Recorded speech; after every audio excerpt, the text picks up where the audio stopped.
Members of council, if I can please have you come to the council chambers.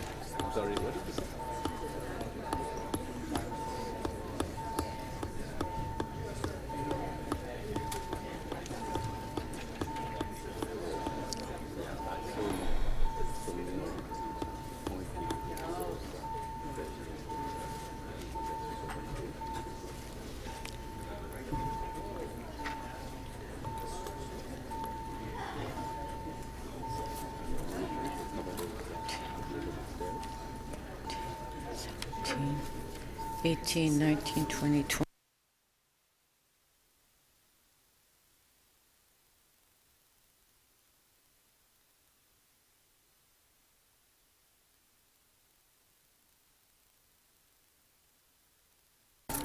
Okay, members of council, we do have quorum. This meeting is now resumed. Members?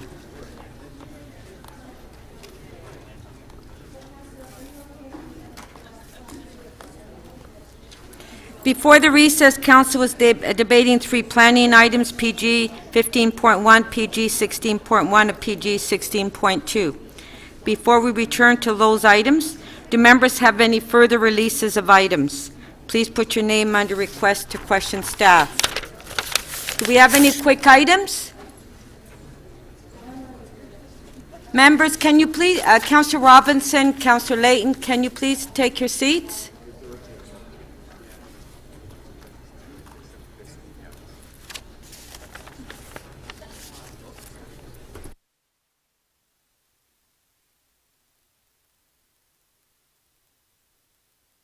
Councillor Robinson? We've started the meeting. Are there any quick items first? Okay, Councillor McConnell. Yes. Running very quickly. Thank you very much. On page 7, I'm going to try this again. We've been working on a resolution. I know 20.15. It's a settlement, a proposed settlement with an amendment on a traffic installation of traffic lights, pedestrian traffic lights, and there's an amendment that indicates that this will not come out of additional budget to the transportation budget. So it'll come out of the combination of either Section 37 or the This is developer. T 20.15, right? Yeah. Councillor Holiday had questions. No. I think we're You're okay now? Okay, so, developer or Section okay, 37. so We'll work it out. recorded vote on the amendment. Sorry, on 2 minutes. Councillor Shiner? Sorry, Councillor McConnell, does it say it somewhere in here? Yes, I said that. Oh, you haven't put the amendment in. Oh, I'm sorry. I'll stand it down. Okay. Sorry, that's what I was asking. It is not, there's an amendment to this that says that it is not... Yeah, but Councillor McConnell, you haven't given the amendments to staff yet. I thought that I had. No, you didn't, sorry. All right, we'll hold that down for a minute. Councillor Perks? Yes, Speaker. On page 6, EY 18.54, visioning study for Wilson Avenue between Highway 400 and Jane Street. Okay, you're releasing? Yes, I am. Okay. Did somebody say recorded? Okay, so on page 6, EY 18.54, recorded vote.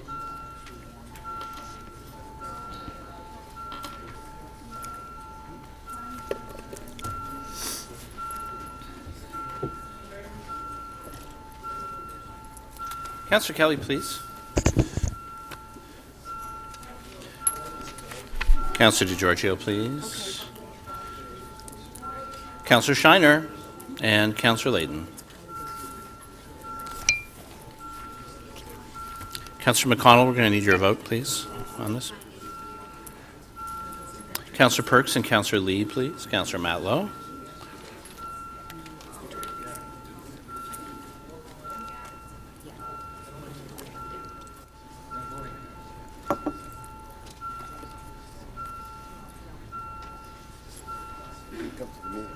I had another meeting.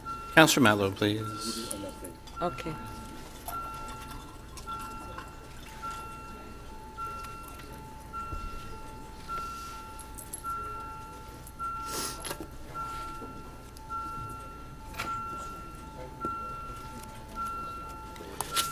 Councillor Matlow, we need your vote, please.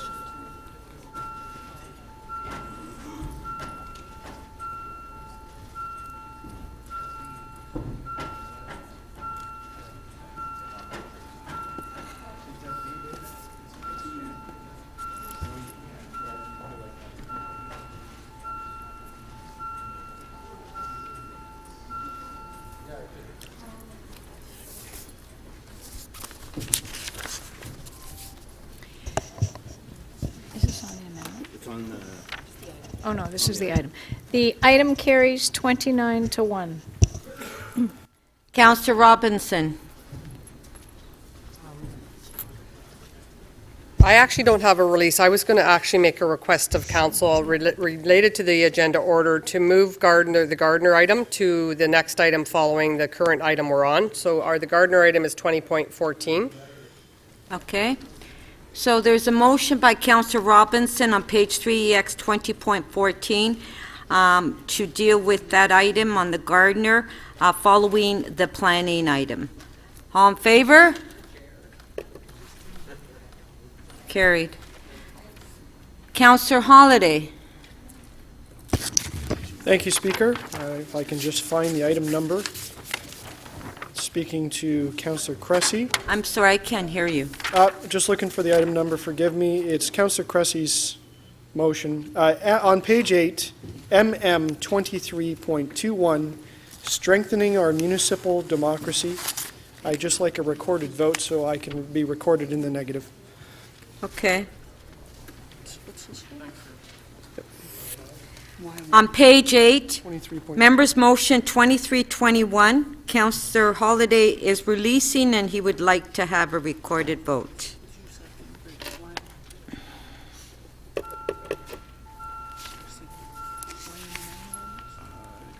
to clerks about it. We might.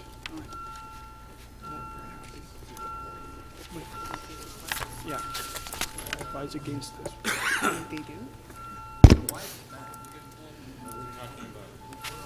Speaker. Speaker, could you,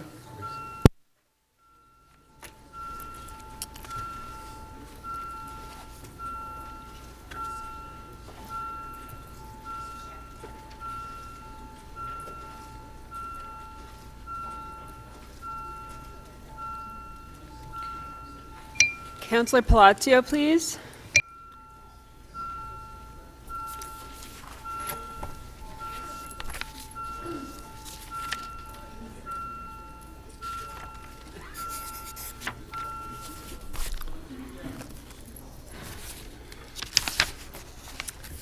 The item carries 23 to 8.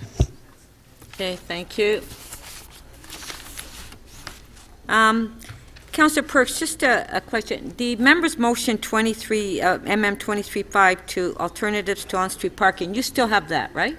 Okay, because I couldn't remember if you had released it and I forgot to. Okay. Deputy Mayor Minnan-Wong. Yes, thank you, Madam Chair. I am going to ask that following the Gardiner Expressway report, we deal with the Striking Committee report ST11.1 on page 5. Just a sec. On page 5. Striking Committee. Yes, so Midterm you're... appointments, something we should all be interested in. Yeah, so you're asking that, yes, on page 5, ST 11.1, on the Striking Committee report to be dealt with following the Gardiner, correct? Okay, on favor? Carried. Councillor McConnell.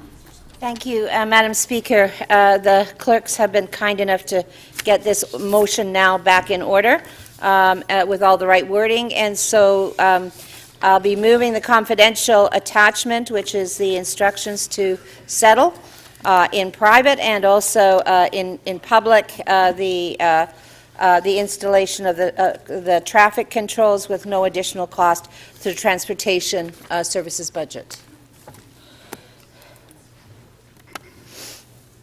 And I think it would be a recorded vote for Councillor Holiday. Am I right? You're welcome.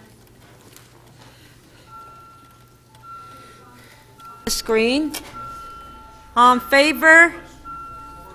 Recorded. Okay. You're on the amendment that's on the screen.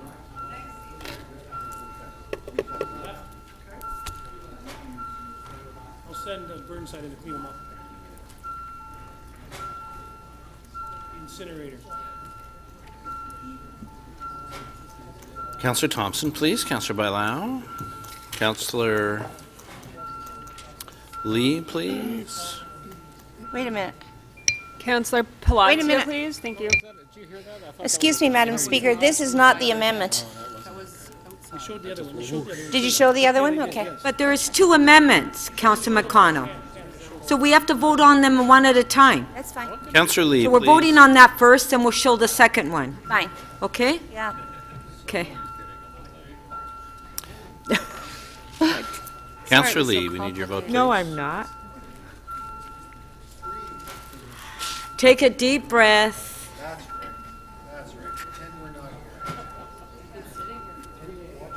Councillor Lee, please.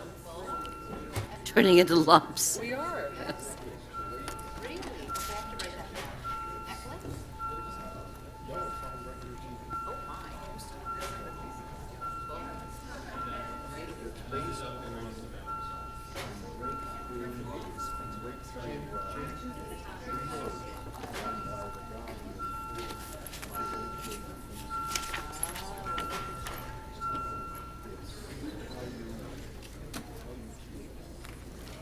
The First Amendment carries 34, it's unanimous, 34 in favor. Okay, so now the second amendment we'll put on the screen.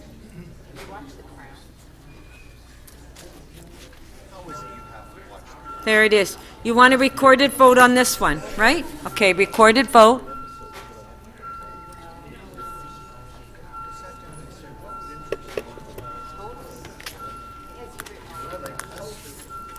Councillor Perks and Councillor Kelly, please. Councillor Karagianis. Councillor Ainsley, please. Councillor Pritza, when you're seated, please. Councillor Bailao. Councillor Fletcher, please.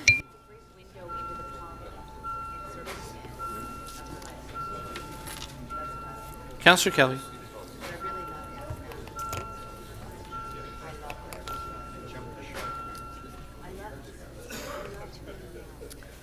The amendment carries 31 to 4.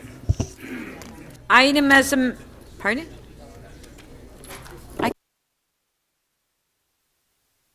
Okay, thank you. Councillor Fletcher. Thank you, Speaker. I have one on page 4, which is LS 15.2. It's animals exceptions for prohibited animals. And Councillor Palacio has a slight amendment, and I understand that you're going to allow Councillor Ford to ask one question. Is that correct? Okay, just one sec. Is that okay with members of council? Just one question. Okay, thank you. Councillor Palacio? Councillor Ford? Madam Speaker, I just have a couple quick questions and it'll be over with. So is there staff available to answer the questions? Okay, great. So in regards to this licensing and standards... Hold on, Councillor Ford. I asked council and they said yes. Only for one. Just for one? Well, I have a couple. Okay, then it's not a quick item. Councillor Fillion. Oh, sorry, Councillor Fletcher. Trying again.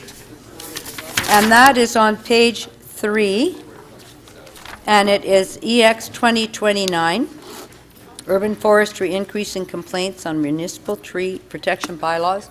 And I have an amendment Councillor I've worked Fillion on held with the item Councillor down. Fillion. Oh, I'm sorry, he's I have releasing my that. name down as well to release it, and I support the amendment by Councillor. Oh, okay. Okay, so Councillor Fillion, you're passing it to Councillor Fletcher. Councillor Fletcher, okay? Thank you. Sorry, Speaker, to be so confusing. Okay.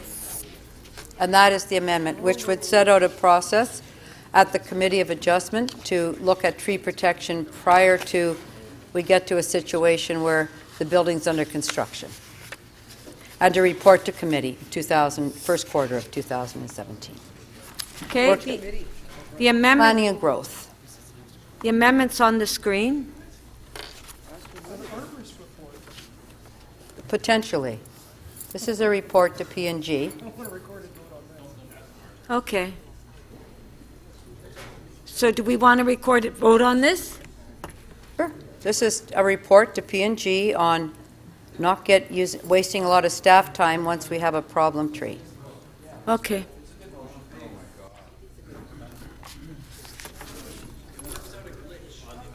Okay.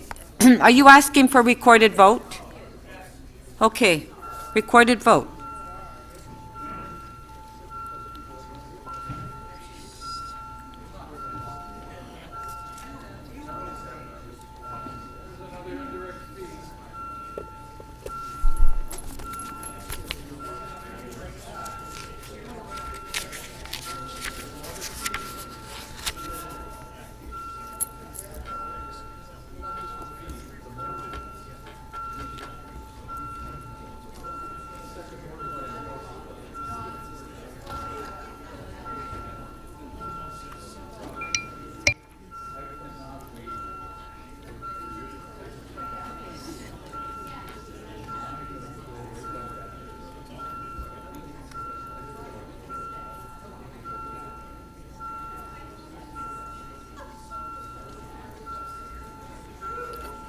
Councillor Perruzza, please. Are we asking everybody to take out a second mortgage on their house?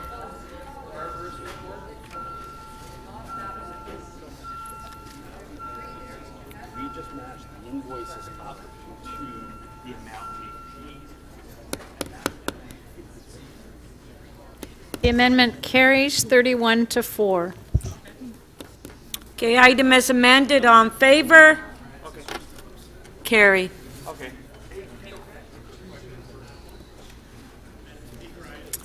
Councillor Fillion? I also had an added item, if you've had a chance to look at it, legal has advised that it has to be dealt Well, with. when we get to it, okay? I'll Okay, call you. sure. Councillor Shiner? Sorry, Madam Speaker, there's two items that I haven't held, but one is the one that Councillor Ford wanted to ask questions on, and I don't know if he's aware, he could actually just go to staff and ask them the questions, and inasmuch, and then be able to come back and vote. And I'm not asking that he do that now or otherwise, but that's one way to speed up the process. And the second one is my colleague, Councillor Matlow, has held the item that I also had an interest in an OMB reform, and I don't know how many of you wish or don't wish to speak to that, but if you could help us out by letting us know, and if it's very small, we'll try and get this thing quick released. So if anyone does want to speak to it, let myself or Councillor Matlow know. If not, then we'll figure that both of us may. So Make you'll some work comments. with Councillor Matlow on the PG 16.6 on the reforming the Ontario Municipal Board? Yes, because it's my And there- intention to move the recommendations in the report that we didn't move at committee as the first speaker, and then if there's any amendments, because I don't know when we're going to get to that. Okay, so if you can speak to Councillor Matlow. Now, as far as the other item, licensing, it's my understanding that Councillor Ford wants to ask his questions publicly, correct? Madam Chair, there's a lot of confusion in the chamber.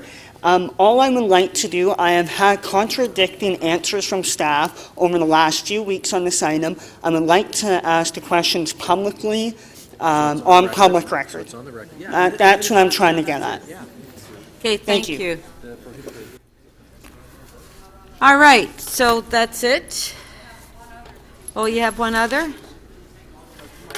Councillor de Bearmaker, it's all, the council has already said no, it's not a quick item. Councillor Fletcher. Thank you. This is page TE 7, and it is the tree at Hamilton Street that is Which page and which item? Page 7, Yes. TE 20.25, Okay, with an amendment that staff have drafted. okay, To so it, we, the staff report to deny the harming the tree and to ask for a tree protection zone and to look at modifying the building. okay, the amendment's on the screen, that's on page 70, 20.25, And I'd like a recorded vote. please. recorded vote.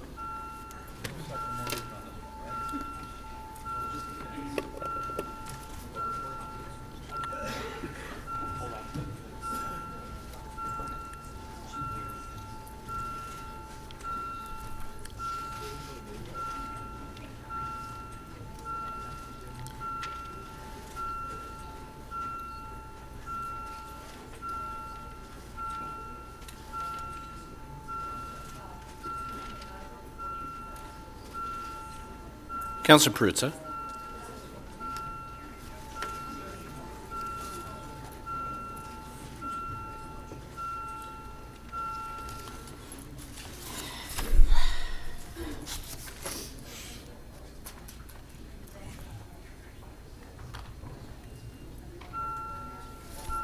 Councillor Cole, we'll need your vote, please.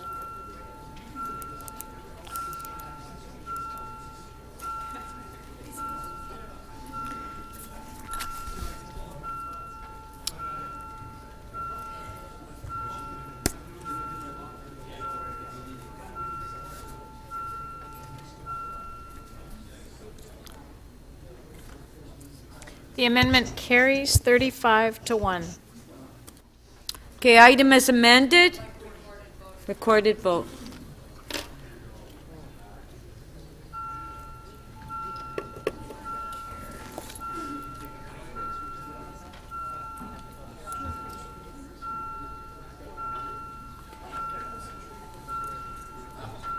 Councillor Thompson, please. Councillor Bailao. Councillor DiGiorgio.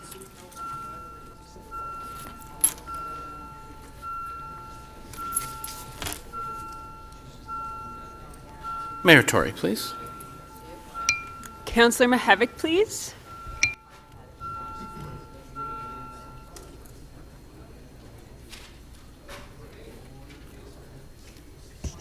The item as amended carries 33 to 3. Yes, Councillor Wanted to Fletcher? thank all of the staff that helped on drafting those last two motions. We spent quite a bit of time on it, and it's very much appreciated. Okay, thank you. Thank you. Do we have the members' motions that we want to introduce? They ready? Okay, so who's up first?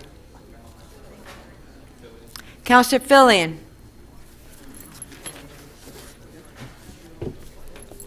Is it going to go up on the screen? Yeah, it's going to go up on the screen.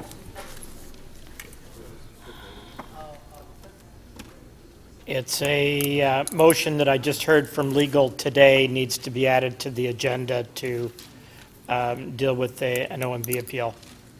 Okay, on favor? Carried, thank you. Councillor Fletcher, you're next. I just run in one door and then the other. For what? I just did all my quick release. You have a member's motion to introduce.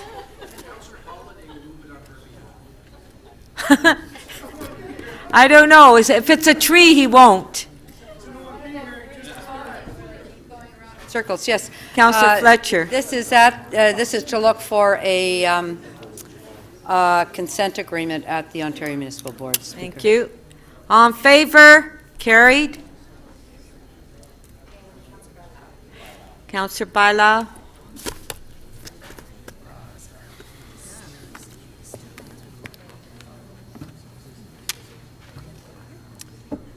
Thank you. This is to finalize some agreements with regards to minor variance, and this is with regards to the Sterling Roads and the Museum of Canadian Contemporary Art on Sterling Road.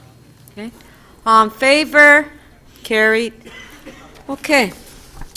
So we'll go back to the item we were debating before lunch, and our next speaker is Councillor Kelly. Thank you, Speaker.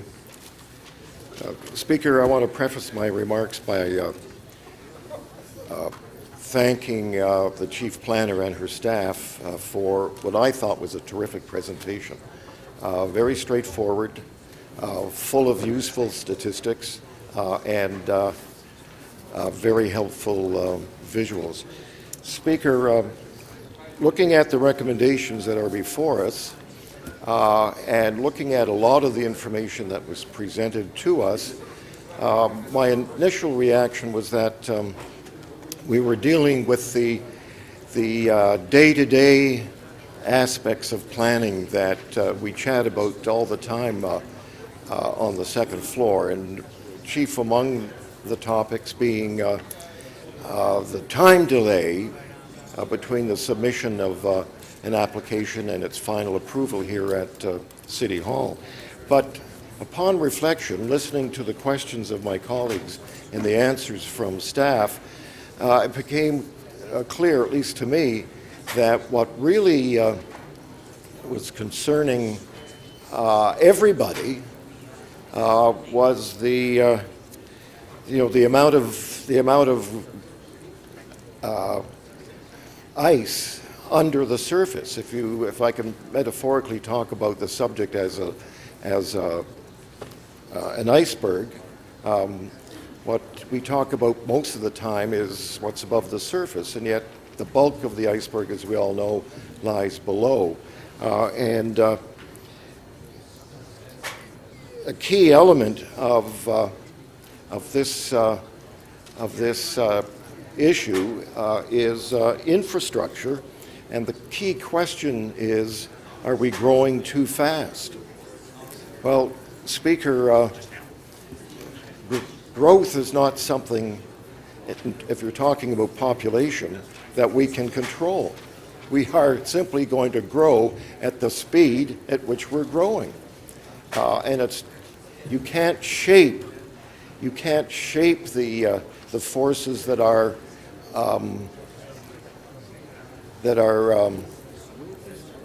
changing the city physically, economically, and socially. Now, I think it's obvious, Speaker, that we have to invest more money in planning for the longer term, that we have to invest more money in providing that physical infrastructure that will not only sustain the quality of life that we have right now, but will actually and hopefully improve it. But, you know, Speaker, there seems to be a feeling amongst some that you can turn back time, that you can go back to the golden past prior to amalgamation. And I would only point out to those that follow that star that under the two-tier system, the vast bulk of the taxes, I think about 75% or more, went to the metropolitan government. That was the government of Toronto, frankly, Speaker. And the other cities that described themselves as cities weren't, frankly, cities. You know, they were marked up boroughs, if you want. And to return to that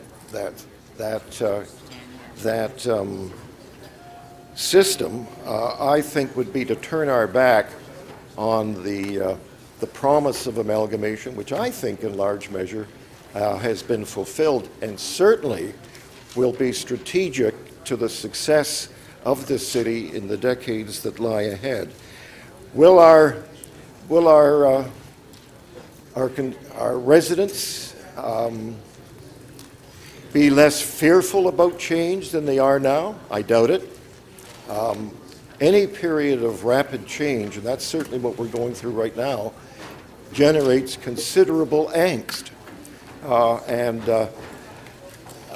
I hope that we all share a common attitude that we will deal fairly with people today in order to fulfill that promise of tomorrow. Thank you very much, Councillor Kelly. Councillor Perruzza to speak. Thank you very much, Speaker. And just sort of turning our attention back to a presentation that was made just before lunch by our Chief City Planner, wherein we saw these wonderful graphs about growth and the kind of growth that we've been undergoing over the last 5 years or so, and the kind of growth that we are going to be undergoing over the next little while. And you sit in your seat and you say to yourself, how can growth be bad? It's good. It's a driver of jobs. It's a driver, a principal driver in the economy, and all of those things. So, and then the question was asked: are we growing too much? Are we growing too little? Are we growing too fast? Are we growing too slow? And I don't know. I'm somewhat of the mind, as Councillor Kelly, that says that growth is going to occur. It's going to happen. But the kind of growth that we've been having, and why I believe we are feeling the stresses that we are feeling from growth, is because to some degree we have been put on a clock. We've been put on a clock by the provincial government to the tune of about 120 days. You all know it. You all know the clock. Application comes in over the counter, 120, 21 days later, boom, it's gone up to the OMB, and then we get a report here that says, well, this isn't something we've been really able to look at, and it's basically now before the board, and we just simply are only in a position to negotiate and to react.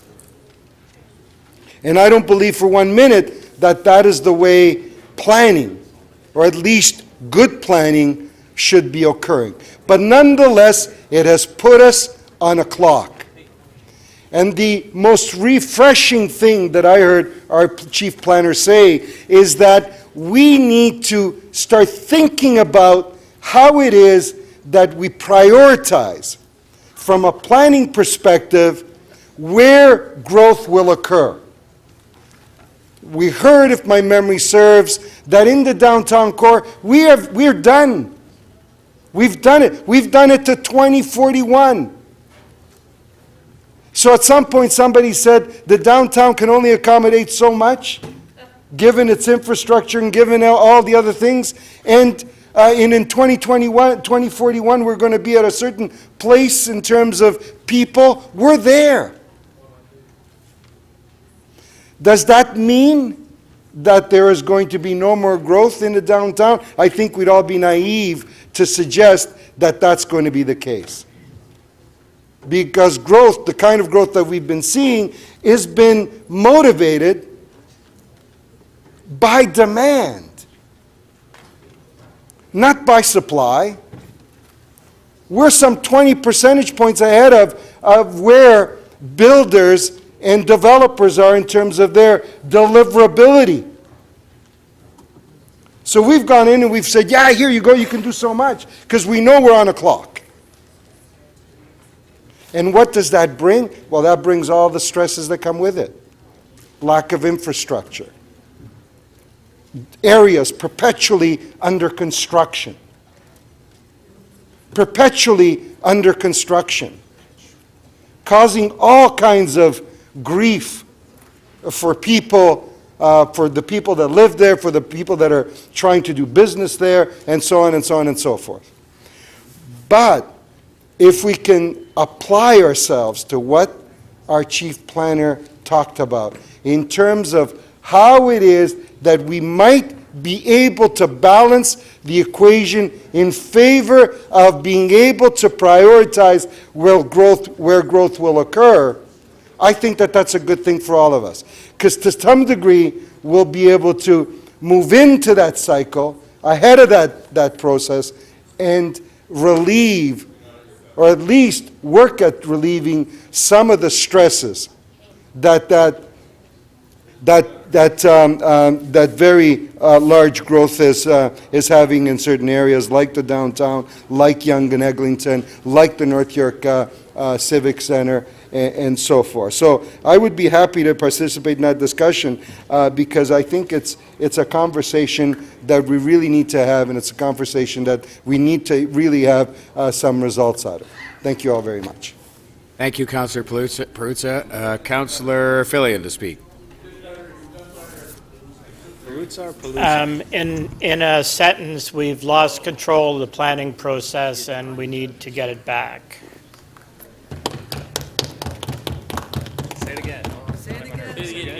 Thank you, Councillor Fillion. Deputy Mayor Menon Wong to speak. Twitter councillor.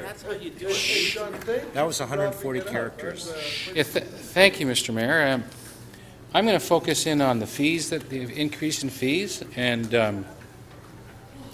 I'm going to ask that that item be separated out because I won't be supporting it. What I can tell you is, and I've heard this from many councillors talk to me about this, and because they hear this from the building industry. They're very concerned that their fees are going up, and that when the services that they're getting are, quite frankly, not up to what the money they give. So many developers bring in very large checks, and some in the millions. And they are accepting of paying these fees, Mr. Mayor, but they have a problem when they don't get what they think is reasonable service for writing a check in the millions of dollars. They're concerned, Mr. Mayor, when they write a check for north of $1 million and they make a phone call to a planner and they don't get their call returned. And they see this across the organization. They see that fees are going up, yet service remains substandard. And I think they tell members of council about this. But the interesting thing is, and I was looking at, there weren't very many deputations of developers talking about this. They didn't go to the committee because, quite frankly, they're scared. And they're scared if they come to committee and that they start talking about this, but the service they're not getting is not very good, that there will be certain repercussions. And they see this when there are disagreements within the planning process, and all of a sudden their applications get slow-rolled. They get delayed. They don't get their phone calls returned. I mean, I was trying to think of a comparison about what this is like, and I think to myself, it's very much like a monopoly, Mr. Mayor, or the best example I can give is an oligopoly, because these builders have no place to go. They must submit their applications and they must pay these fees. And it reminds me of an internet service provider. Everybody knows your internet service provider. You got to pay the fee, and once you pay your fee, you get horrible service. When you call customer service, they never come to your door. You don't get the internet you want, but you got no choice because you need internet service. And then they continue to jack up your fees. This is the arrangement that the development industry feels that's going on in the City of Toronto in the planning department. And they're very careful when they talk about this. They say it's not the planners. It's not directly the planners. Because they say the frontline planners are doing the best job that they can, but it's the resources are allocated badly. And they see too much of their money going to studies and other things, and not enough resources going in to pay for the things that they submit their check for. Too many heritage studies, too many this studies, too many that studies. And all they would like is to get the attention and the service that they paid for. When a developer comes in and writes a big, massive check and pays some expensive fees, he should expect to get a reasonable amount of service. And when service isn't up to standard, you don't go back to your customers and say, I'm going to ask you for more. So I do not believe that today we should ask them for more. Thank you.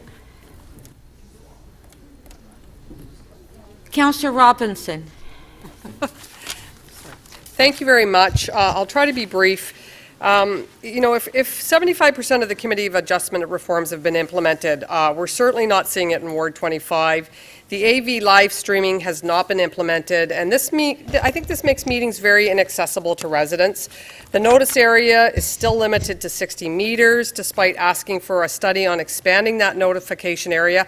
And in my ward, the lots are very big, so 60 meters can really engage very few neighbors. The notification signs posted on properties are still very ineffective, hard to see. People have to trespass to actually read the signs. In my ward, we're in the top third in the city for COA applications. This issue is very important to my residents, as it is with Councillor Fillion and Councillor Carmichael Greb. We are inundated constantly with COA applications. The Young Eglinton area, as I said in my questions, this is a huge issue, along with Councillor Matlow and Councillor Carmichael Greb, that we're trying to grapple with. The development there is simply out of control. And that's why I would love to say, let's consider a moratorium, because we simply don't have the infrastructure to support what's happening at Yonge and Eglinton, and we can't keep up. There are currently 15,000 residential units under review or already approved in the Yonge Eglinton area. And as I said, we don't have the resources or the infrastructure to capacity to deal with these approvals. The subway is packed to the gills at Yonge and Eglinton, Yonge and Lawrence, Yonge and York Mills. People wait 3, 4, 5 trains to get on in peak hours. The schools are overflowing, and there's lack of green space and parks in public realm. I mean, I go to meetings, at condo meetings, and people say to me, there's nowhere to even walk our dogs. There's no green space or public realm left. The poster child of Yonge and Eglinton has to be John Fisher Public School. This is a 100-year-old school. I think it's 100 years. It's definitely listed to be a heritage site. And this is at 1830 Erskine. Immediately, this development, immediately next to this beautiful school. And the parents right now are absolutely beyond upset. The school basically is in the process of trying to find money to relocate the pre-K playground, because in a short while, it's literally going to be beside an active construction site.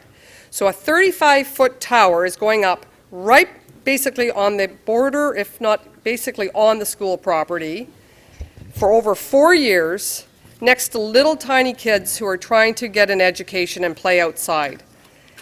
I don't know what the students are going to do, and the parents are so upset. So we continue to approve development in some of the most dense neighborhoods. And again, where's the infrastructure to support that?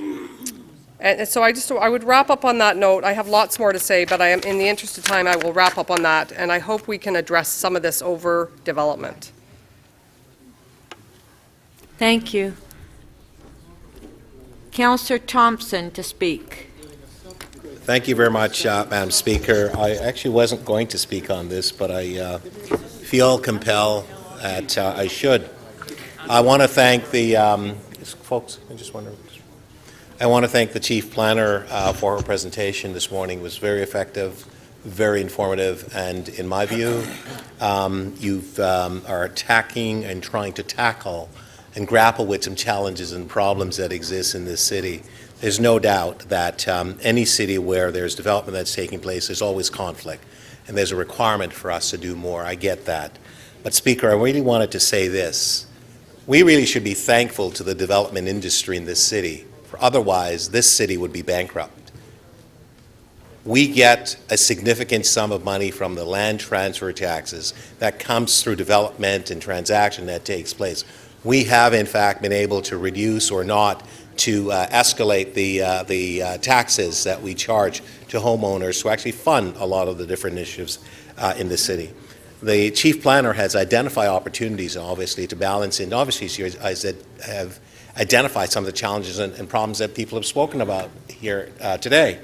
But I think when people get up here and tell us that quite frankly, that planning is out of control and everything is wrong in this city. At the same time, we all stand up here and we are very happy with the benefits that comes from it. I think that's just disingenuous, quite frankly. I think that it's something that we really need to get our heads around. Yes, we have challenges. Yes, there are impacts. And part of our job and our responsibility here is to try to mitigate and deal with those particular issues. Here is an opportunity for us to do that the chief planner has presented. And what do we get? Oh my gosh, everything's out of control. It's a real problem.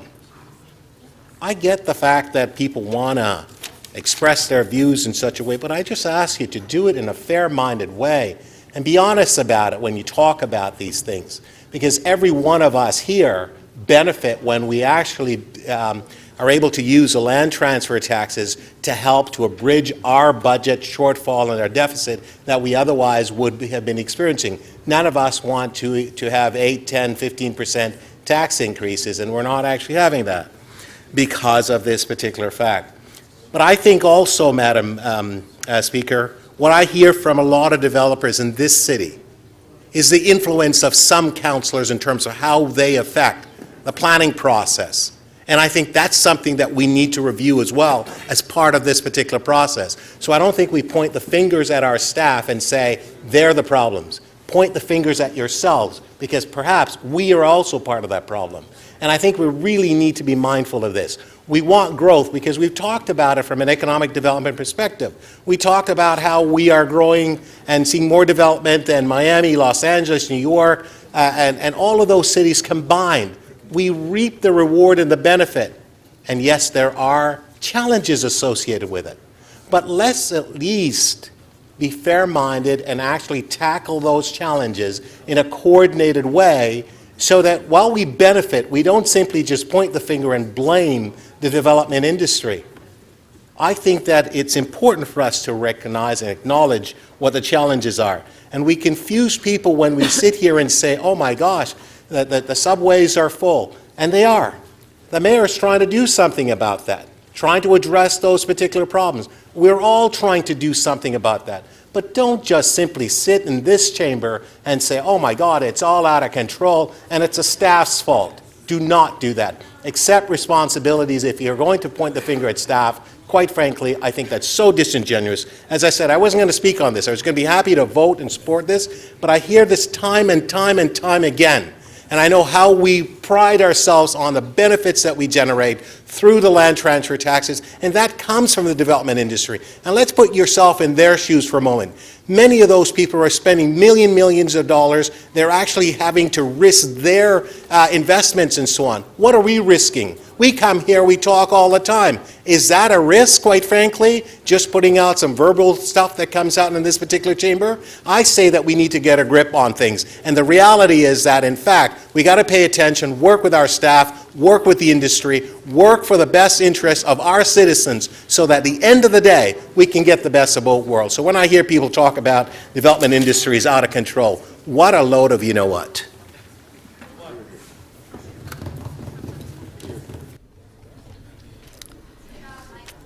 Councillor DeGiorgio. Yeah, I will be very brief, Madam Speaker, but I just want to pick up on and echo some of the comments of the previous speaker. I too don't believe that the development industry is out of control. I think we should all recognize the importance of growth as it relates to the city building and being able to build the kind of city that we actually want. Now, that being said, I think we need to try and make sure that we have balanced growth. That is to say, if we have a plan that's a smart growth plan that's put through by the province, and we say, for us to comply with that plan, here's the kind of growth and the areas where the growth is supposed to occur, then to the extent possible, we want to be consistent with that plan and not allow too much deviation from that plan. I think what's happening is we're getting deviation from that growth plan that we previously adopted, and we need to sort of not set a reset button, but rather say, you know what, we have to steer the ship a little bit better, and we start to get some growth in areas where we need some infrastructure as well, but we can accommodate the growth. And I'm talking about the surrounding municipalities. We should have a balanced growth. And to the extent that we are not keeping our eye on balanced growth in our city, I think we run a very big risk. Now, I think we all should acknowledge that the city building is actually sequential. We do actually have growth occurring in some areas rather more rapidly than in others, but that's not to say that we should not keep our eye on having growth throughout the city, because that's the kind of thing we need to be aware of. So, and the last thing I'll say is that if the infrastructure is not there, and we're approving things at a very alarming rate, then approve them subject to the availability of the infrastructure. In other words, if we approve something and the infrastructure is not there, too bad, you can't build it. Let the building go on somewhere else where we do have infrastructure that can accommodate the growth today, not 15 years from now, when we build out some transit and whatnot.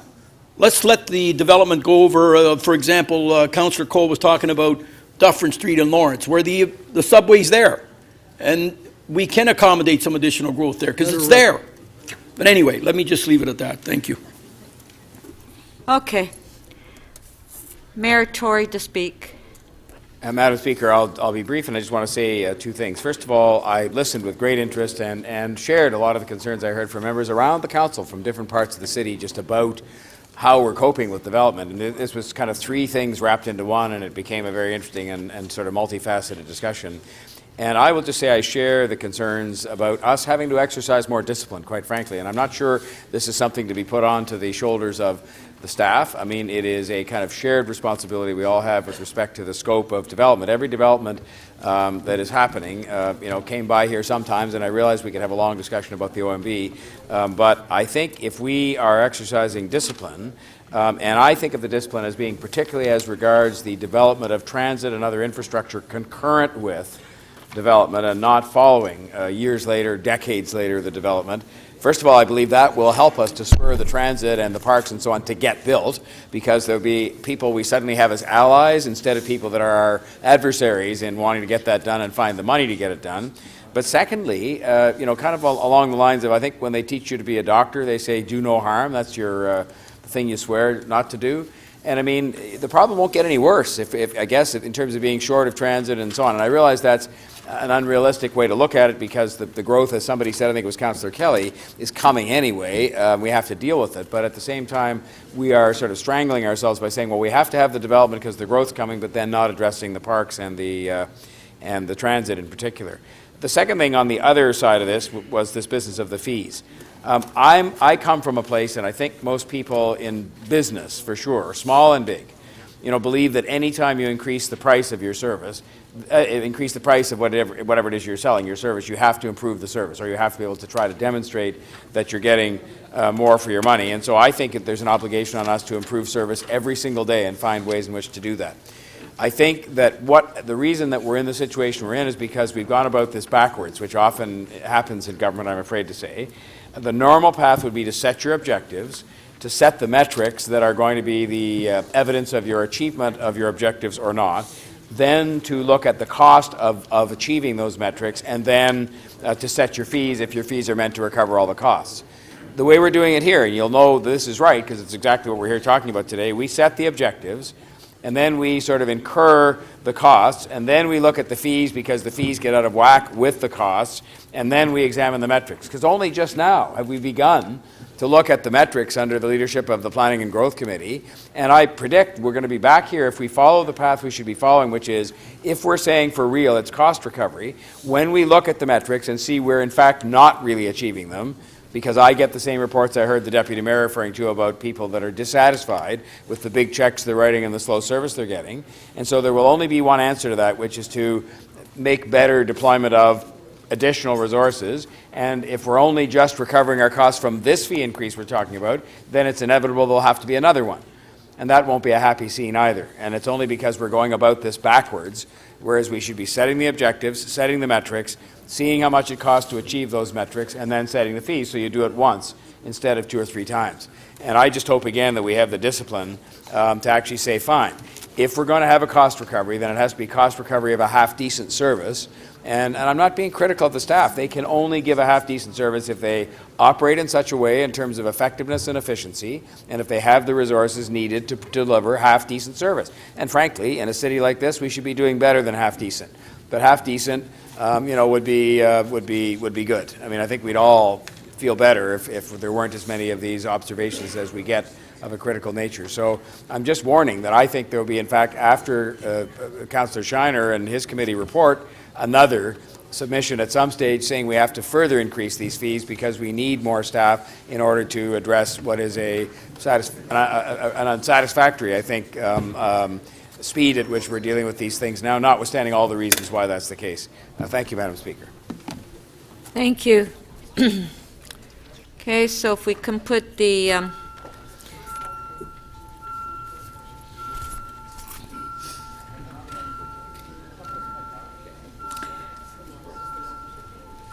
Councillor Shiner's amendment is on which item? Huh?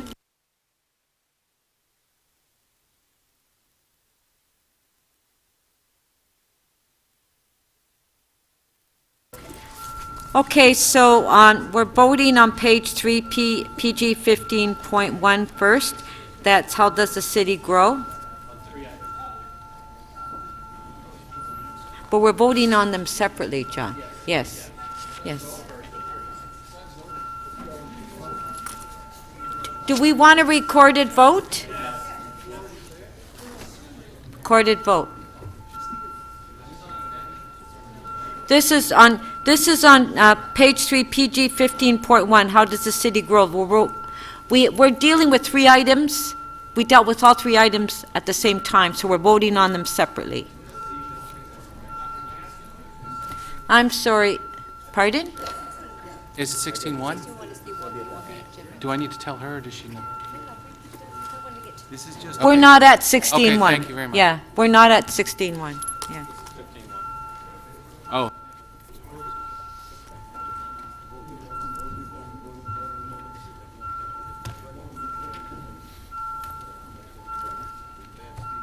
Oh. Okay.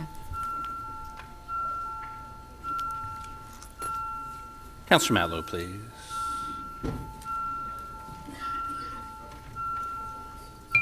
Councillor Campbell, please. Councillor Fletcher, please.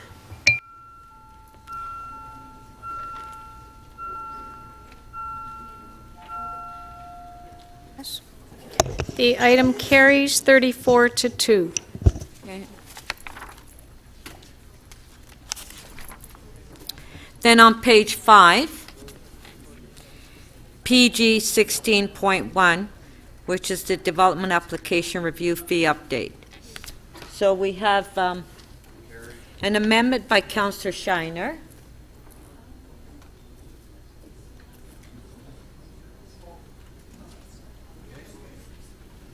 Okay, do we want to record a vote on this one? No? On favor? Okay, sorry, I asked. Yeah, okay.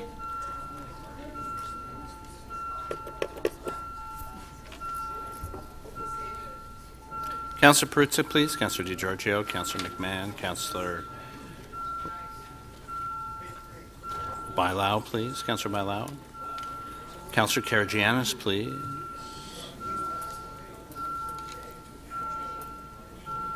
Councillor Mammoliti, please. Councillor Councillor Matlow. Cressy, please.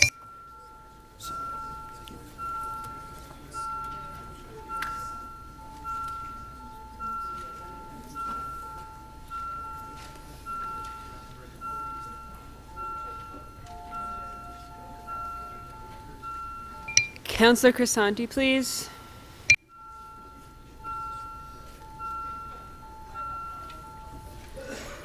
The amendment carries 35 to 1. Okay. So now it's on the item. Deputy Mayor, did you say you wanted? I'm sorry. I believe it was number 3 as it related to the fees, the increase in fees. Okay. Part 3. Okay, so we're voting on Part 3 first. Recorded vote.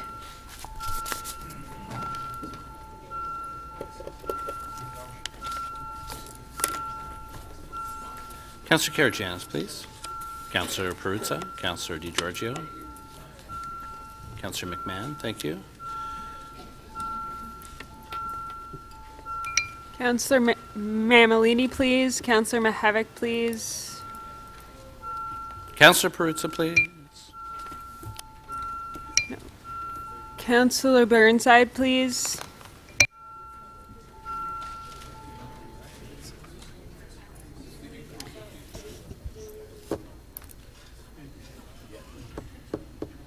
Councillor Mammoliti, how do you vote, please? The vote has been closed. I voted no. Okay. Part 3 carries 33 to 4.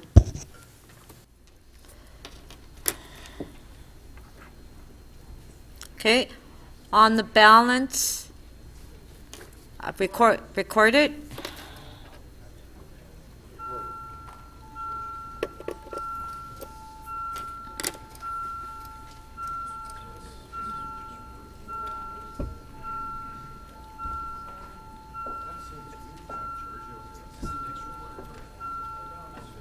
This is on the balance of the report because we separated that part.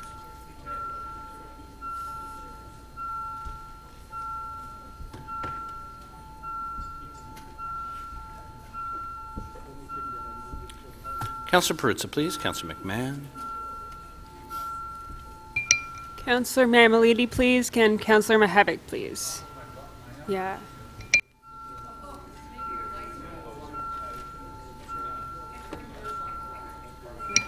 Councillor Burnside, please.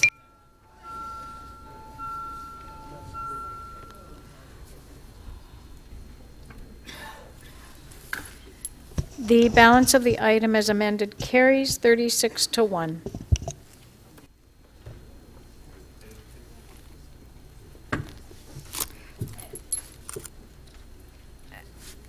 PG 16.2.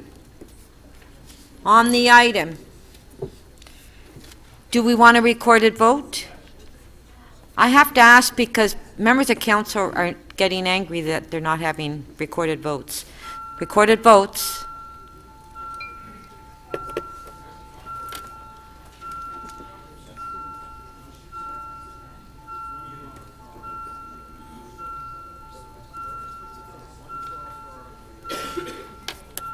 I'm going to ask from now on.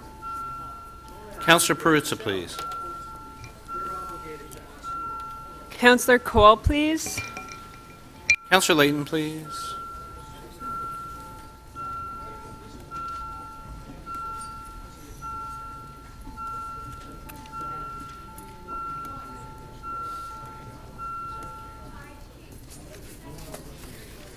The item carries 35 to 2.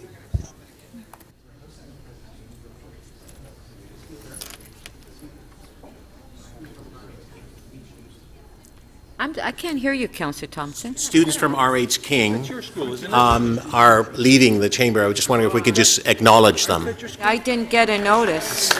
Welcome. Thank you. Thanks, guys. That's Crawford. Isn't it good for you? Hey, isn't it Crawford? Okay, so we did agree that we were going to deal with, on page 3, EX 20.14, the Gardiner.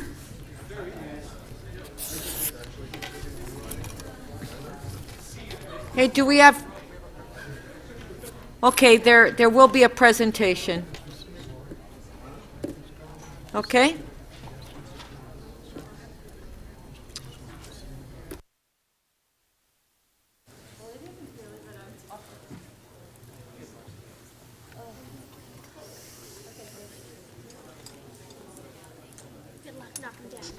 Thank you.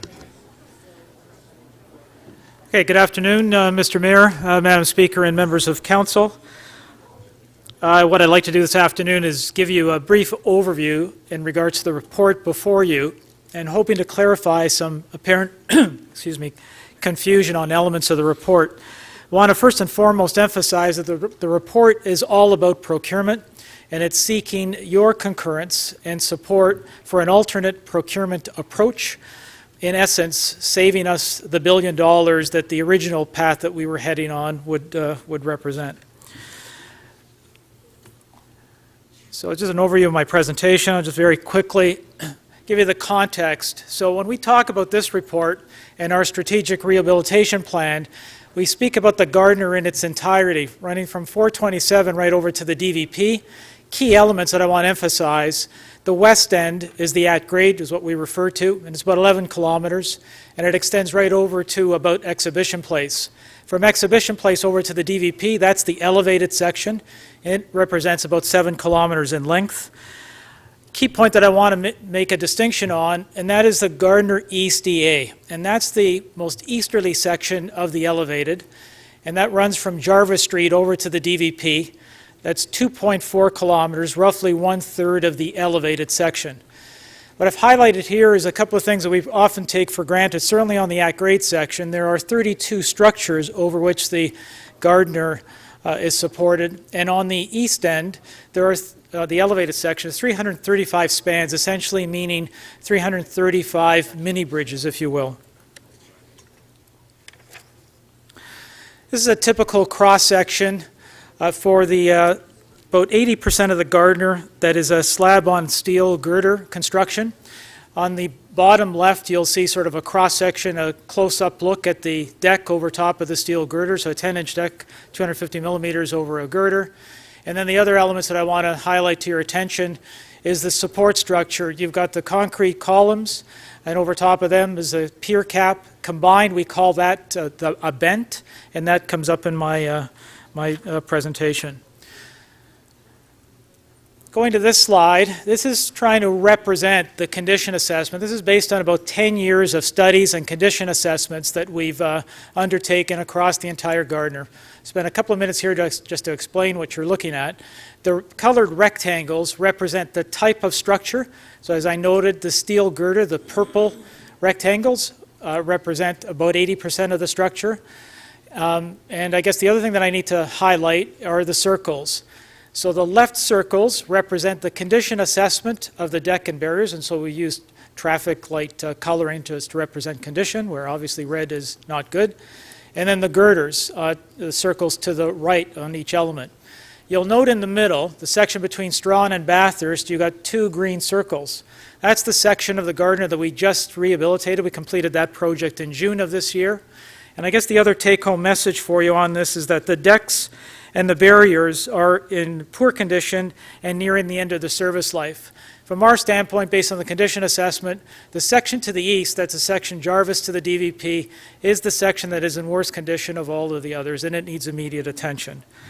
The steel girders are in good condition, but will need to be recoated within 25 years. The concrete T-beams and box girders are in good to moderate condition, and some of the bends need some repairs. So this, again, just to highlight some of the work that goes on in inspecting the condition of the Gardiner and making it safe. We have ongoing inspection and chipping operations to spall off sections of the concrete that are loose. What I want to emphasize as well on the at-grade section, which I overlooked, it requires some repairs to the overpasses and underpass structures and reconstruction, resurfacing of the 11 kilometers. And then in addition to that, some safety improvements such as the guardrails.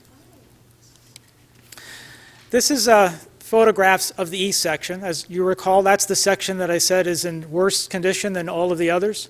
The top figure is an aerial photograph taken of the repairs that we undertook during the Gardiner the spring closure of the Gardiner, and that patchwork is patches that we've undertook to repair. This is the concrete deck just beneath the asphalt surface, and we're just getting ready in that photograph just to relay the asphalt.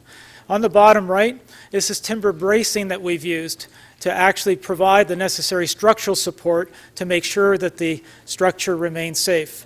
Over the last 2 years, we spent $20 million in temporary repairs, and those temporary repairs were intended to get us to the year 2020, at which point we were expected to begin construction of the outcome of the Gardiner East DA.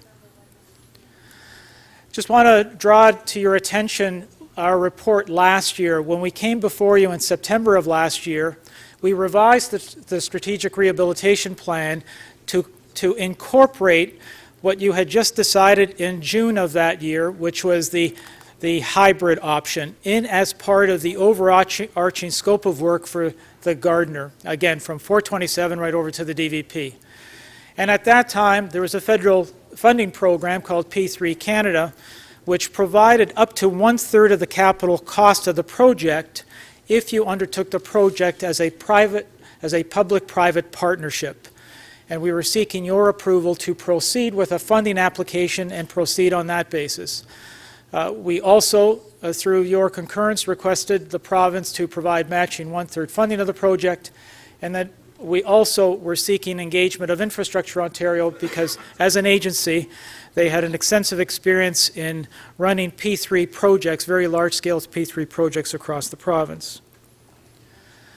So, funding update, as it stands today, while we made an application of $820 million to the federal government with a fulsome business case submitted by March 31st, P3 Canada, with a change in the government, has paused funding through that program.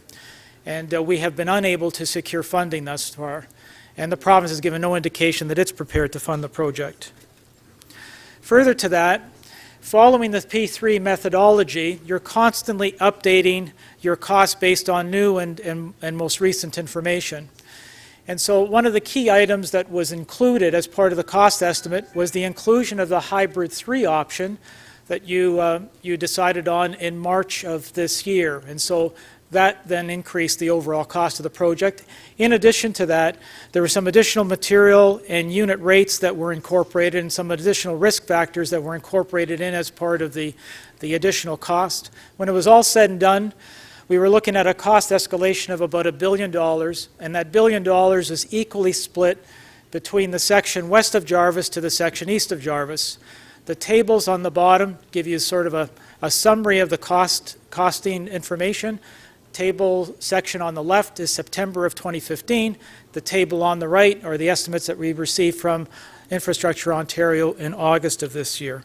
As I noted, but 50-50 split in terms of the cost escalation between the east and west of Jarvis. So given those factors, we're recommending a completely new implementation approach. First and foremost, the higher estimated costs using a P3 approach to us is unacceptable. We don't think that the risk is as high as the P3 analysis would suggest that it is, particularly given our successful experience on projects that we've completed on the Gardiner. There is the lack of federal funding currently, and as well, we have some complications in the East End with other impending very large-scale projects. First and foremost, we have Metrolinx's Lakeshore Corridor Rail track expansion, as well as a new GO station at the Unilever redevelopment site. And then we also have this very large Portlands flood protection project, which basically is within the same area as the Gardiner East project. So recommending a new approach based on dividing the work on the Gardiner east and west of Cherry Street. So again, in this context, we're recommending a very traditional approach. This is the approach that we've used certainly within engineering construction services, conventional design, bid, build for all elements of the project. And again, I want to emphasize that this is an approach that would spare us the $1 billion increase in cost estimate if we were to proceed with a P3 project.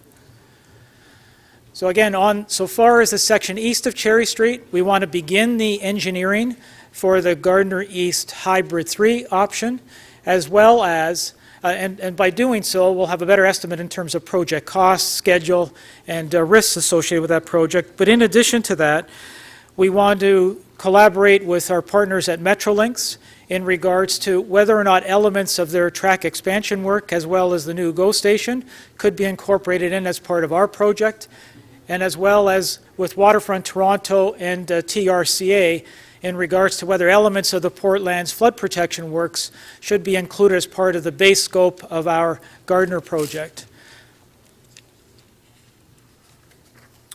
So this is just a summary want to emphasize that the work that we have proposed over the next 10 years deals with all of the substantive elements of the rehabilitation, as well as incorporating the construction of the Gardiner East Hybrid 3 option within the next 10 years. The funding is currently available in Transportation's 10-year capital plan, the caveat being that in the P3 model, which is currently in the plan, it spoke about a substantial completion payment in the year 2023, at which point we were expected to pay 85% of the capital cost. In the new approach being the top row, you'll see that we would be paying as you go, with payments in the order of $1 to $260 million a year for the next 10-year period. However, over the 10-year plan, the numbers are fundamentally the same. You're looking at a project that with costs in the order of $2.3 billion. In terms of how we plan to undertake this project in a way that minimizes traffic congestion, drawing on some work that we did back in 2014, we'd like to undertake work at multiple locations, basically using one set of lane restrictions to support work both at the at-grade and elevated section. Spend a bit of time on this figure. Each of those colored rectangles represent a packet of work. In the horizontal axis, that represents the area in which the work would be undertaken. So if you take a look at the light blue box on the top right, that's the area that is first priority for us. It's the area between Jarvis and Cherry Street. And in the vertical axis, it's the duration of the project, where each line represents a year. So in that light blue box, Cherry to Jarvis, running between 2018 and 2021. As you can see, that between the years 2019 and 2020, we would actually be running 3 projects concurrently using one set of traffic restrictions to support. In total, over the 10-year period, we would be basically rehabbing and including the construction of the Gardiner East hybrid option, and the traffic impact we're forecasting to be something in the order of 7 years. Again, it's a very aggressive construction schedule. We're also proposing, where possible, is to use an accelerated bridge construction approach, which basically means that we would be using prefabricated units of deck and girder. We would be removing the existing deck and girder and replacing them with prefabricated units in a quality-controlled facility with state-of-the-art materials such as stainless steel rebars, quality-controlled in terms of concrete curing, and so it's a much better structure when it's all said and done.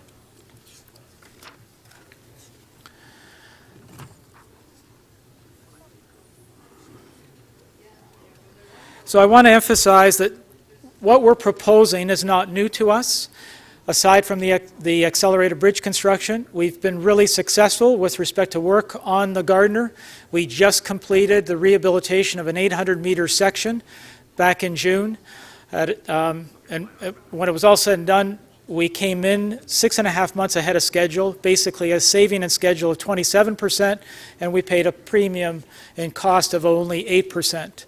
Also want to emphasize that when you take a look at it in terms of what we're proposing, an accelerated construction schedule, we need to be mindful of the traffic impacts that the traffic restrictions would represent. But based on the work that we did in 2014, in this particular case, we saved 6.5 months, $200 million in regards to loss of productivity. So in conclusion, we're seeking your authorization to proceed with the new approach for the implementation of the revised strategic rehabilitation plan. We'd like to, and again, this is at the reduced cost. This is not at the P3IO cost estimate of an additional $1 billion. It's going back to basics, i.e. to the $2.3 billion which currently exists in Transportation's 10-year capital plan, and also seeking your direction so that we will report to you on an annual basis on the status of the implementation of the project overall. Thanks for your attention. Thank you. Okay, we do have questions.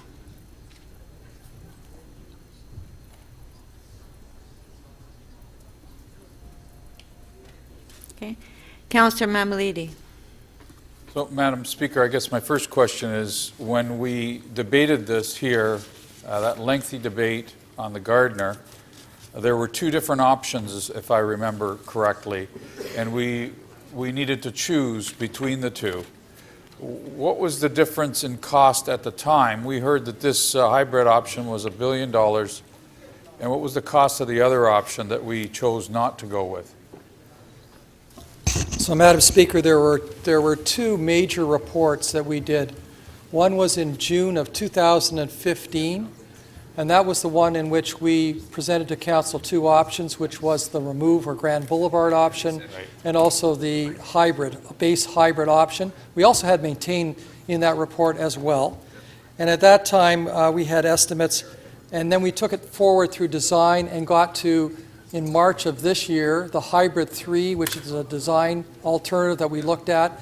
It basically had another $200 million. The difference between remove and the Hybrid 3 was roughly $300 million in construction cost a year construction. Is that the original $1 billion that this was supposed to cost versus what was being proposed? Madam Speaker, we presented some information to you on the total 100-year cost, so including both the capital costs and the cost of operating and maintain the structure over 100 years. That's where the $1 billion number comes from, so it's apples and oranges to the numbers I just gave you. All right, so what's the difference between, if we chose to go with that model now, which is the Boulevard model, what's the difference in cost? Well, you'd have to do a net present value back on that calculation. And Rob, you might have some detailed numbers on that. Through you, Madam Chair. So not on a net present value basis, but if I understand the question correctly, what's the difference in the capital cost between the remove and the current? Is that what you're asking? Boulevard option, and there was a hybrid option. Yeah. I just set it up and saying the $1 billion cost was both operating.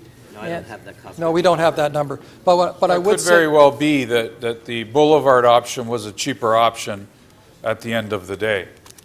Through you, Madam Speaker, yes, the Boulevard option was cheaper, Okay, both so- the net present value and principally because of operating costs, but there was a $300 million year of construction difference in the All right. capital costs. Okay. So, Madam Chair, can I just stop my time because I have a procedural question for you? Is it within order later to reintroduce the Boulevard option if it's cheaper? It's reopening. Sorry? No. It's not in order for us to do? Well, you need two-thirds. He could try. He can move it. So if I wanted to move a motion to reintroduce the Boulevard option, Well, would that be in order? You could move a motion and then I'll rule on it. So do you want to finish your questions? So where does the $1 billion,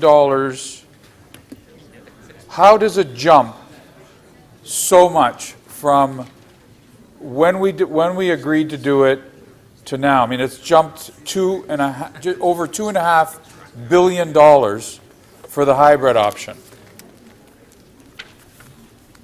Through the Speaker, I want to emphasize that the $1 billion increase is based on a P3 procurement model. That is not what we are recommending. Based on a P3 procurement, I need to emphasize, there are elements on the west of Jarvis. For the sake of argument, there are elements with respect to increased materials and increased costs on the unit rates that were used, increased risk that was identified.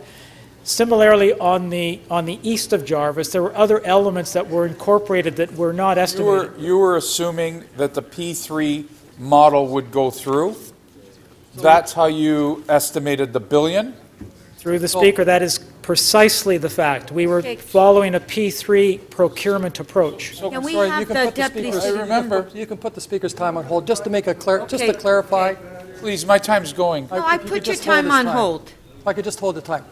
So, Councillor, the report that you have before you today is all the way from the 427 all the way over to the Don Valley. Your initial questions you asked me was about east of Jarvis and the comparison between the remove. Okay. So that's what I gave you, that the numbers you're seeing are over the entire, roughly half of the increase, the $1 billion, is west side, and the $500 million increase is on the east side. Okay, so this is where my frustration comes in, because the $1 billion was for a particular stretch. We were told that this was going to cost us about a P3 model, But nowhere in that discussion did I hear that we were going to extend it west, and that if the federal government didn't give us the 3P model, that it would jump to over $2.5 billion. Why weren't we told that that could be, in fact, the situation back then? So, Madam Speaker, there was a report in September of 15 that articulated the need to come back with an estimate That I know. based on the IO and based on the expected $820 million. That was that report. So we did tell you we'd be coming back with that information, and we were going to report on any change with any information we had about the feds.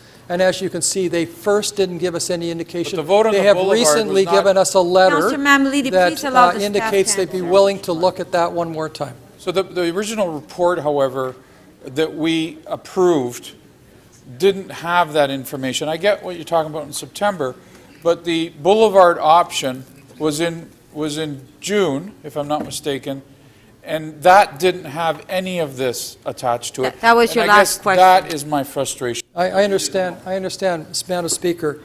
Council, there was the June of 15 decision whether it should be a hybrid, whether it should be a hybrid or a remove option.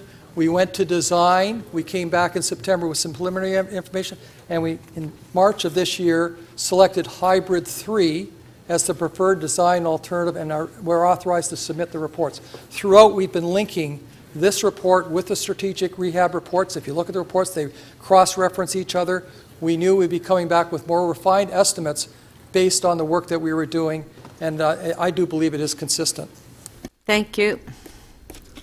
Councillor Palacio, questions? Speaker, to the Deputy City Manager, I just want to hear your comments with regards to the P3 model that's currently underway in terms of the federal government and being in the game. Can you just elaborate on that, please?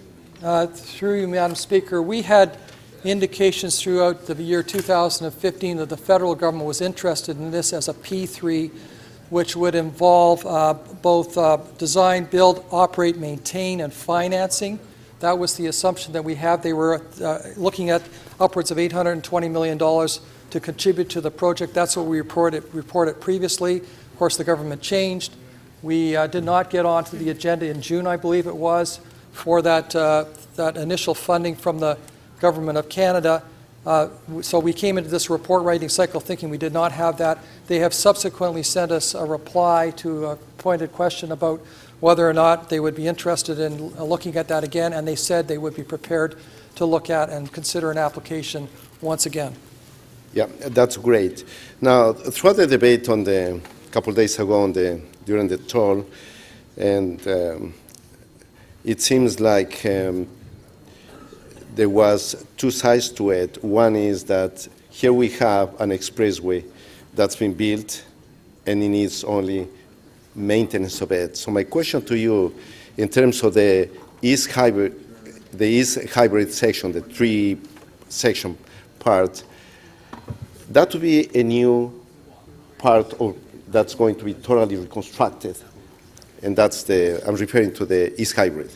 Yes, Madam Speaker, the Hybrid 3, which was Jarvis to Cherry as the rehab of the existing structure, and then from Cherry over to the Dawn roadway, that piece, that latter piece, would be essentially be a new bridge. It would be essentially a brand new structure. So that somehow anything that it has to do, part of the tolls will cover the cost of it as well, because we are totally reconstructing, building up, literally speaking, that section, the eastern part of the expressway. Is that correct? Madam Speaker, that's correct. Great. Now, with regards to the new implementation that the P3 analysis during the presentation, and Mr. De Angelis mentioned that probably that the information is not correct, is out of whack. Why is it? I just want to have a good understanding of that. That during the presentation that the P3 analysis, that's not correct. Okay. So, Madam Speaker, these DBFM models, these P3s, basically transfer and are intended to transfer risk from the public sector to the private sector. And in its doing so, the private sector would deliver at a certain date, a certain price, and they would incur penalties and have any overruns attributed to them. As a result, you're basically buying an insurance policy, that's the best way I can describe it, to insure against price overruns, to insure against time overruns. That insurance policy will cost you materially. Some have suggested somewhere between 20 and 30% for that kind of insurance policy. We've looked at it. This is not as competent as some of our other projects. We've got experience in it, and we believe we don't need to draw on that insurance policy right now. Instead, it just informs our numbers in the worst case. During the construction or for the construction, there is going to be 3 concurrent projects underway. And how is that going to be accomplished? And is that going to be done by different sections? And I'm thinking at the same time in terms of the implementation of the possible tolls within the next few years. How is that going to work? Go ahead, Mike. Through the Speaker, Councillor, at this stage, our first packet of work is the section between Cherry and Jarvis. That's our first priority, and so we'd like to get that out on the street sometime next year. And then following that, we have 2 other packets of work. This is the concrete T-beams in and around Exhibition Place, the elevated section, and we have some at-grade work.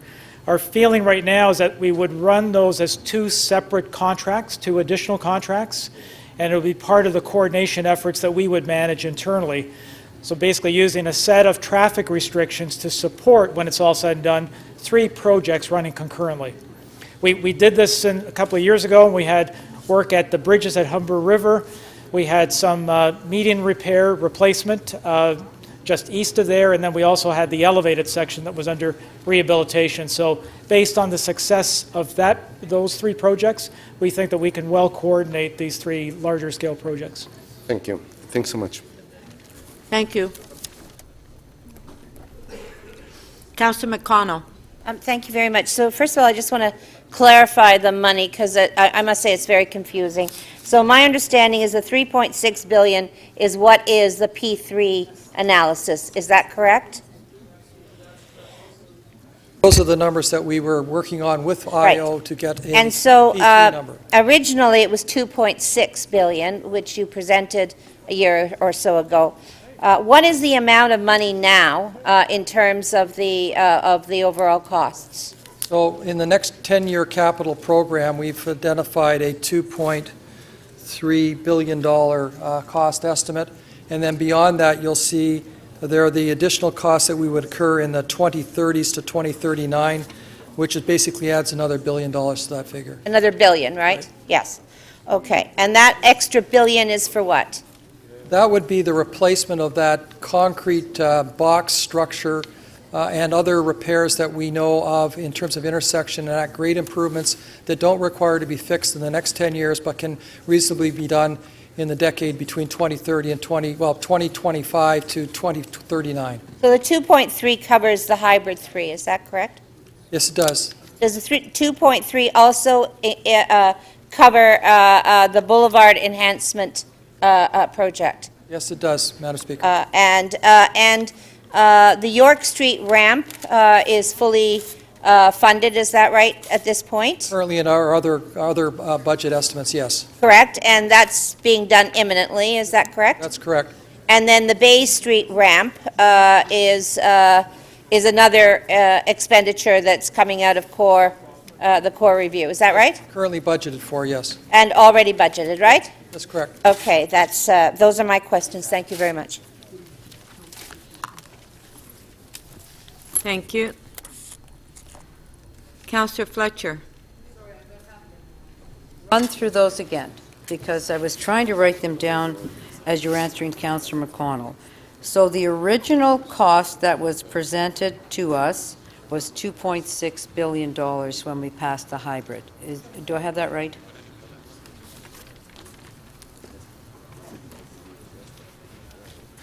Sorry. Through the Speaker, the numbers that we reported to you last year, September 2015, $2.6 billion, included the base hybrid. The base hybrid, and that was basically what when we voted, that was the number that we had in front of No, us. Counselor, no. So No. it was only part of the 2.6. The the hybrid 3 that you had in March of 2016, this year, was a capital cost escalated to the time of construction of $718 million. There's an awful lot of different numbers. I think you'd agree. It's that we- because there was an EA that dealt with only part, and then the strategic rehab is doing it with it all, including that part. So I guess between, and now we are at, exact number? For Phase 1, I'll call it, that isn't the, what you said we could do between 2025 and 2035. Talk about this Phase 1. So we are talking about, in the 10-year capital plan, a $2.83 million or $2.83 billion capital plan. Expenditure. And then in the Phase 2, or the next 10 years, Sorry, about 2.28, right. Yeah, thank you. Sorry. 2.28? Yes, I'm sorry. 2.283. 83. I was rounding it up to 2.3. Are there any cents in there? Okay, yes. And then 2025 to 2035, I think you said there was another billion on there. Another 1.34 billion. 1.34 billion, okay. So that's what's in front of us today. And that is for the entire rehab The from whole thing. 427 to the Don River. What we saw Mr. DeAndrea show us that map. That's correct. That's for the whole area. And then when you worked with IO, they came up with a number of 3.6 billion Correct. for the period between now and 2025. Do I have that right? That's correct.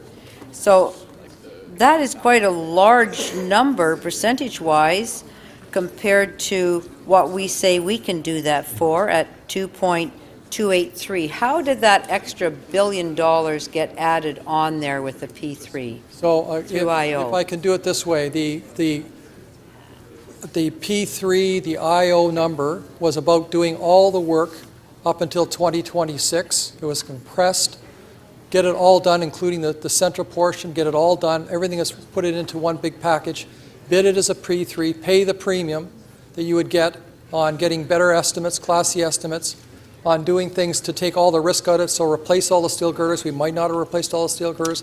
Added project costs, a variety of other things that you would do if you had an abundance of money and wanted to avoid any risk. And so that's the number you get. There was a big concession payment in 2023 or 24, and that's when you'd pay it, and then you continue to deal with the rest after 2026. So essentially, you're saying that the premium and the risk would be upwards the $1 billion. That is the basic concept, yes. That's the basic concept, is in order to do that, we'd be spending an extra $1 billion to use the IO model. Yeah, and to be fair, the better design estimates we got added some cost.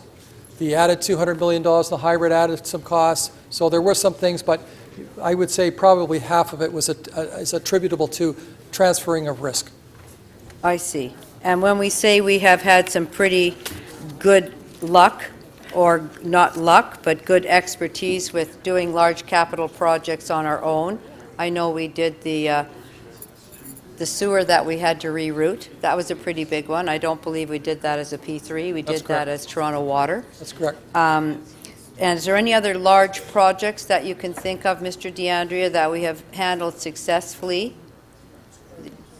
I'm sure there's many, but would you like to mention one or two? Well, the one that comes to mind that is most directly applicable is the project on the Gardiner. We rehabilitated 800 meters of the deck at an estimated cost of $65 million. And that was, as I said, completed 6.5 months ahead of schedule, and only paying a $5 million premium on that. Very good, thank you. Thank you. Councillor Ford, questions? Thank you, Madam Speaker. Through you to staff. Earlier, Councillor Mammolini kind of put out on the floor that they had two options.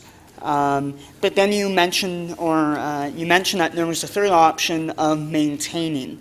What is the cost difference between moving forward today with the hybrid three option and maintain? Mike, do you have any maintained numbers for current based on IO? I don't know that I have those.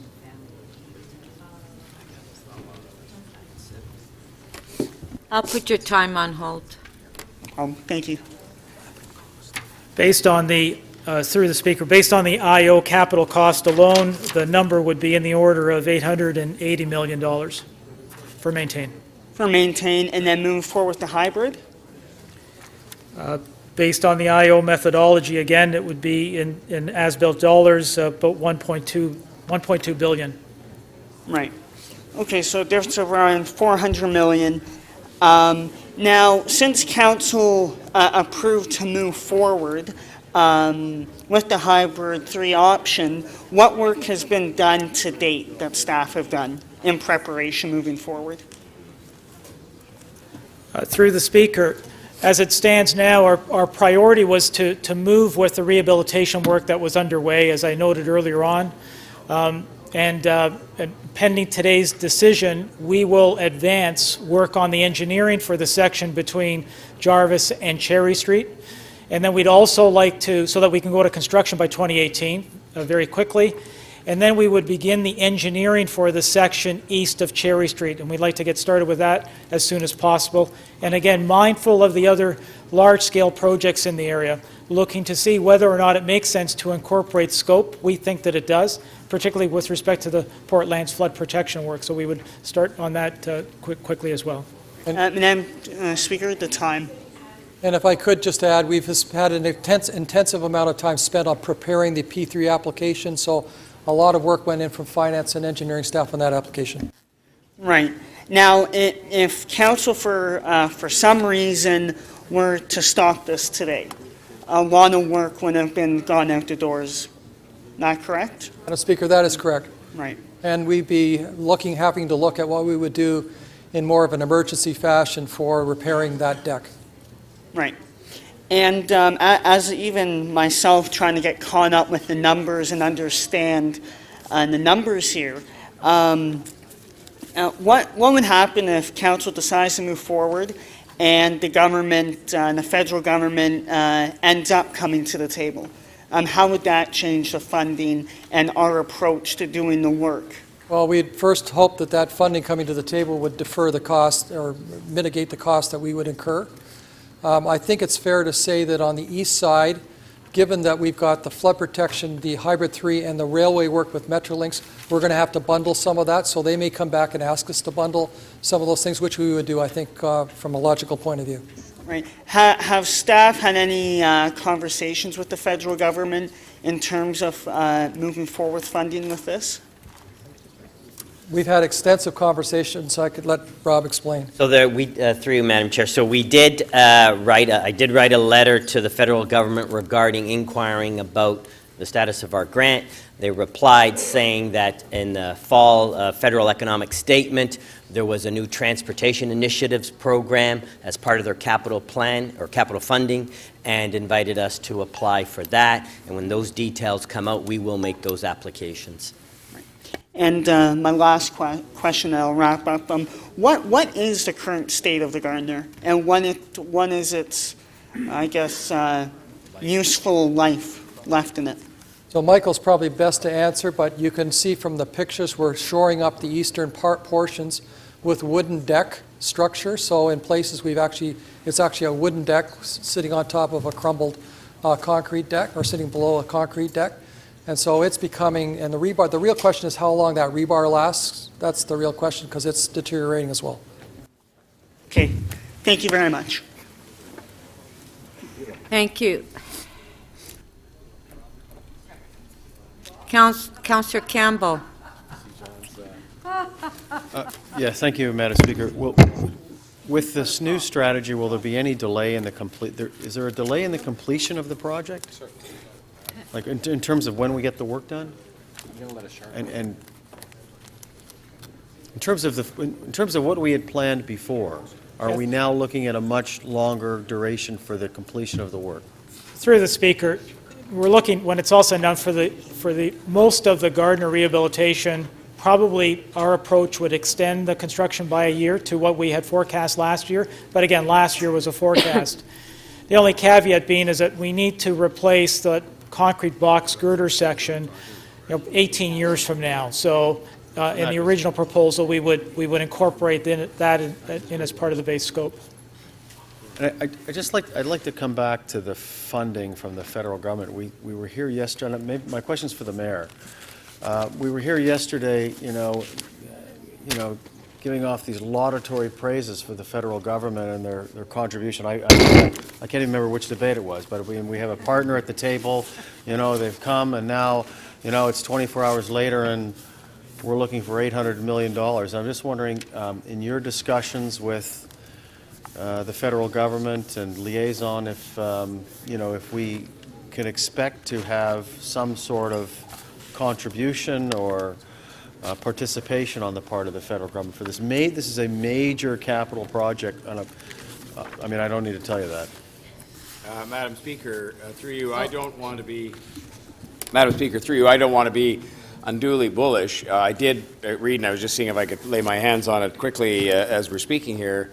But as was just mentioned by the Chief Financial Officer, there was a new fund created. So as one went away, namely the P3 fund under which we had submitted an application for the $820 million, a new fund of several billions of dollars, that's why I don't remember the number, was created for major transportation initiatives. And we received confirmation, my office did directly, this week from the Chief of Staff to the Minister, and that's beyond what Mr. Rossini was referring to, that we'd be most welcome to apply under that, which I take not to mean that we're necessarily going to get the money, but that we're most welcome to apply. But as was just indicated, I think, by the Chief Financial Officer, the criteria for application, since it's a new fund that's been put in place, have not yet been set out, so we haven't been able to apply. So I would just say that I don't think there's any reason, and this is what I said the other day in the debate, to be very, very negative about it and assume there is no money, any more so than we could assume we had it in the bag before, because we had submitted an application for a fund that was wound up.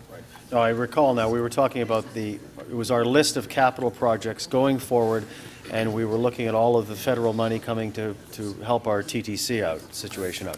So are these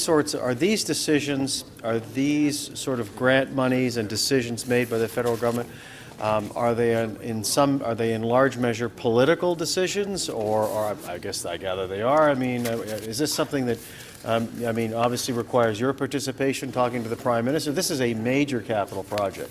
I will only say, I think, like most decisions in the lives that we're in, it's a combination of obviously staff and their recommendations and all the criteria and very technical reports, and the ultimate decision resting with the political people. And I have spoken directly, for example, about this project, both sort of before, during, and after, meaning in all the different phases, including after the announcement of the wind-up of the P3, with senior political representatives of the federal government, and have not received any information other than encouraging us to apply under the new funding as soon as the criteria are available.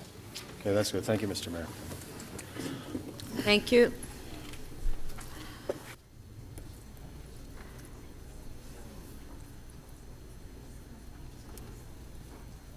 Councillor Holliday. Thank you, Speaker. I wonder if someone could clarify the rationale or the reasoning that we used or applied for $820 million of funding under the original program that we know has not come through now. What was it, a percentage? Yes, basically, through Madam Chair, is 1/3. So the new program, is it also a 1/3 program? Do we know about the design of it? There are no details or design. Okay, so that's coming. So can someone tell me, presumably from what we know today, will we be back in the chamber possibly to have another similar discussion in the event we do receive funding? And will that fundamentally change once again? When details are submitted, we will make the necessary applications, and then there's a process for that.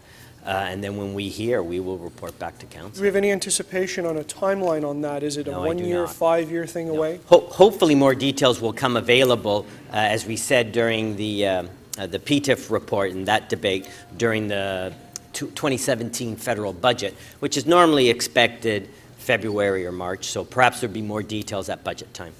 The report talks about $1.34 billion, which is beyond the 10-year plan.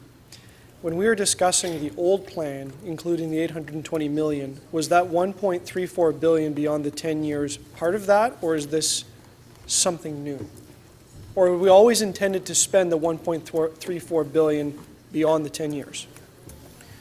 Through the Speaker, the original plan, as I said, incorporated all of the elements of the Gardiner. So the concrete box girder section, which is in pretty good shape right now, it would have been replaced as part of the overarching construction project. As it stands, we're not looking to replace that section until 2035. And so we've got 18 years before we actually need to make an investment on that section. But that timeline hasn't changed. We had always anticipated. No, through the Speaker, the original P3 plan, if you will, basically looked at replacing the entire elevated section as part of the overarching plan. Okay, and so we've changed the timing. Thank you very much. Thank you. Councillor Holland? Thank you, Madam Speaker, through you to Mr. Rosini. Thank you. Just going back to so it's 820 million. That's what we had applied for the P3. Is that correct? Yes. Okay. So, and I know that it's been asked a few times, but just to reiterate, so you've indicated that you've already reached out to our federal or your federal. Yes, I wrote to them on November 29th. I have the letter in front of me. Okay. And we got a response inviting us to apply to the new Trade and Transportation Fund program once the details are released. Okay, and it will be this. Are you getting indications that it's similar? I have no idea. I cannot speak on what that program will say. Okay, and you're thinking that it may come through the federal budget? Well, that's typically it. Since it wasn't announced in the fall economic statement, the next window of opportunity, I'm guessing, would be the federal budget, which is in the spring. Okay, and is there the possibility to apply for more funding at that point? I cannot say. Okay. Okay, thanks. And to Mr. DeAndrea, in terms of, so last term, when I was actually on PWIC, and we were looking at whether to tackle the western portion of the Gardiner or the eastern portion of the Gardiner first. We voted to look at the western portion because obviously there's a lot of consideration on whether to remove the eastern portion or not. So that was the reasoning or rationale behind that. And so looking at the western portion, where are we at in terms of timelines and what's the overall cost?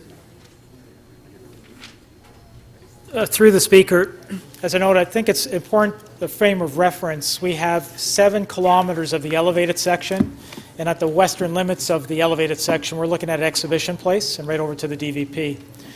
So of that, we completed the rehabilitation of 800 meters of that. So we'd like to, as part of what we're recommending today, if you accept our procurement strategy, is to proceed as quickly as we can to deal with what we would consider to be the most high priority area, and that's the section between Cherry and Jarvis Street. And then subsequently, we would be looking at the section through the Exhibition Place, which is this concrete T-beam section, which also is sort of the next in phase in terms of needing to be rehabilitated. Then we have areas at grade, further west, that also, with respect to some culverts and some bridge structures, that also need to be rehabilitated, as well as some pavement reconstruction and repaving, that we'd like to get started in those areas by about 2019. So basically, by 2019, we would have 3 projects underway running concurrently. Okay. And so in terms of the eastern portion, where are we at in terms of the condition, and are we still on track with that timeline? So again, through the Speaker, as the Deputy City Manager noted, that eastern portion from Jarvis east to the DVP was the subject of the environmental assessment. Based on the report before you, we're recommending that we proceed with the rehabilitation of the section between Jarvis and Cherry Street, and the section between Cherry Street to the DVP we would begin the engineering on, so we can better assess what the overall project costs are going to be, the risks. And again, as the Deputy City Manager noted, we think that there's opportunity to marry up with elements of the work plan for the Portland's flood protection that could be incorporated as part of our project, but we'd like to get on with the engineering as quickly as we can. Right. So the initial phase will be from Jarvis And to To Cherry Street. Cherry, so, okay. Okay, great, thank you. Thank you. Deputy Mayor Minnan-Wong? Yes, just a couple of questions. Design, bid, build, so that you're going to do this on the west of Jarvis, yes? That's the first step? Through the speaker, actually west of Cherry. West of Cherry. And then west of Jarvis, is that the second piece? So so everything west of Cherry would be Oh, design, sorry, bid, west build. of Cherry, pardon me, yeah, okay, got it. And then east of Cherry, we would defer decision until such time that we've done the next phase of the engineering for that. Okay, so you would hire engineers, you'd put it out to bid to have an engineer do all the design work, an engineering company, yes? We decided whether it be one or a series of engineering firms, but yes. And how long is that going to take? Again, our first priority is the section between Jarvis and Cherry Street, and we'd like to get that procurement completed by early in 2017. Well, putting out the contract for the engineering work, yeah? Correct. So once you get that back, you're going to put it out for bid, yes? Correct. And so just in terms of that arrangement, is that going to be a contract in which it's going to be it's going to be one price, and they're going to have to come in at that price, and they're going to have to eat anything else if they go over budget? Through the speaker, we'll be working with our colleagues in legal services to look at what mechanisms we have to provide greater schedule certainty. Yeah, and on time, yes. Correct. And so, one of the options, procurement models that we've spoken about is a cost plus time, where time, a construction schedule, which would actually represent a value. And so the lowest bid then, based on the cost of time as well as the cost of construction, would be the low bidder. Okay, but once you agree on that, anything outside of that, so they'll make a bonus if they work faster, is what you're saying, right? Essentially? Their bid, that's part of their bid analysis. Yeah, I just want to make sure that once we put this out to them, that we're not going to be on the hook, as we so often are, for, they all of a sudden find something, or, change of scope. So through the speaker, again, as the deputy city manager mentioned, we think this is a low-risk proposition, particularly given the fact that we're just rebuilding the structure. I don't want to diminish the significance or the challenges, but we've had success in completing 800 meters of rehabilitation, quite successful, as I noted, ahead of schedule. No trusses built upside down? Not in the city of Toronto. Okay. The other question is, Mike, are you doing this? Will you be managing this project? Through my team, I have Frank Clarizzo, who's the Director of Transportation Infrastructure. And his team. through the whole process, you'll be doing the whole project? City of Toronto staff will be managing the project, yes. Great. Thank you. Thank you.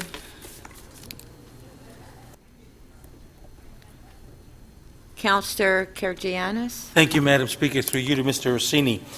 In the last 10 years, some of the projects that we've overdone, can you tell us how much overrun we had?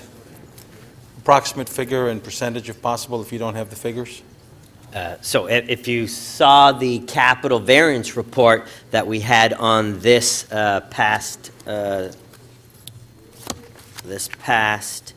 agenda, and I am going to open it up right now. Of course, I can't find it. You put my time on hold, Madam Yep. Speaker? Let me just get that. The capital variance report was 26.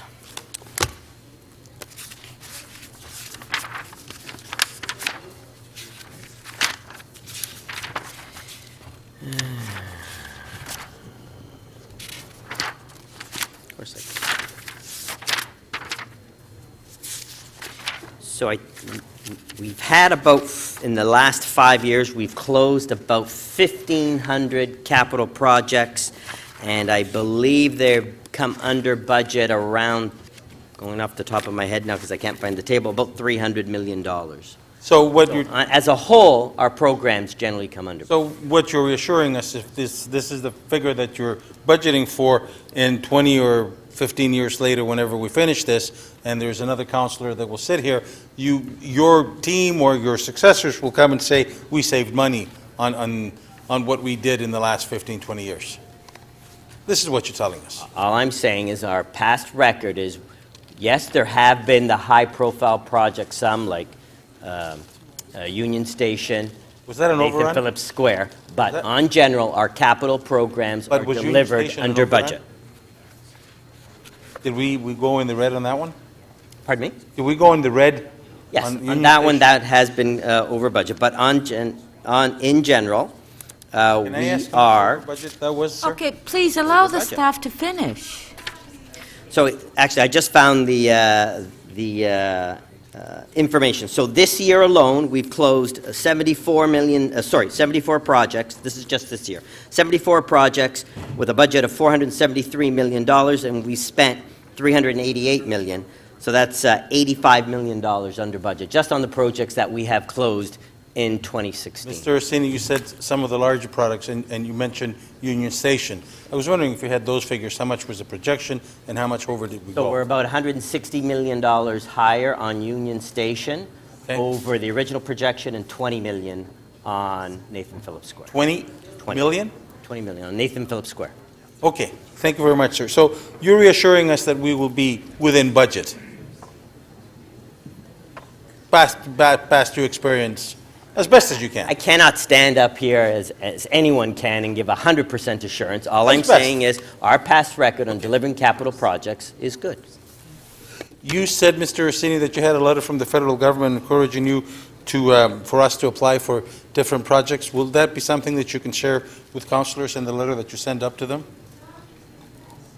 Sorry, I wrote to the Assistant Deputy Minister on November 29th, got an email response inviting us to apply to the Trade and Transportation Program when the details. Those are public documents, correct? Pardon me? Those are public documents? Thank you, appreciate that, sir. Thank you very Have much. they been circulated? Oh, I understand that they have been circulated already. Thank you, appreciate it. Yeah, I believe they're on your desk. Councillor Mihevik. Yes, thank you. You know, a few years ago, 3Ps were all the rage. And, you know, maybe it's going to work on Eglinton with Metrolinx. It's certainly taking us a lot longer, even just to construct the contract. Took an extra year and a half or 2 years, and it just stretched everything along. So I'm not sure whether that's going to be deemed a success or not. And here you're telling us that we're saving $1 billion by not going 3P. That's not a small chunk of chunk of change. So what's the learning here on that piece? Just on that piece, if you could.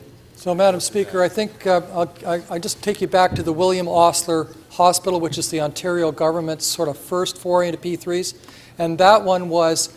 What they tried to do is they tried to take the hospital board they tried to get the design right done up to 30% and stop the hospital board from changing things as they went through contracts and adding and subtracting and having change orders. So that process for them worked very successfully because they pre-designed the layout, the operating rooms, all that kind of stuff was laid out and it didn't change, and it saved over the traditional procurement considerable money.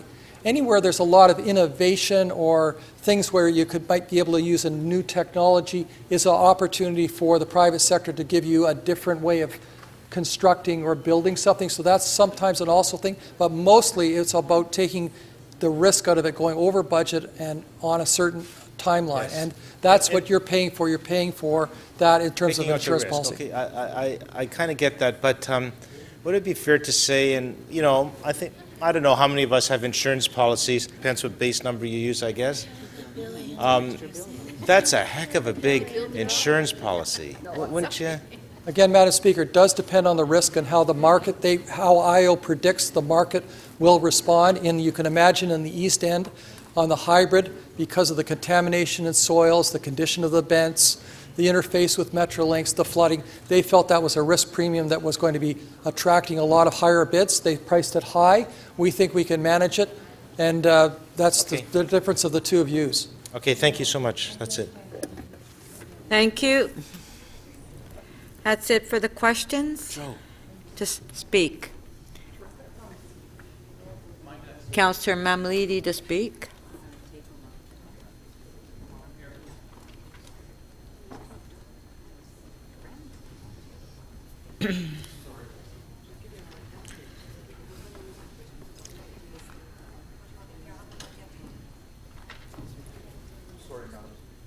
Okay, to speak. I know that everybody was rushed and it's snowing out and it's really bad weather and I don't want to hold this up, but I think some things need to be said, and I'm going to say them because I think they need to be said. When this came forward, there were two options. The options were the boulevard option, and there was a lot of debate on whether or not we should knock it down and build a boulevard, and many of you really fought for that option. And then there was the option of the hybrid. And I really, honest to God, Madam Speaker, I did not know where to go with this. And I based my decisions on the cost, on the costs that were associated to the report. And back then, the costs associated to the report had the hybrid option as the cheaper option, as the option that we really as a city had no choice to move on. And when the mayor and the mayor's staff and others very clearly talked to me about the options, I said to them, I'll think about it, looked at the numbers, and that's where it went. I got lobbied by some of you on the other side of the equation, Councillor McConnell, loud and clear, and it was all about the fact that the $1 billion was cheaper for us, and I couldn't see the logic in doing this. I made a mistake. Councillor McConnell, I should have listened to you, because I should have listened to you, Madam Deputy Mayor, because at the end of the day, you were right. And the people that were looking at the boulevard options were right. Now we have a report in front of us that changes the scope completely again. And I might add that we have looked at this Gardiner since Mel Lastman, the days of Mel Lastman, when he suggested to bury it. And Mel Lastman was right. We should have had a long-term plan, a long-term fiscal plan that included the federal, provincial governments to bury the darn thing. And we decided not to do that for a lot of reasons. Money, obviously, was one of those. But look at what's happened since then. So many options, so many reports full of costs, and all it does is balloon. Now, we have heard that this report's come to us in June originally, then it came back in September, we looked at it, and now about a year later, right, we are now looking at $2.6 billion more than the original plan. My question to everybody is this: by the time this gets to where we're going, and if the federal government and the 3P projects don't come forward... Point of order. Councillor Fletcher. You can't say that something's $2.6 billion more when it's not. So that's just patently incorrect, and we're talking about billions and billions of dollars, and I think that you need to have that record corrected. Simply isn't. Everybody who's listening knows that, so. Well, you know, that's just Okay, well, fabricated. Councillor Mamalidi wants to say You done? whatever he... You finished? Okay. you said you liked me earlier. I do like you. Okay, let's continue. But are you finished? Let's continue, Councillor Mamalidi. At the end, and the mayor says it's totally made up. Mr. Mayor, I through the speaker will prove to you later on, when all this is finished out, that this particular hybrid model is going to cost us more billions of dollars, to the tune of perhaps even $8, $9, $10 billion. That's what I'm telling you right now, because this isn't going to be built right away. And by the time, no, I'm not making it up. By the time the construction industry gets through with this, by the time the unions get through with this, by the time everybody gets through with this, in terms of the shovel in the ground, so to speak, okay, this thing's going to cost us way more than the original $1 billion. Now, I would say to you, Mr. Mayor, and anyone else, we do need to deal with this. That's something I say we do need to deal with the Gardiner. But the question I have now to everybody is, do we venture into this knowing that it's going to balloon even more, double, triple? I know that that's going to happen. We'll talk maybe in a few years when it actually does.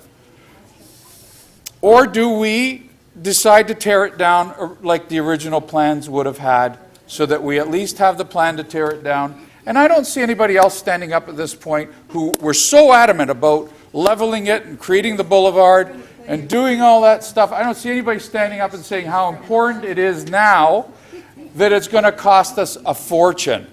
Where are you now when you know, Councillor Fletcher, that your model is cheaper now than this model will be? I'm playing back your speech from the original. Councillor Mammoliti, thank you very much. Councillor Mihevc to speak. Thank you very much, Madam Speaker. Let me, on the positive side, I am glad that this report recommends us going away from the P3 model. You know, sometimes we go like bees to honey, thinking that a certain approach is going to just be the savior for all the difficulties we have sometimes here managing our contracts. And I think P3s have been kind of highlighted as the new nirvana of how we should be doing business at the city. And here staff have, after due evaluation, are saying, well, you know what, maybe that 30% premium is just a little bit crazy. So that's a good learning for us, if that's the learning that we have. You know, if I could figure out a way to go in a different direction, I would. I will not be supporting the recommendations here, and it's not necessarily because they're not logical, but they're so knotted up in this assumption that the east of the Jarvis must be above ground, must be a highway in the sky, that I want to, as a principled position, I will not be supporting it. Certainly, since we've had the conversation or the debate and the decision of council of whatever it was, 8-10 months ago, I have heard, certainly from the residents that I've spoken with, that this project needs to be reconsidered. And I think that that's frankly what we need to do as a city. I don't think council is prepared to do that. That's not my read of the room. But I, for one, will express my disagreement with this in a principled way by voting against the resolutions. I'm not against, I don't think anyone in this chamber is against the work that needs to happen west of the Jarvis. It's the east of the Jarvis portion that really needs a rethink. This really, really does. The only way I can voice displeasure is by not supporting these motions, which is what I intend to do. Thank you. Thank you. Councillor Layton to speak. No, he's not here. Councillor Fletcher to speak. Speaker, as much as I would like to go back and say, let's go back to the beginning, now we're looking at these dollar figures, and let's go back and have another vote to tear down the Gardiner, I simply can't do that. Because I've checked with the staff. That sets us back quite a distance. Simply because all of the work that's been undertaken on the design and the EA itself that we approved, we have done that work. If this council says we're going to go back and start again, that's another 2 years of the Gardiner falling down, of our inability to get at the flood protection, of our inability to untie that knot of the mouth of the Don, because now we're going backwards. So I would like to do that, but I'm not going to do that, because I think that's an irresponsible thing to do. It's an irresponsible thing to do to say, okay, now we're going to maintain that. Because quite frankly, that's back to the drawing board. We've heard that that section of the Gardiner has only been band-aided because we're waiting, and we were waiting to decide what to do. We did decide what to do. So we continue to put little Band-Aids here and there along the Gardiner while we're going to get to the real work. I am not prepared to set this process back 2 years. For those of, so that's the first thing. And go back and have to start on an environmental assessment all over again. How many times are we going to eat this meal?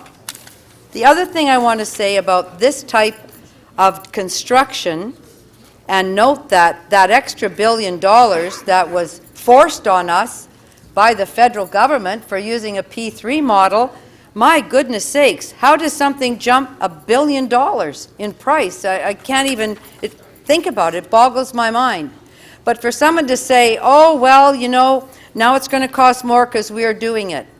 Luckily, that's an elevated structure. In my ward, when you go down underground, you always find something that you didn't know was there. It's not on the drawing. It's old sewer pipes. It's some kind of gas connections that exist from decades ago, and particularly, pardon me, or a cemetery. Yes, there's all kinds of things below ground. This is not a below ground activity. So the chances of that being slowed down by an old boat, by something historic, by the first Parliament, by an old shopping cart from somewhere, aren't going to happen. And therefore, I have complete confidence that under the leadership of Mr. DeAndrea and the staff, that we will be starting this project. It may expand a little bit, but believe me, it won't be expanding by $1 billion. That is just unconscionable. So we have to get on with this. Yesterday we said we want money from the federal government to naturalize the mouth of the Don. If we go back to the beginning, we'll have to send them a letter and say, no, not this year, not this year, because we're redesigning that all now, and sorry, can you put that money on hold? We'll get back to you. Let's get serious. We're redeveloping a massive amount of land in the city of Toronto. We're undertaking a huge redevelopment of a highway that many people don't want to do. It's not my first preference, but I can't set the clock back 2 years on every other project, including the Smart Track Station, the Lever Brothers, the mouth of the Don, the transit for the waterfront, Villiers Island. It's all connected, my friends. There's not one piece that you can pull out and turn back the clock without turning back the clock on every single project.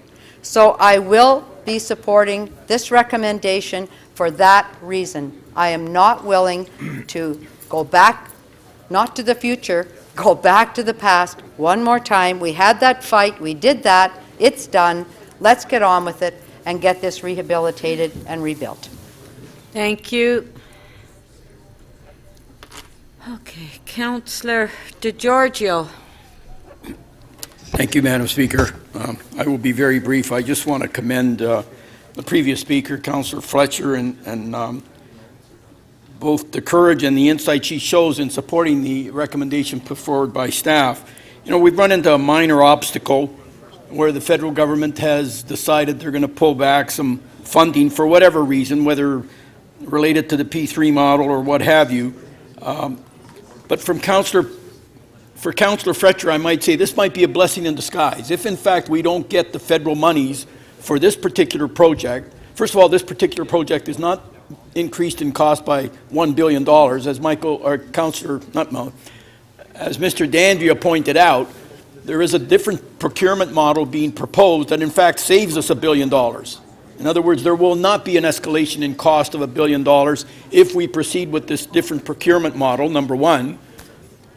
And if we don't get funding from the feds, maybe we'll get funding for the mouth of the Don. So everything is actually working out to the best. And if we have to look at it from that perspective, to have councillors say, you know what, we want to revisit what decision we made with respect to the elevated Gardiner and whatnot, and we can save some money if we go back to the, and somebody saying I made a mistake. I mean, that's brutal. That is brutal. After the discussion that we had and the council made a decision for one or two members to stand up and say, this is a perfect opportunity for us to revisit the decision that we made in the past. That really is mind-boggling, and it's irresponsible, and it's certainly disingenuous. So I hope we will support the recommendation put forward by staff. Thank you.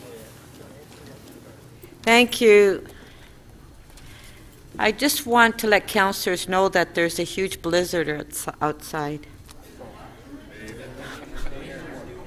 So I think at the end of the day, we're probably all going to be... Yeah, so I think we'll just sleep here tonight, really, because I have to be back in the morning. Yeah. Councillor Layton to speak. Thank you very much, Madam Speaker. I have a motion that's on behalf of Councillor Wong Tam that City Council direct the Deputy City Manager and Chief Financial Officer in consultation with City Manager to report back to the Executive Committee in 2017 on any adjustments to project funding for the new approach to the implementation of the revised strategic rehabilitation plan for the Gardiner Expressway after results of the second phase of federal infrastructure funding is announced. I would like nothing more than us to actually have a vote on the original decision we made 2 years ago. I would like nothing more than that right now. I can appreciate that we could put that motion on the floor right now and it'd likely be ruled out of order, and we probably would have to challenge the chair, and she'd probably be uphold it. And that's probably because of for good procedural reasons that Councillor Perks can explain to me on another occasion. But I would like nothing more. Because essentially with this escalation in cost, the information that we get from the federal government, that information together sends a clear indication that we've taken a bit larger bite than we thought that this was originally. Whether or not the final decision would end up the same, it probably would. It probably would. But that doesn't mean that we shouldn't take a close second examination at this. In fact, a third examination. We had one increase of $1 billion, another increase of $1 billion. How big of a blank check are we going to write for this thing before we finally decide that we need to perhaps have a bit of a mature conversation about it? $5 billion? Are we going to get a report about $6 billion? $7 billion? I'm curious just how far we're going to let this thing keep growing until we decide that we need to take a second look. So it's unfortunate that we can't do that now. I had really hoped that cooler heads would have prevailed and said, you know what, while we do this next phase of design work, maybe we should have something else in our back pocket, and we should have advanced some of the other design work on the Boulevard option to see if there wasn't another way of addressing these concerns without continuously inflating this budget. Thank you. And the motion I'm happy to put to table on behalf of Councillor Wong Tam. Thank you. Councillor Perruzza to speak. Perruzza's coming right now. Oh, no. Uh-oh. Oh, skip him. Uh-oh, he doesn't know. Do you know the topic? Make one point. Yeah, Speaker, I'm just happy to stand and just weigh in, and perhaps takes 30 seconds or so to gloat. Can I just say that one more time? 2, 3, and perhaps 4, take a few seconds to gloat, and that's the gloating part, right? If you want to stretch 20. out the gloating part, let's do that. 21. Okay, sit down. Here's what's really interesting in this exercise, Speaker, is that there's so much literature that has been produced on the whole PPP thing that and quite frankly, all the literature has been very, very clear. Every time the public sector is forced into an exercise to basically engage wholeheartedly the private sector, basically what happens is prices balloon. And this is a perfect example. And I'm so glad that it's here, because many of us have been making the same argument on the garbage front. You are, quite frankly, in a very, very similar position there. The private sector, and I'm just also going somewhat by memory and my own experience, when the government that actually built the 407 did a very similar kind of thing, you cannot but lose as the public sector. Because what invariably the private sector does, it comes in and it says, sure, we got this ideology up in Ottawa, we got these conservatives up there, and they want you to build, they want you to do this, and they want you to do this in this way. And they say, well, not a problem. Just guarantee it all. Guarantee our risk. Guarantee our money. Guarantee all of it. And you know what? You're going to have to pay us somewhat up front. And sure, at the end of the day, for not a dime more, we'll deliver you this very, very elaborate project. So what happened to that cost when we did that, when we went out and knocked on those doors? Quite simply, I got it. We can go into the semantics, east, west, 500 million, 500 million. No, you chose another hybrid. You went from 520 to 748 or 738.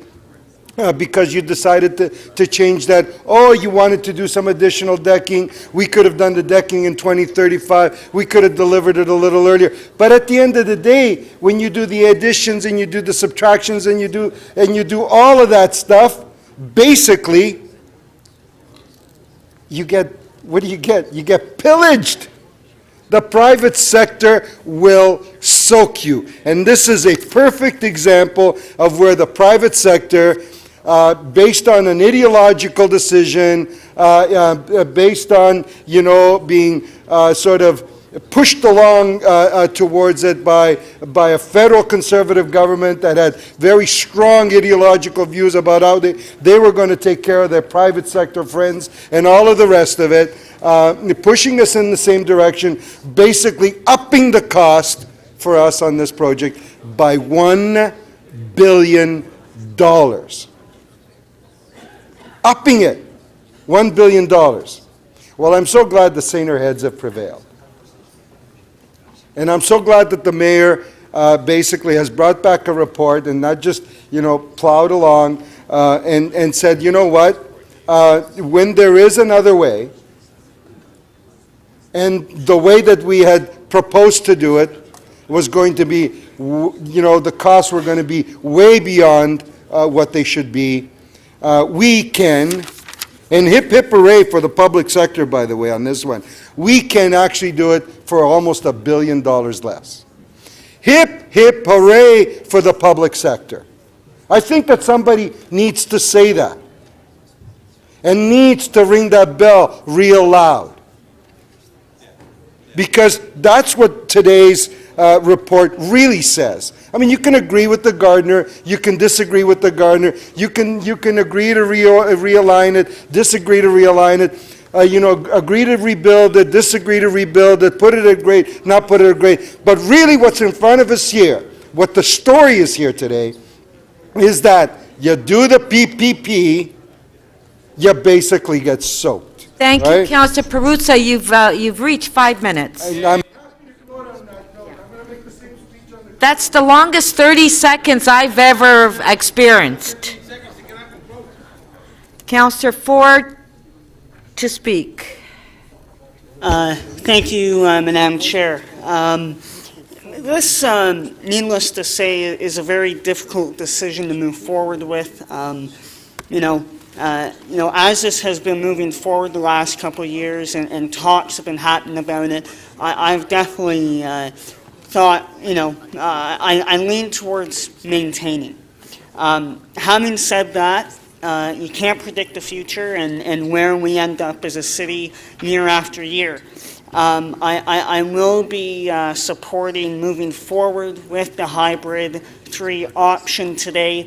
I do not believe that it is right for this council to step back to the drawing board and restart. I think even through my questions, I've learned the hard work staff has done on this and trying to move this forward, working with other levels of government, working with the mayor's office and staff and other councillors to move this forward. There's been a lot of money already invested in this, and I think it would be a waste of money to move back and start over on that. And one of the scary comments from staff were that, right now the Gardiner is being held up with wood. Not specifically that. I think it's safer than that, but that is concerning to me. My residents use the Gardiner on a daily basis to come in and around the city. So I think it is very important that this council continue to move forward. I think there was some optimism here in terms of the federal government being open to continuing to have those conversations with the mayor and staff and to find new partnership here and bring money back to the table for such an important project in Toronto and an economic driver here in Toronto that many of people use day by day and throughout the year. So I will be supporting moving forward with the hybrid option and to keep our city moving and in a safe and logical way. Thank you. Thank you. Councillor Perks? Thank you very much, Speaker. I think it's important that we put this issue in some context. And the couple of pieces of context that I want us to think about are scale and priority. In terms of scale, we spend a tremendous amount of time on the floor of this council arguing about $1 million here or $1 million there. Heck, we spend 45 minutes here at a meeting talking about putting in a $10,000 traffic light or stop sign.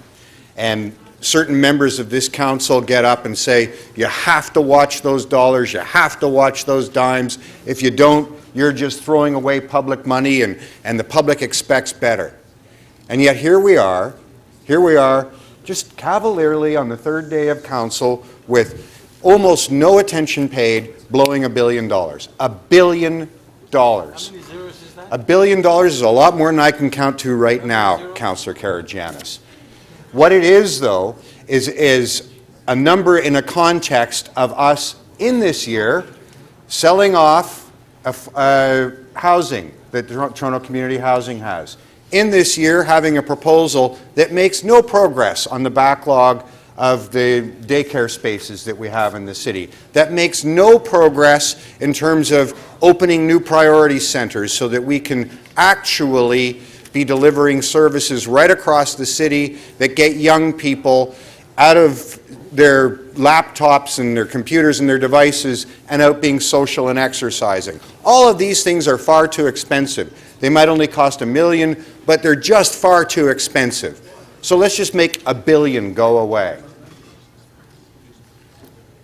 Another piece, though, of that context in terms of where we spend money that I always keep my eye on, are we doing the basics? Are we watching the bottom line? Are we getting the bread and butter of this job right? And one of the places that you look for that to indicate how you're doing with that is our state of good repair backlog. I always look with great interest. Are we just keeping up with making the assets we currently have, the roads, the recreation centers, the libraries? How are we doing with that? And if you look at the overall number for the 10-year capital plan that was just launched, it looks very good. It looks as if we are reducing our state of good repair backlog by 3% over the next 10 years. That's how it looks overall. But if you remove this multi-billion-dollar project, in fact, our backlog is getting worse.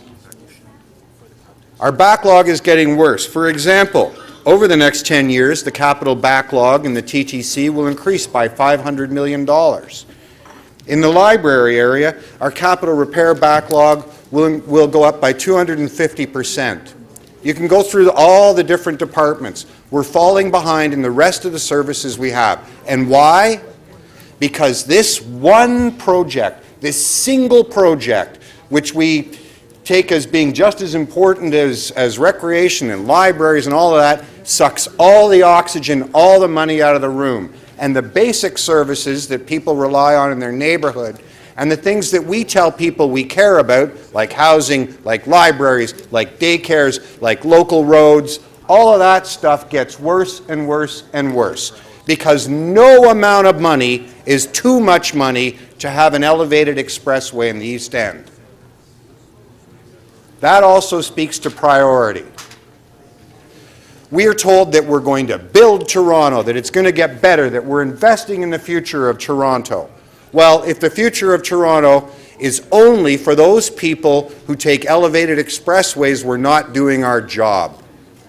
I'm profoundly disappointed that we can have a report coming saying the cost went up $1 billion. It's going to impact everything else you do, and not one single person here is prepared to do the work to say, you know what? Maybe that's too much money. Maybe we should go back to the less expensive option because we simply can't afford to keep all the other services that Torontonians count on us and go to this hybrid option. It shows that the rhetoric of building the city is far more important than the actual task of building the city. It's disappointing. Thank you. Councillor Cressy to speak. Thank you, Madam Speaker, and I'll be very brief in my remarks. I understand that the recommendations in front of us are for the entire stretch of the Gardiner, and as such, they cannot be separated out, and it is with some reluctance, but I will be supporting the recommendations in that way. And I say some reluctance because I did feel that the hybrid, that the maintain option was a bad decision last year. I still feel that way today, but I'm moving forward. Thank you. Okay. Okay, the last speaker, Mayor Tory.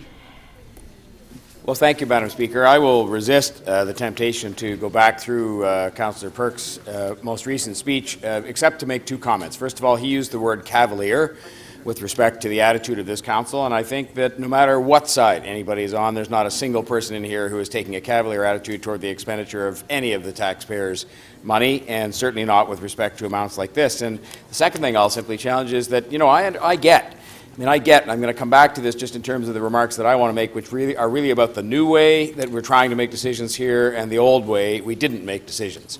And, you know, you reject it. I say respectfully to Councillor Perks, and you're the main spokesperson for that point of view, though not alone today. You reject the fact that actually building a road is part of building a city. I don't.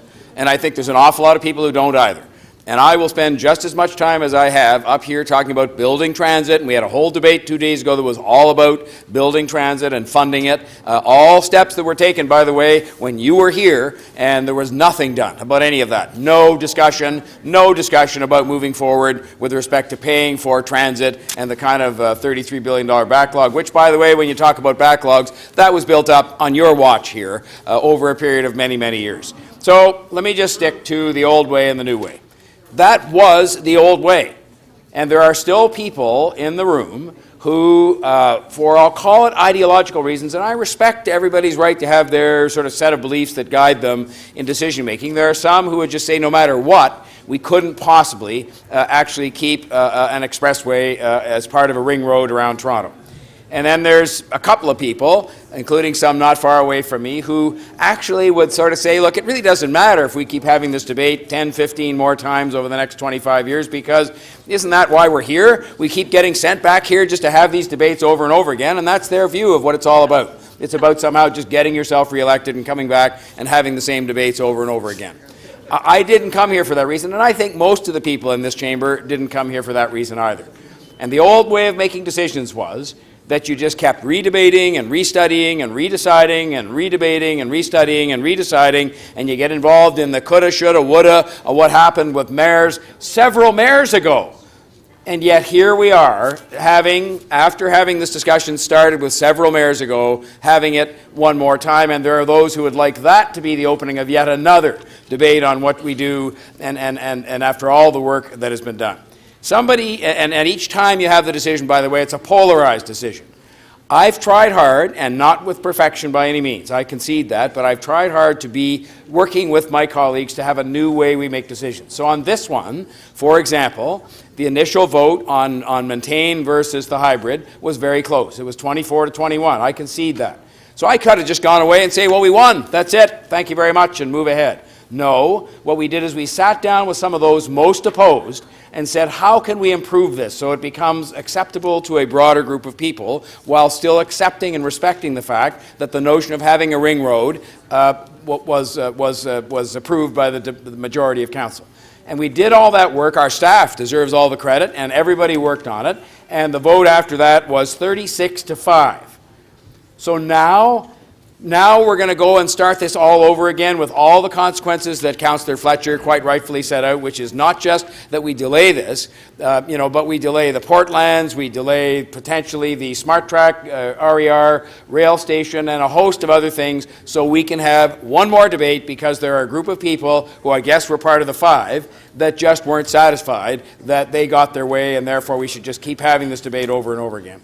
Somebody, and I just don't think that's the right way to do this, and somebody referred to a chunk of change, and it is a prompt, but I brought it because, yes, it's a lot of money what we're talking about here. This is a chunk of the Gardiner Expressway from east of Jarvis Street, and it didn't fall down, but it could have. It was chipped off because somebody identified a place in the Gardiner where the thing was falling apart, as it is in most places, and I think that is symptomatic of the old way. Just like Scarborough Transit, you leave it, you debate it, you redecide it, you decide it over again to the point where the RT that's out there is completely falling apart. You've done no work to actually move ahead to decide what you're going to do about Scarborough Transit, and somehow that's okay. That's building the city, doing nothing. I don't agree with that. Building the city is making decisions democratically, looking at them carefully, and then deciding. The last vote, by the way, on Scarborough Transit, 27 to 16. And yet I know there are still people who want to have that one again. But we've got to move forward. We've got to build the city. We've got to stop this and say to people we're going to move forward and build this city. And today gives us a chance to do that. And I really respect the by and large constructive attitude that has been brought to the discussion today by everybody. Everybody, even those who are opposed, have been constructive. It's been reasonably brief. Now I say, let's have confidence in our staff, who I have confidence in. They can do a great job. Let's have confidence in ourselves. And let's move forward and build the city. It's time. This tells you it's time to get on with building the city. We've taken the decision. We'll take it today. Let this be the last time. Let's get on with the work. Thank you, Madam Speaker. Thank you. Actually, one of those bricks that you had in your hand, it hit my car a few months ago when I was driving on the Gardiner. Did you put it for a claim? It cost me $500. You didn't put it? No, I didn't put a claim in.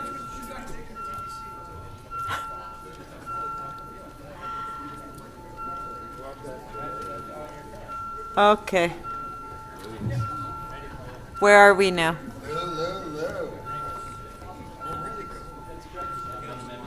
Okay, we have one amendment by Councillor Layton. Oh, yeah. Because I don't know anything about the law, but he wrote stuff down. Not anymore, man. I lost track. You spent so much money since I was on budget committee. I got no idea what you're doing. All this stuff I don't.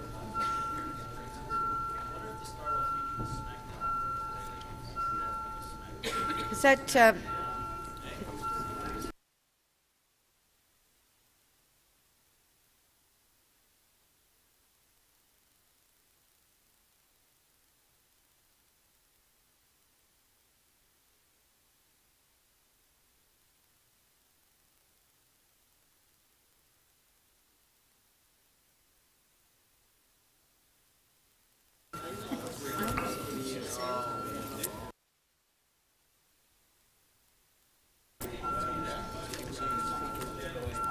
Councillor Peruzza, please. Councillor DiGiorgio.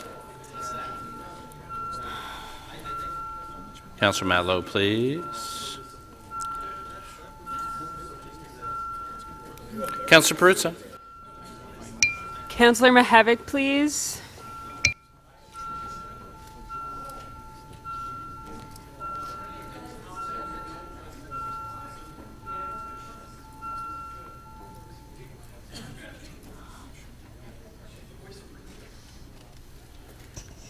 The motion does not carry. The vote is 14 to 22. Okay. On the item, recorded vote.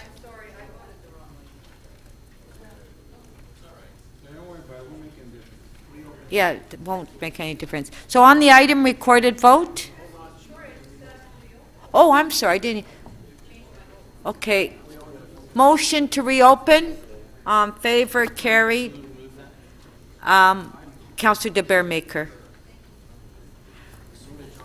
Okay, so on the amendment, recorded vote. This is the same thing, we're voting because we reopened it.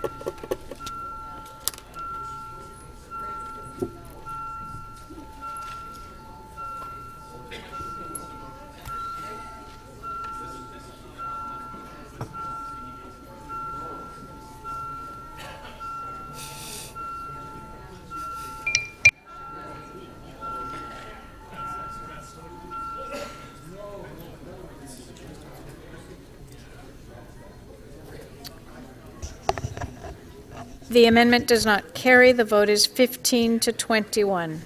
Okay, on the item,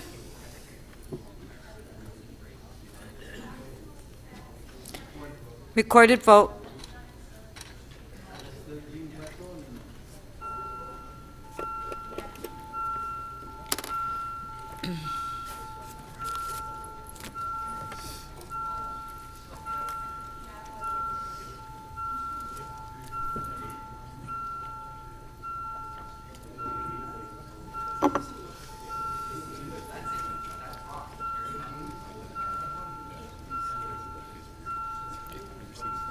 Councillor Mihevc, please. Councillor Fletcher, please.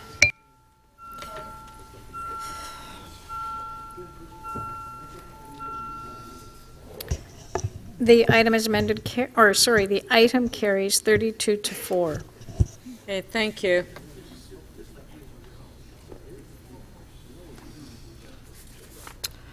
Okay. Yeah, we're ready?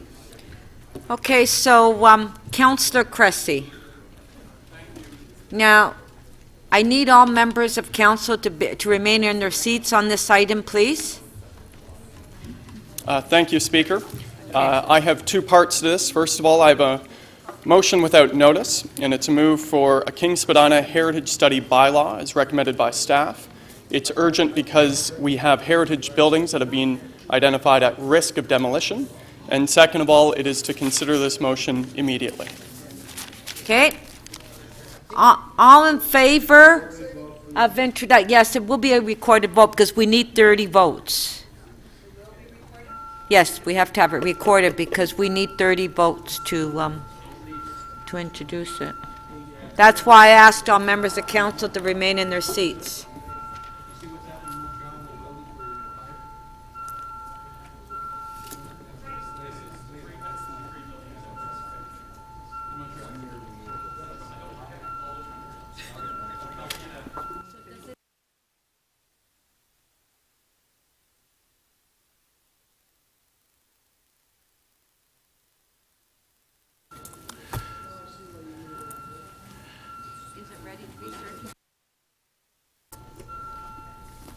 The motion to introduce carries unanimously, 36 in favor.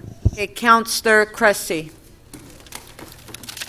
And as is customary with any bylaw of this sort, the second part of this motion is to amend the order paper to consider the motion immediately, as is customary and on the advice of legal and planning. Okay, on favor, carried. Okay, so the motion is going to be circulated now, and then we vote on it. A lot of people don't know what an interim control. It's an avenue, it's an interim. I thought we were getting the Gardiner. Gardiner. That we were getting. Yeah, I thought you were getting a motion. Heritage. No, well, I did, and then I showed the staff, and they said no.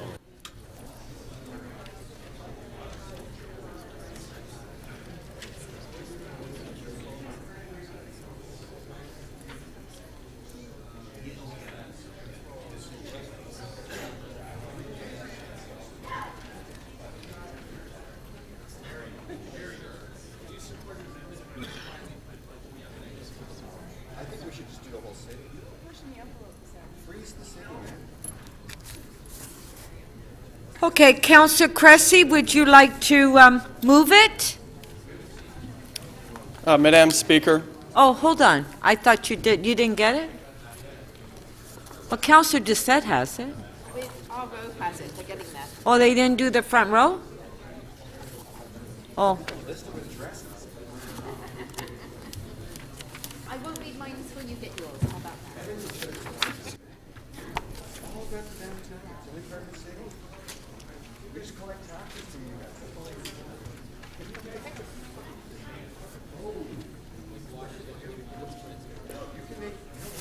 So has everybody received it?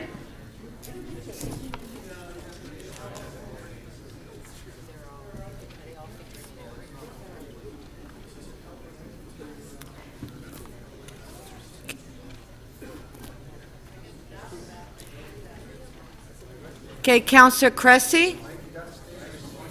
Okay, want to read it? Okay. Oh, sure. Okay. Question, Councillor Campbell. It's just a question of staff. This is obviously a very important area of the city, one of which we're all very familiar. I support Councillor Cressy, but I was just wondering if the chief planner could offer a few comments on what we're doing here and the importance of it. Through the Speaker, this is a study area bylaw which is permitted in the context of the Heritage Act. We are in the process of completing the Heritage Conservation District in the area. Over the course of the past several months, there has been an acceleration of demolition permits to demolish buildings that are contributing to the heritage character of the area. This bylaw has been constructed to be very specific to prevent the demolition of contributing heritage buildings in the period before the adoption of the HCD. It's King and Spadina. So at King and Spadina, right? Okay, King and Spadina. Okay. Glad you didn't drop that word. Okay, that's good. Thank you. Thank you. That's it, Madam Speaker.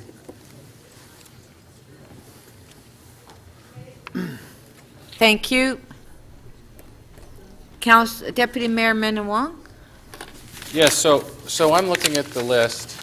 It's, you know, I've learned from previous experiences the devil's in the detail on these things. And I look at all the properties on this list. How many properties? What's the total? 303. Through the Speaker, there are 303 properties. 140 of those properties are already listed and already protected. So Sorry, you have both in 140 this of them list. are protected, and so what's the balance that aren't? 163.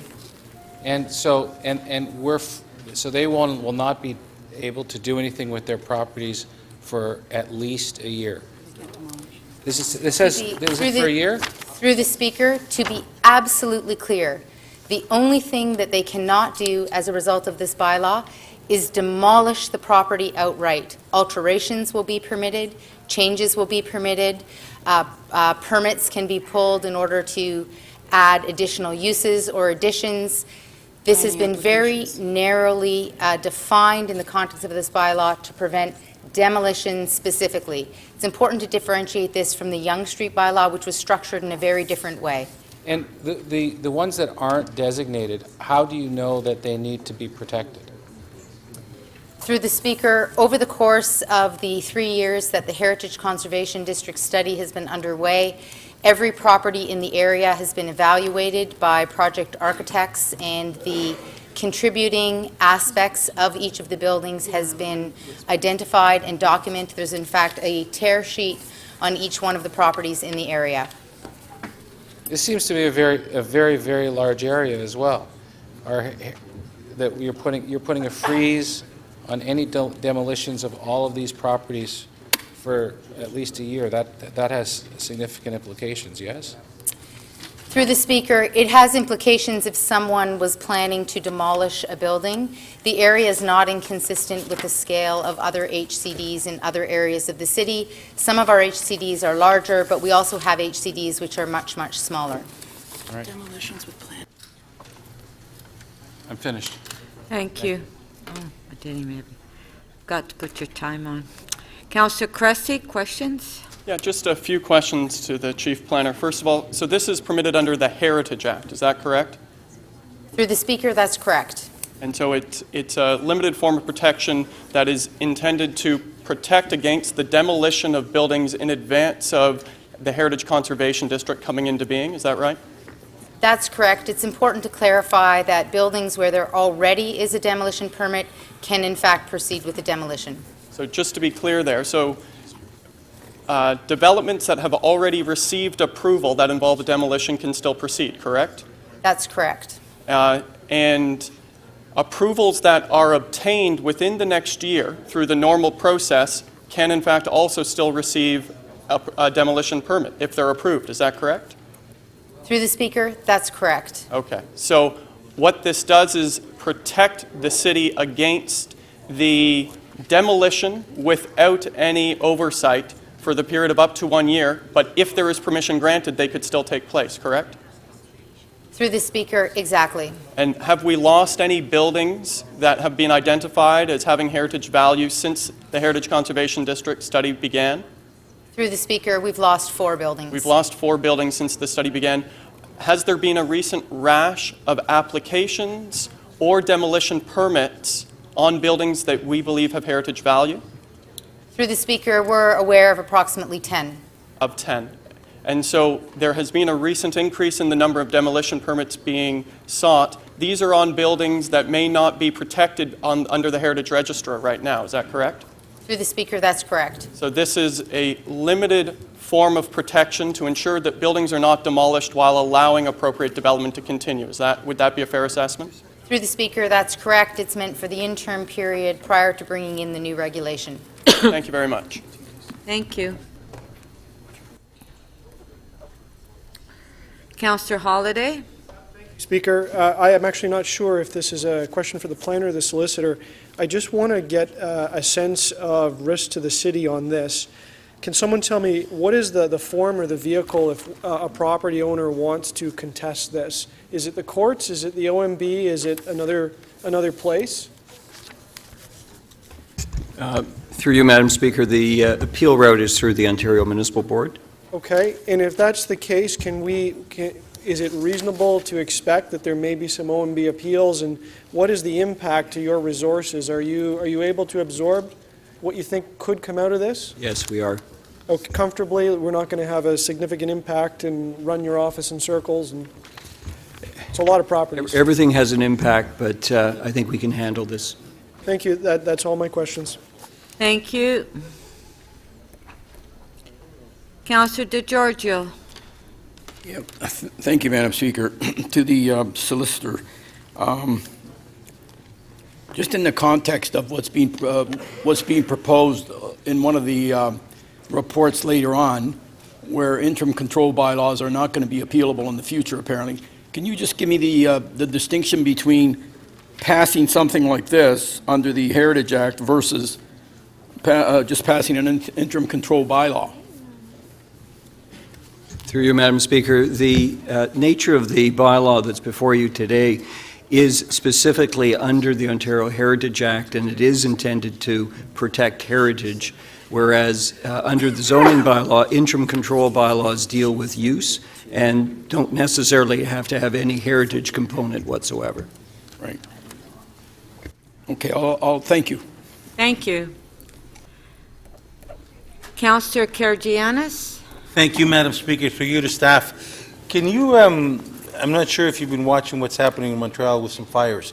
Can you fill us in, if you're aware, what is happening and why the buildings have been, how the fires have affected them and what's going on over there? I'm sorry, but this has nothing to do with what we have in front of us. It has a lot to do with what No, we had it's on us. not. Because we're talking about historical buildings, and in Montreal there's fires destroying all of them.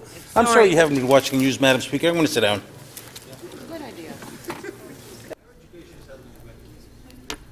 To speak, Councillor Cressy, you're just going to move it, right?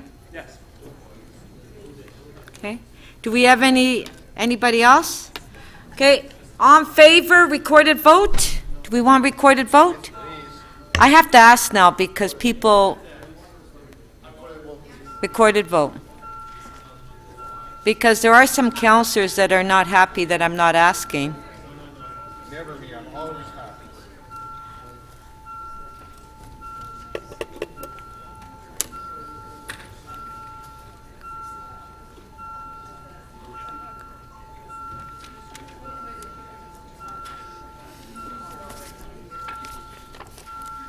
Councillor Perks, please. Councillor Karygiannis. Councillor McMahon, please. Councillor Mihevc, please. Councillor Fletcher, please.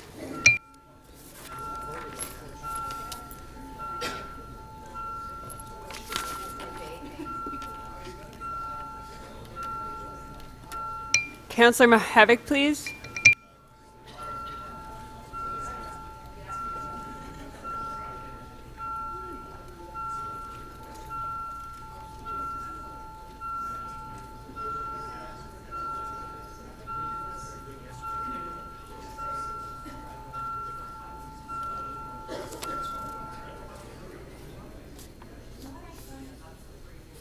The item carries 30 to 1.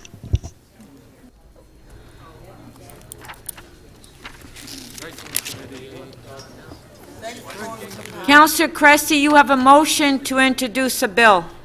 That leave be granted to introduce Bill 1281. Shall leave be granted to introduce this bill? Recorded vote.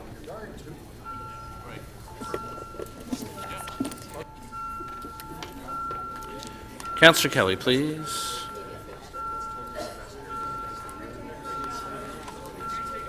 We're voting on to introduce the bill that we just passed for Councillor Cressy for the...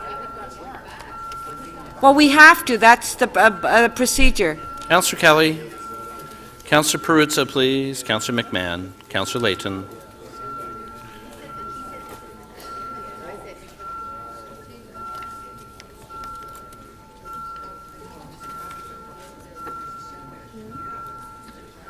Okay.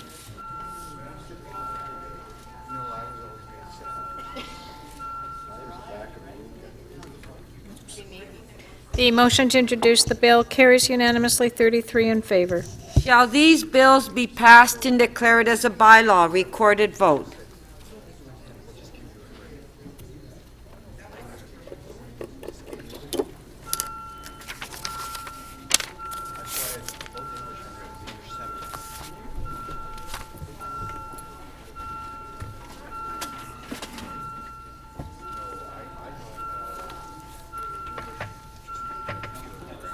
Councillor Kelly, please, and Councillor Perks. Councillor Matlow. Councillor Perruzza. Councillor Layton, please. Councillor Mihevc, please. Councillor Kelly, your vote, please. Councillor Kelly.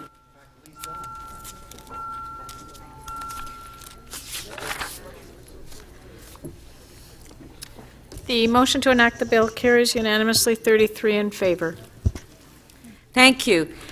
Deputy Mayor Minnan-Wong, we are dealing with your striking committee report now that we voted on earlier, that we'll deal with it now. Yes. Councillor Crisanti, he held it down, so I don't know. He's not here. Is he gone? Okay. Okay. Deputy Mayor? I didn't hold the item, so I'll reserve my right to speak last. Okay. Does anybody have Striking the striking committee? Okay, do we have any questions? Oh, sure, I'll ask a couple. Okay, questions? All right, Okay. fair enough. Well, I don't know. Councillor Crisanti held it, so I don't know if he's here still. Is he still here? Okay. Deputy Mayor, you're on? No, I won't ask questions, just carry on. You don't want to with the ask speaking. questions? Anybody want to ask? Okay, then we have speakers. Councillor Mihevc, speak. Yes, thank you. I'll be very quick. I do have a motion, and as much as I appreciate the support of the committee in putting my name forward as chair of the Tenant Issues Committee, I do think and support Councillor Matlow, who's also done a fantastic job on that committee, and I'm happy to request council to have him continue in that leadership position. I've checked it with him, I've checked it with a variety of people around here. I think there's a broad consensus that that works for everyone. Well, do you have a motion? Yes, I do. It's kind of on the screen. Oh, sorry. All right. Okay. I didn't even know. Yes, we're on your item. You held it down. All in favor? Of what? Carried. What are we doing? We're just voted on Councillor Mihevic's motion. Oh, okay. What can I don't know. Councillor Crisanti, we're on the striking committee, which you held down. Councillor Lee to speak. Councillor Crisanti? Okay, Councillor Lee to speak. Councillor Lee? Yes, I do have a motion. Okay. Thank you very much, Madam Speaker. And that motion is that the appointment for the Toronto and Region Conservation Authority be amended to delete the name of Councillor Chin Lee and inserting the name of Councillor Vincent Crisanti. And this is because I got a heavy workload and Councillor Crisanti has agreed to take my role on that board and do the good work that he's been continuing to do. But he's already on it. I have a heavy workload. Heavy workload, he does. And I'm giving it to him. Okay. Councillor Crisanti, did you want to speak on this? Because you held the item down.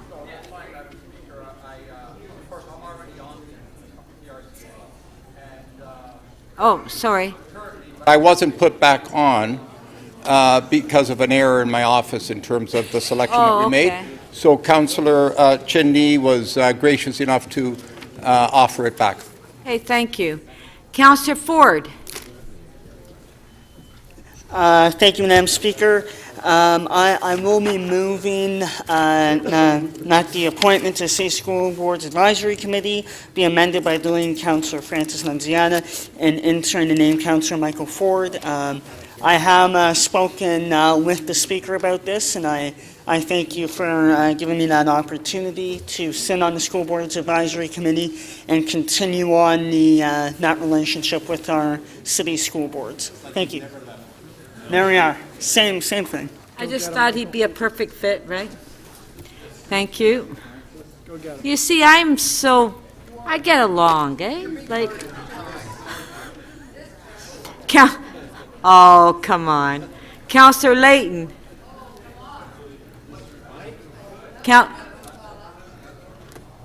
Councillor Layton? Yes. Thank you very much, Madam Speaker. I'd like to thank the Striking Committee. I appreciate the appointment to Public Health. That was actually a great surprise. Against Joe's judgment, I'm going to give the chair such a hard time on process. You cannot imagine. Just ask Councillor Grimes the hard time we give him. Oh, and speaking of Exhibition Place, for the second time this term, we as a body have not appointed a councillor whose jurisdiction includes Exhibition Place to the Board of Governors of Exhibition Place. And I think that is very sad. I pointed this out on several occasions to the Mayor's office, to others on the Board of Governors, and I made this point 2 years ago.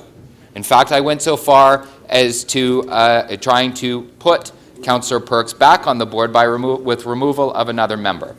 I did that because that other member had, in fact, said very, we'll call them defamatory things about the community directly adjacent Exhibition Place. I won't repeat them. We voted on that. That was voted down. I'm still feeling a little of the pain there because I've been on that board for the last 2 years, and to tell you the truth, it hasn't been functioning terribly well. I had hoped that through this process we would rectify the wrong that was done for not appointing Councillor Perks on the committee. I had an option here. I could have named someone else on the committee and supported their removal. I didn't take that option. I personally thought that if I named any of them, I probably would end up with a vote against me for life at that particular committee. So perhaps some of that motive was self-serving. I had thought about naming all 3 of them and letting council decide who they thought shouldn't be appointed to that committee. I then thought better, because then I would have had 3 votes against me at the committee for the duration of my appointment. Unfortunately, my only course of action was to go and talk to the members individually. And I spoke to most of the members of that committee, imploring them, in fact, begging them to make an amendment to do the right thing by this council and appoint a local councillor who's responsible for the community surrounding the area and part of Exhibition Place, and put him on the committee. Any of you would ask for the very same respect. Any of you. Because you know that Councillor Perks gets just as many calls about Exhibition Place as I do. Councillor Perks comes to every community advisory meeting, even though he's not on the committee. But he has to come because it's his residence there. Any of you would ask for that same respect, for that same appointment. So I am going to one more time beg the mayor to change his appointment for this committee and ask the other members of that committee to consider that a local councillor is not being considered for appointment to a facility with which he represents. That happened to me the first half of the Ford term, and I think many of you thought better of it and said, you know what, let's give little Mikey Layton a chance. And you did it, and I think I've done right by it, because when I think that they've made mistakes in governments, I've brought it here, and each and every time you have supported my motions. Each and every time. I ask you, please reconsider this. Have Councillor Perks appointed to Exhibition Place, because each and every one of you would demand, not only request, but demand the very same respect that he deserves right at this moment.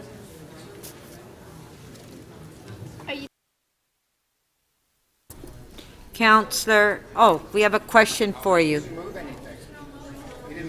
Oh, he didn't move a motion, Councillor Shiner.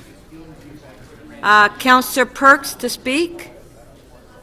Well, Speaker, after that love letter, I just felt it was kind of incumbent on me to thank my colleague Mike Layton, both for standing up for me here, but also for standing up for the residents of Parkdale, who bear the direct impacts of Exhibition Place. As you know, during the entirety of South Parkdale is filled with cars, and we have had working groups and meetings and so on to change traffic patterns there. People have had a great interest in the impact of some of the new events, and I just wanted to thank Councillor Layton for representing them, even though they're not in his ward over the last few years.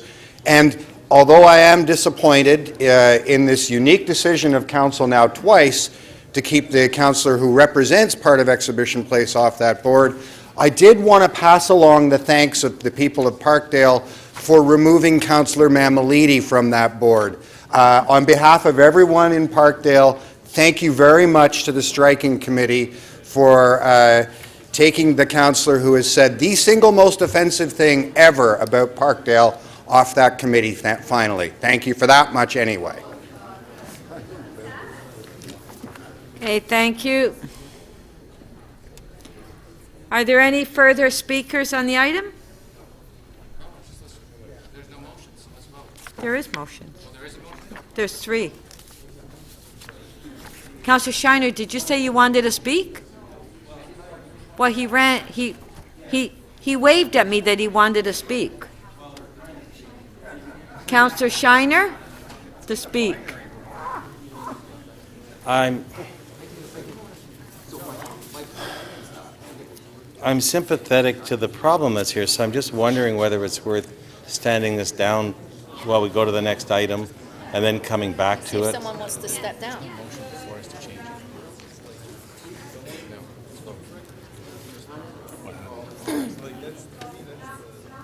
He's speaking. Mr. Shiner is recommending we hold the item down.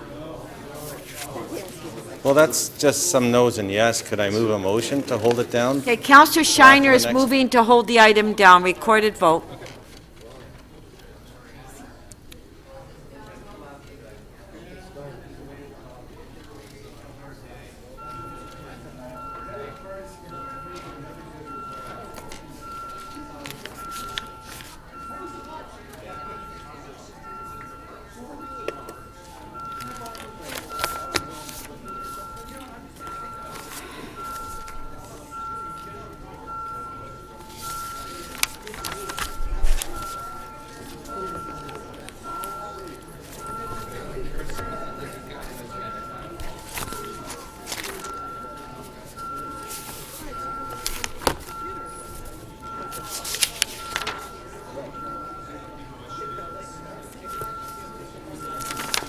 Councillor Perruzza, your vote, please.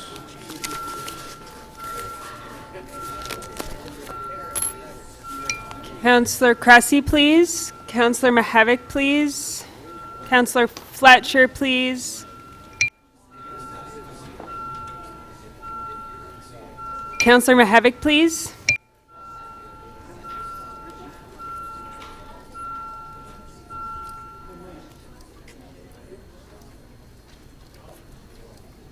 Councillor Lee, please, your vote. Councillor Lee.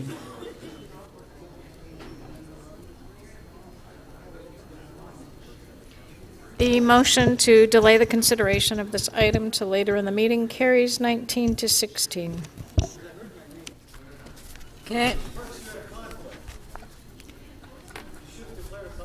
It's an unpaid job, man.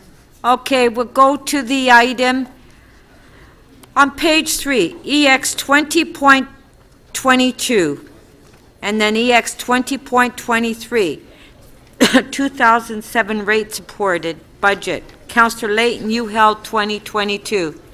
Councillor Layton, do we have questions? Councillor Layton, questions? Yes, thank you very much. Are we dealing this one at a time or both together? One at a time, right? No. We get two giant billion-dollar budgets. We got to do them one at a time. Yes. Okay, thank you very much, and I've wasted 10 seconds. To Lou, where are you? Lou, if we're not changing the full, this is about the industrial water surcharge agreements, surprise. If we're not charging the full cost of treating businesses' wastewater and the difference we have to make up is equal to $1.6 million a year, who is subsidizing this program? Through you, Madam Speaker, the cost is spread out against all the rest of the ratepayers on the water budget. And how much are the other ratepayers paying? The average home, if this rate 5% rate increase is passed, will be paying annually $960 roughly, and then for commercial customers, it's entirely based on consumption. Since 2013, when we first voted to ignore the Auditor General's suggestion to move to full cost recovery model, approximately how much money have the ratepayers contributed to date to cover the cost? Through you, Madam Speaker, that would have been about 4 years, so be roughly about $6 or $7 million. How many business clients does Toronto Water serve, and how does that compare to the number of business clients that use our industrial water surcharge program? Through you, Madam Speaker, I don't have a specific number for just the industrial customers. We do have about 15,000 ICI customers, industrial, commercial, and institutional customers. Does it sound right that 323 companies are on industrial water surcharge agreements? We have 323 specific companies that do have a surcharge agreement with us directly. Right. Through the water rate, are Toronto Water's business customers who don't use the industrial water surcharge agreement program subsidizing the services to the businesses who do and who contribute more than one parameter? Through you, Madam Speaker, in essence, every ratepayer is. It's not just to that class of industrial customer. They would be contributing as well. Both businesses and commercial? And residential. It's spread right across the rate. So we have a list now of all of the companies that have industrial water surcharge agreements and how many parameters they have. And there's a lot of food and beverage companies on the list, which is a sector that Toronto can take pride in. These companies compete with one another for market share. I'm going to give you an example. There are 3 breweries on the list. There are 3 breweries that two of them only release one substance. A small local brewery only releases one. There's one brewery of a mid-size range that releases 2, and there's one large brewery that releases 2 large other breweries that release 3 and 4 respectively. Based on the volume we currently use, are some companies paying the full cost of water treatment and some aren't? Through you, Madam Speaker, as we documented, the whole program is not a full cost recovery model. It is only paying on that one parameter that is the greatest exceedance. So in this example, even within the same sector, you have Brewery A, and there are actually 4 breweries on this list. Brewery A, that only releases one parameter, is paying the full cost of that parameter, correct? That's correct. Brewery D is releasing 4 parameters. They're not paying for 4, they're paying for 1, the one they release the most of. That's correct. So Brewery A and Brewery D, and B and C in between, are all competitors. and yet one of them's paying for the full cost, and one of them's getting a subsidy, which the other one, as well as everyone else in Toronto, is paying for. That's correct. Okay, thank you. There are 127 companies listed in Toronto's water briefing note who are releasing more than one treatable parameter and therefore not paying the full cost of cost recovery. But can you clarify approximately how many companies make up the majority of the $1.6 million in uncharged costs? Through you, Madam Speaker, what I could do is generalize it by saying the costing would be tied by the volume you discharge. So if you are a larger volume discharger, you're probably paying more and therefore receiving also a greater subsidy. So it's unlikely that the businesses with smaller discharge, those smaller companies, will actually have an increase, a large increase, if we change the parameters. It's the larger companies that would feel more of the increase. Through you, Madam Speaker, there might be a large percentage increase, but on a nominal basis, it wouldn't compare to some of the larger water users where you would see a significant jump, tens of thousands of dollar jumps. So our Block 2 rate, we require water conservation plans to reduce water use, but do our industrial water surcharge agreements have mandatory compliance with pollution prevention plans? That was your last question? Through you, Madam Speaker, yes, every industrial user has to comply with pollution prevention plan if they are in those industrial sectors that require pollution prevention plans. Councillor Perks. Thank you very much, Mr. Deputy Mayor. First of all, Mr. DiGeronimo, can you refresh my memory? Has the Auditor General looked into this issue? Through you, Madam Speaker, yes, we had an audit that was completed, I believe, in 2007 and 2008 time period. And what did the Auditor General find and recommend? Through you, Mr. Deputy Mayor, at that time, the findings were that the rates that were charged for these parameters, we were only charging one single rate, and it had not been reviewed since 1996. And there was a recommendation that we review the costs and that we propose a full cost recovery methodology for consideration to Council. A full cost recovery methodology. So this would be treated as a user fee then, I suppose? Through you, Madam Speaker, that's correct. And when we completed the review, we completed technical reviews, and then we also compared it. At that time, Council had just passed a new user fee policy, and we also compared it to that policy. And when we brought our report forward in 2012, it considered the technical costing aspects as well as the new city policy aspect. If I could ask the Chief Financial Officer, it's been a little while since we did that user fee policy review. Can you remind me what the criteria are? For you, Mr. Chair, the policy was adopted in 2002. It basically says most fees should increase at inflation. Some fees that are market-based should be increasing in line with the market, and we should move to as much as full cost recovery as we can. Those are the big three parts. And how did we draw the distinction between something that should be treated as a user fee and something that should be treated as a service? Well, a user fee is basically distinguishes from a tax in that a resident or business can raise his or her level of consumption of that service based on how much of that service somebody wants, whereas a tax, there's no discretion. And in the current budget proposal that you put in front of City Council, where we've decided something's a user fee, you've been increasing them at least at the rate of inflation right up and down the board, haven't you? That's correct. In some cases going over, like the TTC. Yes, that's okay, thank you. Also correct. Back to the General Manager. So the money that we would collect from this fee, does any of it go back to helping the companies achieve reduced emissions? Through you, Mr. Deputy Mayor, no, the money is used to cover the costs of treatment at our wastewater treatment plants. So and we have to treat that water in order to be in compliance with provincial standards?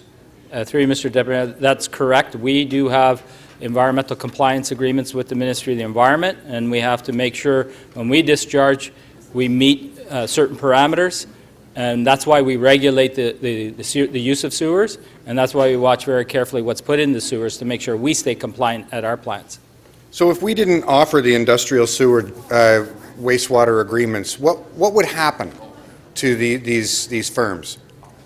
Through you, Mr. Deputy Mayor, they would have to look at methods to bring their discharges into compliance with our sewer bylaw. So they would primarily look at pre-treatment options or process changes that would reduce the concentration of the effluent. And if they didn't do that?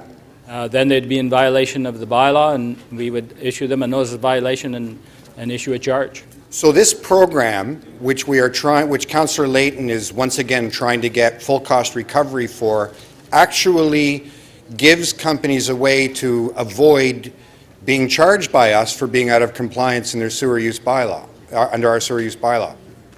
Through you, Madam Speaker, it's a method to ensure they comply with the bylaw. So there's a provision in the bylaw to consider these agreements, because these are treatable parameters. We only accept on treatable parameters. So we do have the production facilities to deal with this waste stream, and we offer that service at a fee, and that's why we have an additional charge. But I'm just trying to get to, if we didn't offer that service, these companies would be out of compliance and therefore in violation of our bylaw, and we would be fining them. Is that correct? They would have to bring their discharge into compliance. Okay, thank you very much. I think that's my time. Thank you, Councillor. We're saving the money by Doucette. doing this, Norm. We should recover Thank you, the money. Mr. Denzel, my mic. Question to the General Manager. Hi, Lou, you might as well stay standing. In 2012, Toronto Water wrote a budget briefing note proposing changes to the industrial water surcharge program that recommended using the Type 1 formula. This calculated wastewater surcharges on a full cost recovery basis. The report claimed that this would put Toronto's rates in line with other Ontario municipalities also using the Type 1 formula.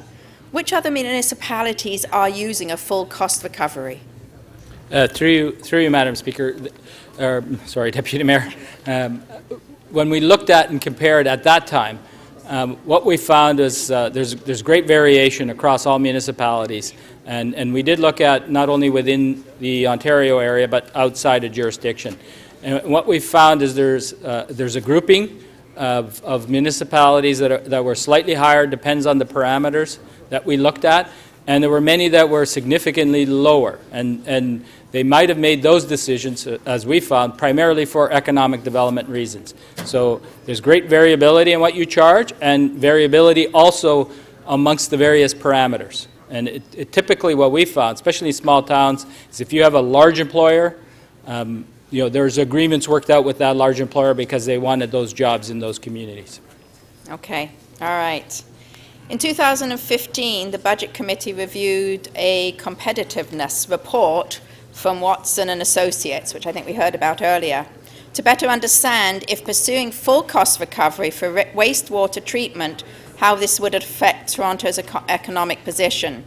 Didn't the Watson report identify that Toronto is competitive on water and wastewater costs for small, medium and large manufacturers compared to other jurisdictions? Through you, Mr. Deputy Mayor, yes, that report documented that we were competitive with our water pricing models.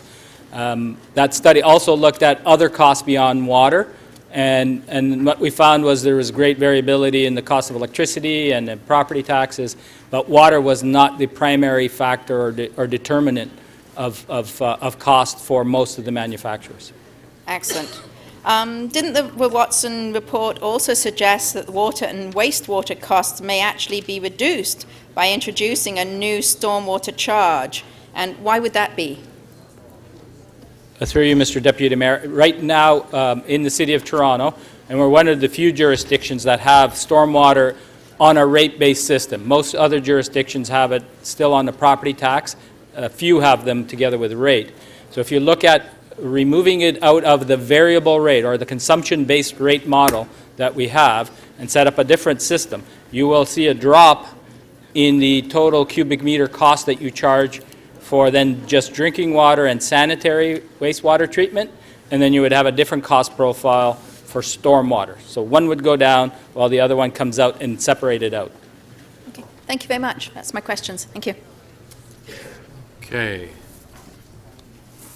Councillor Kelly.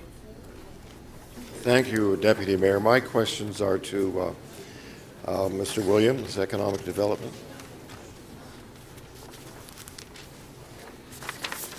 The Toronto Industry Network sent a letter or emailed a letter to members of Council dated December 13th, in which they state their opposition to charging for all four parameters under the sewer surcharge agreement, arguing that as the competition becomes more competitive between urban regions and certain costs are becoming extraordinarily high by comparison to other jurisdictions, that we have to be very cautious in adding other costs to these businesses.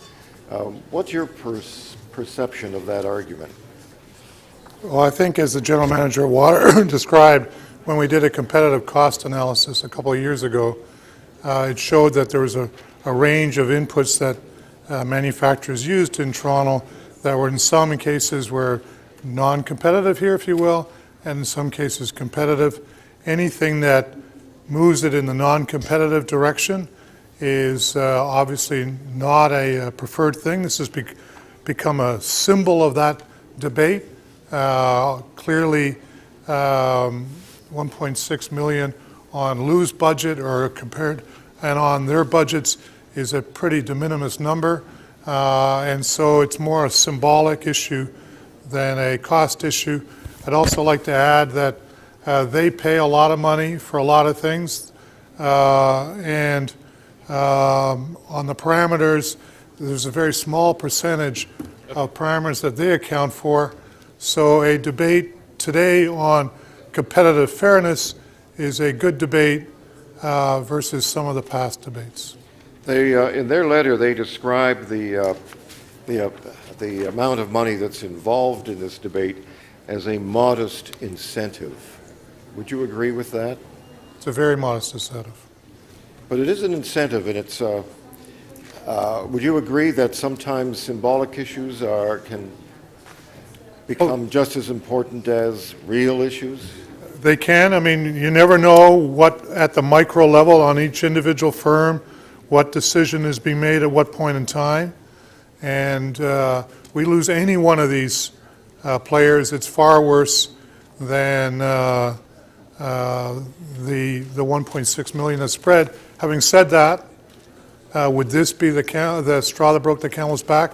Unlikely. So it's more symbolic. And would you agree that competition in today's world is not only between different companies, but also increasingly between departments or regions inside the same company? Exactly. I mean, this is not a competition between one manufacturer and a different brand manufacturer. This is a competition between branch plants within the same manufacturer. I would bet, and I haven't taken a recent look at the list that Lou has, but almost entirely they're going to be multinational companies with competing plants elsewhere in the world and elsewhere in Canada. So it's not so much a comparison between two cities or urban regions, rather it is increasingly becoming a competition within a multinational corporation. Would you agree with that statement? Yes, I do, very much so. Thank you. Councillor Crawford, questions? Thank you, Madam Speaker. Questions through the General Manager of Water. Last year, through the budget process, Councillor Layton moved his motion, his annual motion on the industrial water surcharge. It passed budget. We did agree with that. I actually supported that. It did go to executive. Executive actually referred it off to you to look at. So can you tell me where that report or where that motion is sitting in the system right now? Through you, Madam Speaker, yes. The direction that we received was to look at it in conjunction with the work that we're doing with the stormwater charge.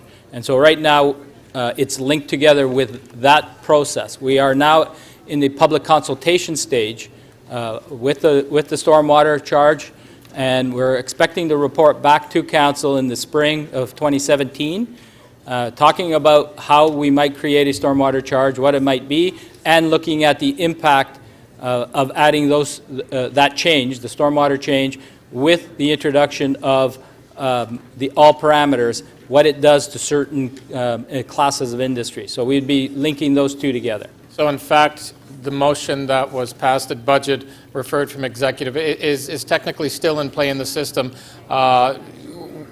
You don't necessarily need another motion, to look at the industrial water surcharge. It will be coming back in the spring. That's correct. We are studying it now. We are in. We actually kicked off consultation in November. We have a series of public meetings arranged coming up in February, March to meet with residents and other stakeholders, and as well the group that we work with in the industrial waste surcharge agreement. They're participating in those discussions as well, but from a perspective of storm as well as the surcharge agreement. Okay, thank you.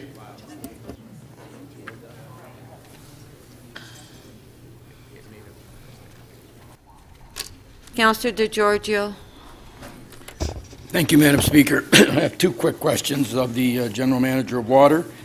Mr. DiGeronimo, so if I understand correctly, we offer a service through the vehicle of some sort of agreement, and it costs your department $1.6 million, but it's full cost recovery for us. Is that correct? Through you, Madam Speaker, the actual numbers, the total program generates about $13 million in revenue already with the agreements and paying on the basis of the policy we have in place today. What we calculate is that you can generate about another additional $1.6 million if you went to a full cost recovery model on top of the $13 million. So we are pulling in a significant amount of money already to deal with the extra treatment. Okay, maybe let me look at it this way then. You provide a service where we treat the effluents of all these particular companies at the water treatment plant, correct? Through you, Madam Speaker, the extra strength effluent. So yeah, everybody gets a certain base. These companies discharge above that amount, and we charge for that incremental above that. That's what I meant. Your incremental cost for that group, that's correct, you're recovering from these this group of companies. We recover the bulk of it, but not all of it. Okay, so my question is, we provide this service, and it is a great service. If these individual companies that have an agreement with us were to treat their effluents at source, what would be their cost over and above what we are able to provide for them? Through you, Madam Speaker, it would vary from company to company, but if you add it up on aggregate, typically you would find that the cost for treatment would probably be higher on an individual basis if everybody did pre-treatment on their own, because we already have the infrastructure in place, and incremental or marginal price costing is usually a more effective way to deal with things. That's why we offer these programs. Absolutely. It is actually a good move on our part. It's almost like an incentive to offer this kind of a program to actually reduce the costs at source for each of these individual companies. Would that be fair? That's correct. We can treat for them at our plant. We have the infrastructure. There is an additional cost to deal with the extra strength, and the program's designed to charge for that. Thank you. Okay. If I can have, there's an awful lot of noise. An awful lot of noise. Hello?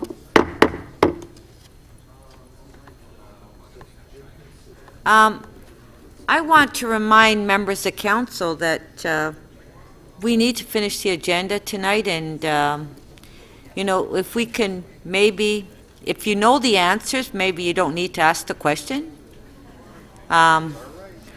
It would help rather than delay. I'm just suggesting, because members of council, I think they're tired and they want to finish the agenda, and I think that we should try to expedite.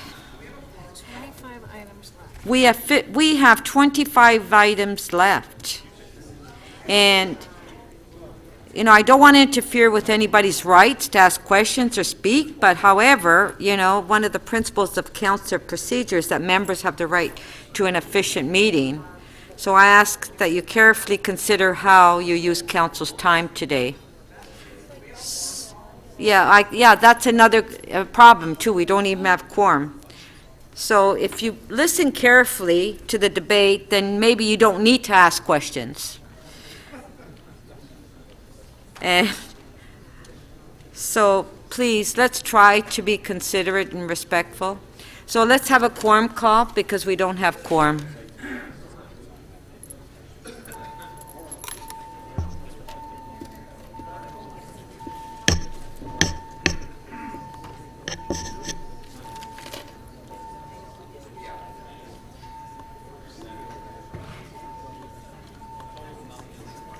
Members, the voting panel is open. Please indicate your presence in the chamber by pushing one of the buttons.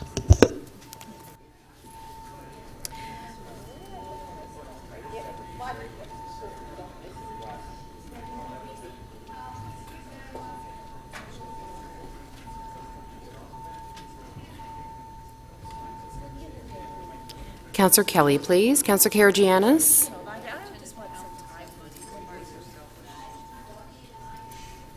Councillor McMahon.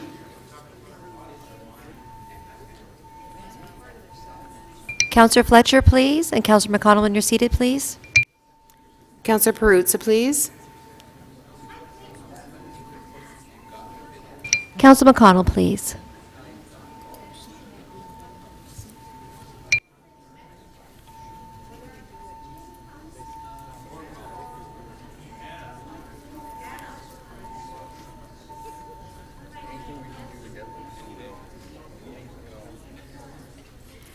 Madam Speaker, there are 31 members in the chamber. Quorum is present. Councillor De Beermaker. Thank you, Madam Speaker. Through you to our the appropriate water staff. Can you remind me in a ballpark figure what your total revenue is for water? Through you, Madam Speaker, the forecasted revenue with this rate increase is just over $1.2 billion. Okay, and the cost of the wastewater treatment service, I'll call it the delta or the gap, is about $1.5 million? Through you, Madam Speaker, with respect to the industrial waste surcharge agreement program, yes, what is not being fully recovered is about $1.6 million. So the rest of your budget then you think we're pretty good with? The 99.99%, you're not getting many questions about the rest of it? Through you, Madam Speaker, that's correct. We've been achieving most of our objectives and the various programs we have in place. And again, is my memory correct from when I was on Works Committee that if this council was decided to charge full cost recovery, that it would still be a very good deal for any companies that paid your department the money? Through you, Madam Speaker, that's correct. When we did the competitive cost comparison, even if we went to a full cost recovery model, on average, we are still quite competitive. Where there was concern is there would be some significant increases to some specific companies, and so when the original recommendation was put forward, we looked at a phasing strategy to allow those specific industries to either find a way to budget for it or consider whether they wanted to continue on that program and consider pre-treatment options. So it's just to give them some time to transition. And through you, Madam Speaker, would you agree with me that when we did our Block 2s and the discounts and we required a water conservation plan, that there was a financial incentive when we increased the price, there was a financial incentive for companies to do better best practices, to avoid our charges? That's correct, and when we implemented that, we had some programs available for industry during that transition period as well, capacity buyback programs, and many of our manufacturers took advantage of those opportunities and were able to transition to the rate structure. So why would you and I and every member of this council, who all want to conserve water, why would we not charge the full cost recovery to give them that very incentive to become more efficient and save themselves money and save us the challenge of providing water? Through you, Madam Speaker, in this particular case and this program, the Industrial Waste Surcharge Agreement, it has less to do with the volume of water you use, even though volume does play a role. It's really tied to the concentration of your effluent and the type of process you have. So, for example, you heard breweries, you heard food processors, they release BOD and suspended solids, and we have to deal with that issue. And so whether you deal with it at the plant, their plant, or our plant is really the issue. That's right, but through you, Madam Speaker, these are substances we don't want to treat in an ideal world, correct? Through you, Madam Speaker, no, in fact, we can treat them and treat them well in our plant. We can. We can and we do. But we don't want to. We'd prefer not to. They're generated by our society, and from an economic development point of view, I think we want industry, food industry, and we want that activity. It's what is the best way to handle that waste stream, and what is the most economical way of handling it. Okay, thank you. Councillor Layton to speak. Councillor Layton. Yes, thank you very much. I'm going to speak from the lectern today. Before we show that, I have a motion. Surprise, that City Council direct effective January 1st, 2017, the Industrial Water Surcharge Program formula for the calculation of surcharge fees be applied to all treatable parameters that exceed the sewer bylaw limits instead of only one parameter that exceeds the sewer bylaw limit by the greatest amount, allowing full cost recovery for wastewater services provided by the city. Such surcharge to be phased in over a 6 years period to mitigate existing impacts. That's exactly the same recommendation originally made by staff, with one added piece that I've talked about with staff, that City Council direct the General Manager, Toronto Water, to report back to the Budget Committee in 2017 on the combined impact of industrial water surcharge agreements. Oh, I needed the rest. I needed it up there to read it. Can you keep it up? Can you keep the motion up there just for 20 seconds longer? And include recommendations of how to address any sharp increases to individual businesses. This is very important. This is me compromising and trying to address the actual concern, that not a little increase, but a lot increase. Can you go to the overhead, please? Can clerks cut the feed to the overhead? Lou, I may be the only speaker on this. Lou, I got to say, look at this. It's a thing of beauty. You are a magic maker. Your team, Toronto Water, imagine our state of good repair, if all of our state of good repair budgets look this good. You know how easy we could do it? Well, you know what? It is that easy. 8/8, people. 8/8, that's an above inflationary increase over 8 years that 2 councils ago were brave enough to start. They didn't hear a word about it afterwards, and they got us on a trend to address all of our state of good repair projects, and not in new ribbon cutting projects under the ground, those projects that are difficult to fund. Thank you, Lou. Our debate yesterday was about new revenue tools that involved fairness, responsibility, and budget. Today, I'd like to continue that focus. First, on fairness. Is it fair that we subsidize some companies in the same sector than other companies that they're competing with? No, it's not fair. Is it fair that the same companies that are rewarded for increasing the city's cost to clean up effluents, but others are not rewarded for cleaning up their own efforts? No, it's not fair. We're actually working in reverse. We're rewarding companies that cost us more rather than rewarding companies that that reduce their effluents. Is it fair that the same companies are, that's the one I read. Is it fair that all residents and businesses cover the costs for cleaning the effluent of just 150 so companies? No, it's not fair. Is it responsible for us to ignore the recommendations of the Auditor General, of the Environmental Commissioner of Ontario, of our own GM of Toronto Water?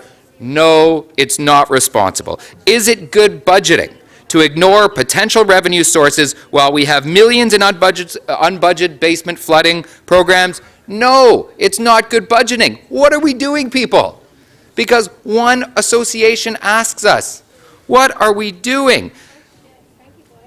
We need to make this easier. There is an easy solution to this.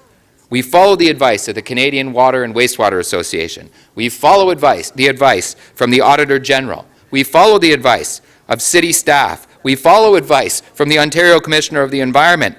Please, this year, make it be so. I've added in a special component of this motion that says if we see a sharp spike, that we will address it in the first year. It's a 6-year phase-in. It's 15-ish% of what that increase will look like, and we can address it both combined with the stormwater management fee. Every year someone gets up with an excuse and they say, Mike, I agree with you. I agree with you 100%. 100%. But you know what? We're concerned about businesses. So let's study this. We get a staff report. It says, you know what?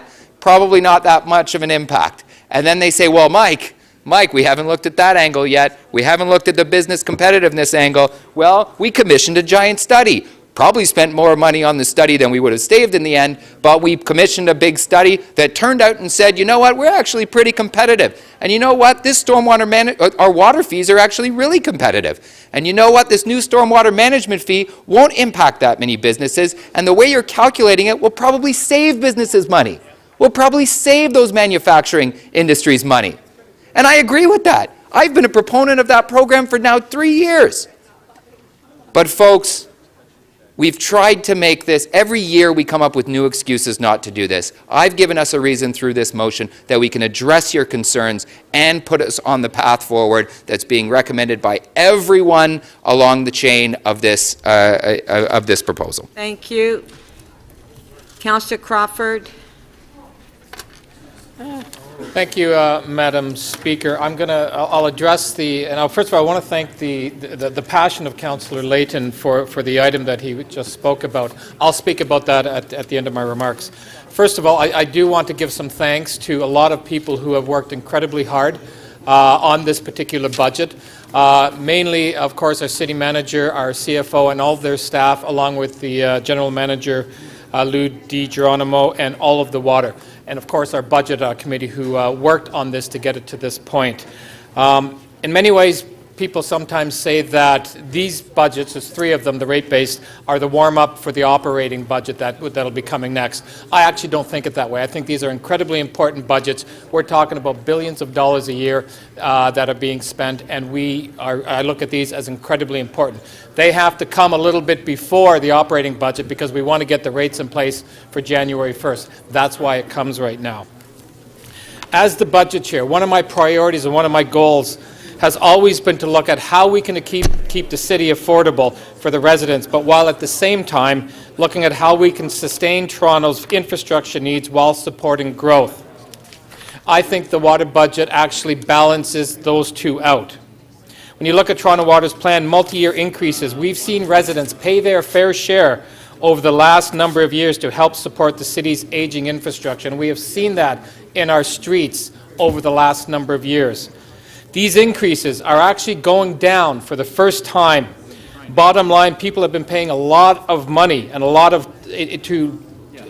time, and there's finally some relief. This budget will be doing a 5% increase in water rates, where in years past we've done 8% and 9%. So it's actually going down, which is great news. The water operating budget, it's mentioned, it's a $1.2 billion a year operation. 93% of that comes from the revenues that are through the sale of the water that the residents and people across, and businesses, of course, pay across this city. 64% of that goes directly into capital. 18% goes into wastewater. 16% is actually into water. So the vast majority of the money that is collected from the residents is going into the infrastructure to fix the underinvestment that we have done over the last many, many years. The good news is, and Councillor Layton put the map up, our state of good repair for water is going down because of the rate increases, because of the work that has been dedicated through the water rates. We're continuing to invest in the long-term plan to support water infrastructure, stormwater management, and addressing the much-needed basement flooding prevention programs. The long-term plan allows the city to continue to invest in water and sewer main upgrades, as well as upgrades and enhancements to both our drinking water and our treatment plants. We have a really strong 10-year plan, and it will be addressing all of the needs that we need to deal with in water. With regard to Councillor Layton's motion, this motion came to budget last year. It actually passed through the budget process. I did support Councillor Layton's motion last year to move it on to executive. Executive looked at that and they referred that motion off to the general manager to look at that as part of the report on stormwater. That, as the general manager said, that report is coming to us in the spring. So in fact, that motion that Councillor Layton has just moved is actually still in play. So we will actually be looking at that. We'll be addressing that through the process come the spring. So unfortunately, I won't be supporting the motion. Even though I supported it last year, I won't be supporting it now, mainly being because it's already part of the process, and we'll be looking at that come the spring. Other than that, I just want to thank again everyone who has put this budget together, and I look forward to supporting it. Thank you. Thank you. Councillor Kelly.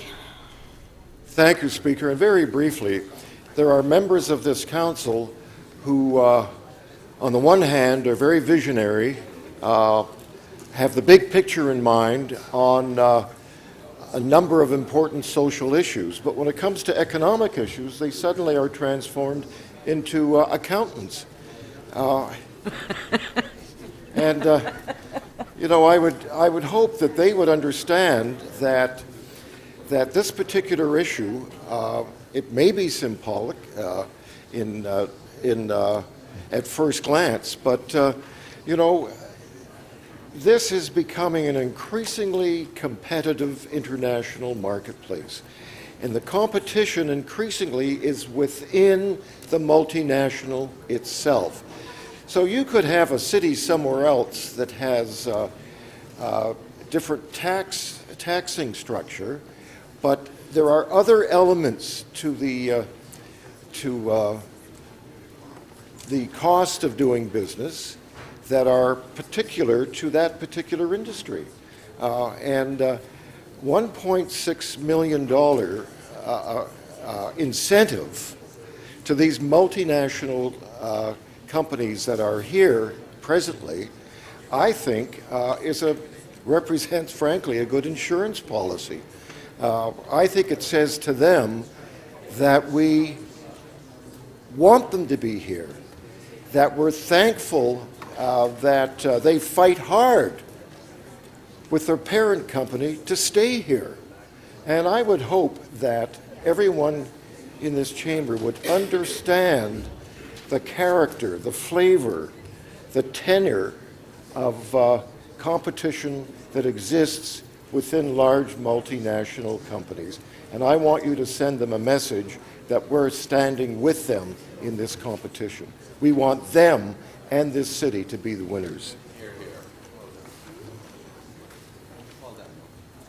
Thank you, sir. Thank you, Councillor Kelly.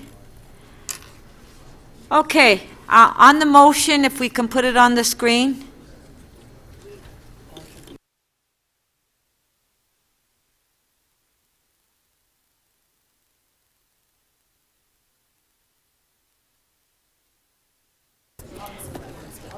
Okay, the motion's recorded vote.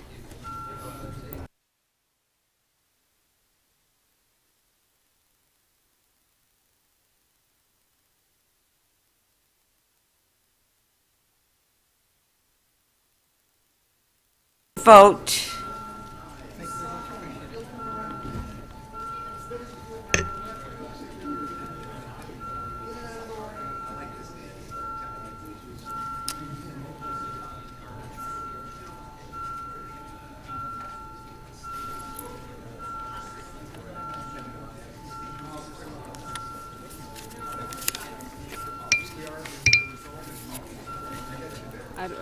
I keep pressing send to clerk.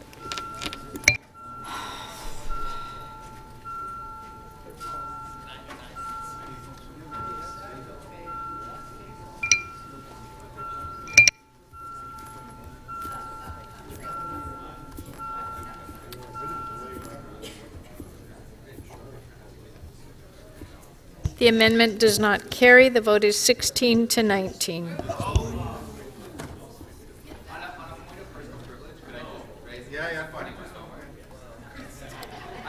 I'd just like to thank those that voted against that we get to have this debate twice this year. That's amazing. Thank you so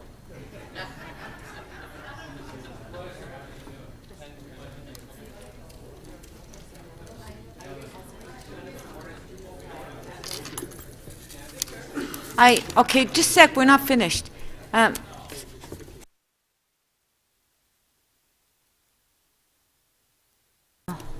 Okay, item as it pertains to, I'm sorry. Okay, now we're voting on the item as it pertains to the Blue Flag program. Blue Flag Program. It needs to be recorded.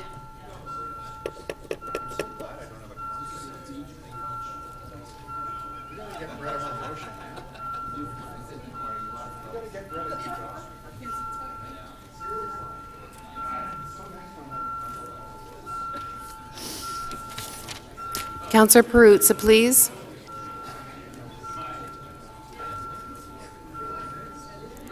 Councillor Perruzza, please. Thank you.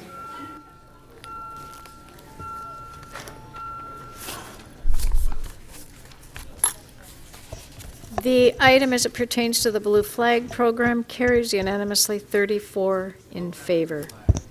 Okay, and what's next? Okay, the balance of the item on favor? Carried. Okay, we're going to go back to, yeah, I'm going to do licensing after this. Yes. We're going to go back to striking committee. And we have 3 amendments that we can put on the screen, and let's vote on it. Motion number 1 by Councillor Mihevc. On favor? Okay, well, everybody has a copy of the motions. It's the pink ones, the pink ones. On favor? Carried. Motion number 2 by Councillor Lee. On favor? Carried. Motion by Councillor Ford to delete me and put him on.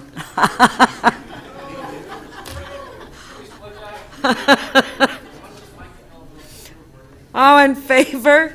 Carried. On the item as amended, recorded vote? Recorded vote?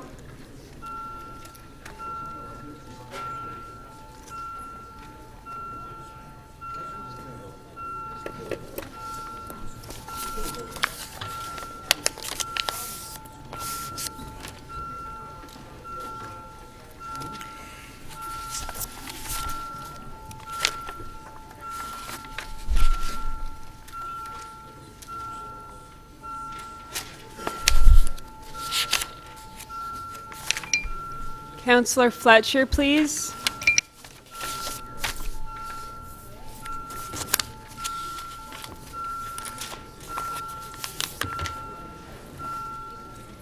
Can you put this in the confidential bin? Yeah, these 2, yeah. Thank you. Item as amended carries 31 to 3. Okay, we're going to go back to licensing because we have the poor staff sitting here for hours. So let's just, because I'm sure they have better things to do. Okay, Councillor Ford, it's on licensing now as 15.2. You have 2 questions, okay? 3 questions, Madam Chair. 3 questions, I feel like the mean guy in the room. I do thank staff for sticking in and my fellow members of council for moving this. 3 questions to staff. Number 1, since licensing committee and council, there has been, staff has proposed a change to the motion. Could you just please go over why that happened and what changed it? Correct. Through you, Madam Speaker, and I'm happy to spend the time with you all before Christmas. Once this report got out, we started to hear more about the organizations that are involved in bringing prohibited animals into the city for educational programming. So it's been a very positive in that respect that we found out about these organizations. But we do need time to address their concerns. We're asking for a delay in the implementation of eliminating this exemption so we can undertake consultation, come back with a report that outlines what's going on in the city with the use of prohibited animals and educational programs for discussion by yourselves. Thank you. And furthermore to that, businesses who are operating in the City of Toronto right now that this item would affect, will there be any impacts to their businesses between now and July 1st? And what impacts will have on their businesses after July 1st. So there's two aspects in this report, one being recommendation 1B, which deletes the exception for premises accredited by CASA. Other than those exempt facilities already listed in the bylaw and with the addition of Ripley's, there's only one business premise that we are aware of that is operating under that exemption. That premise will be grandfathered. This will prevent any new businesses from operating utilizing this CASA exemption without city oversight. The second piece, 1C, is what we were asking for, a delay in implementation. There are a number of other organizations that come into the city under this exemption for educational programs. We have significant concern, however, we also recognize that we need to undertake appropriate consultation.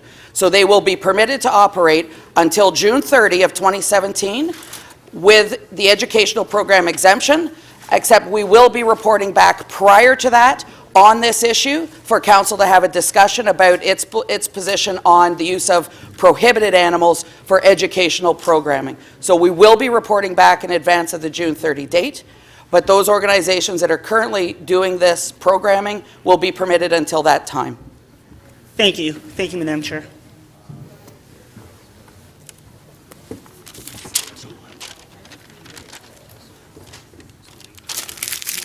Okay, is that it? Councillor Fletcher, you have a question? I just want to be clear on that, what the general manager just said.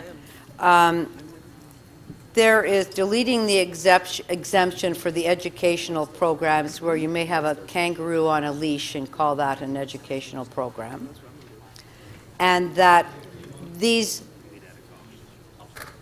businesses that conduct their affairs in this way have until July 1st, 2017 to basically wind down that portion of their business and maintain their business on their premises because they maintain a licensed premise. Would I be right in saying that? That is absolutely correct.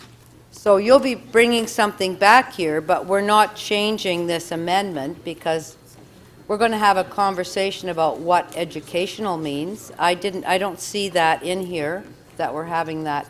It's the next motion. So the next motion. Through you, Madam Speaker, there should be a second motion that points to the consultation that we are going to undertake with the organizations that are doing this educational programming. We'll come back with the outcomes of that consultation for a proper and meaningful discussion at Licensing and Standards Committee and then onward as directed.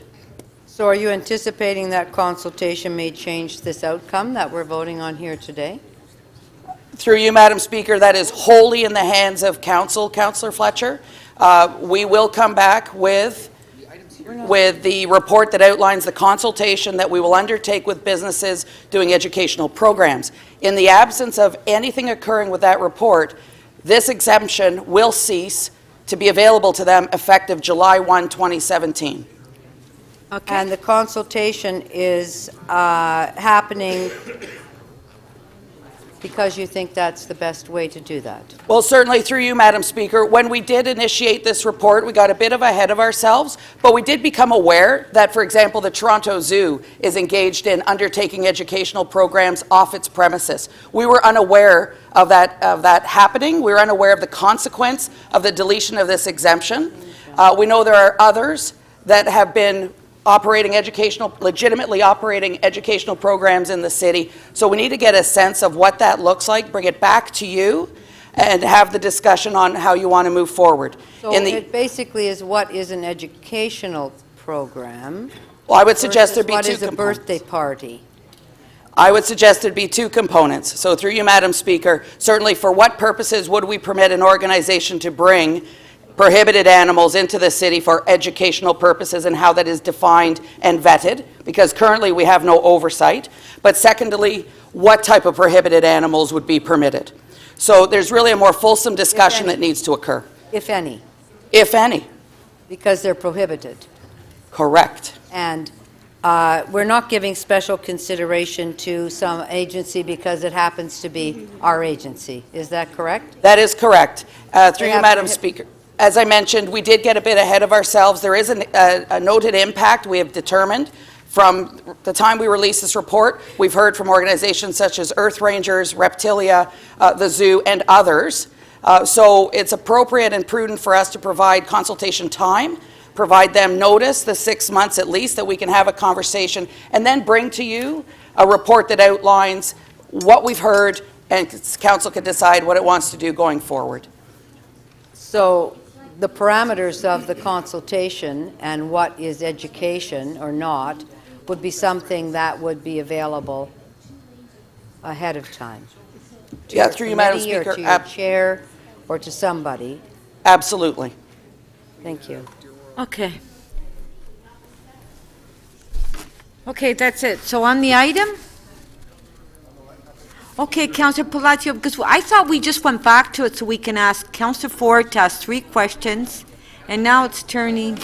Amendment. Okay, Councillor Palacio, your amendment. Thank you, Madam Chair. First and foremost, I want to thank city staff for sticking Supposed to be a actually for quick the last item. couple of days. I have 2 motions that I would like to move, and these motions have been drafted in conjunction with city staff and other members of council as well. And that's A and B. Okay. Okay, if on the screen, on favor, amendment. That's B. Carried. A? On favor, carried. Item as amended, on favor, carried. Thank you. All right, so before we go back, we have EX 20.23, which is the 2007 rate-supported budget for solid waste. Councillor Holliday, you held the item down. Can you just clarify the number for me?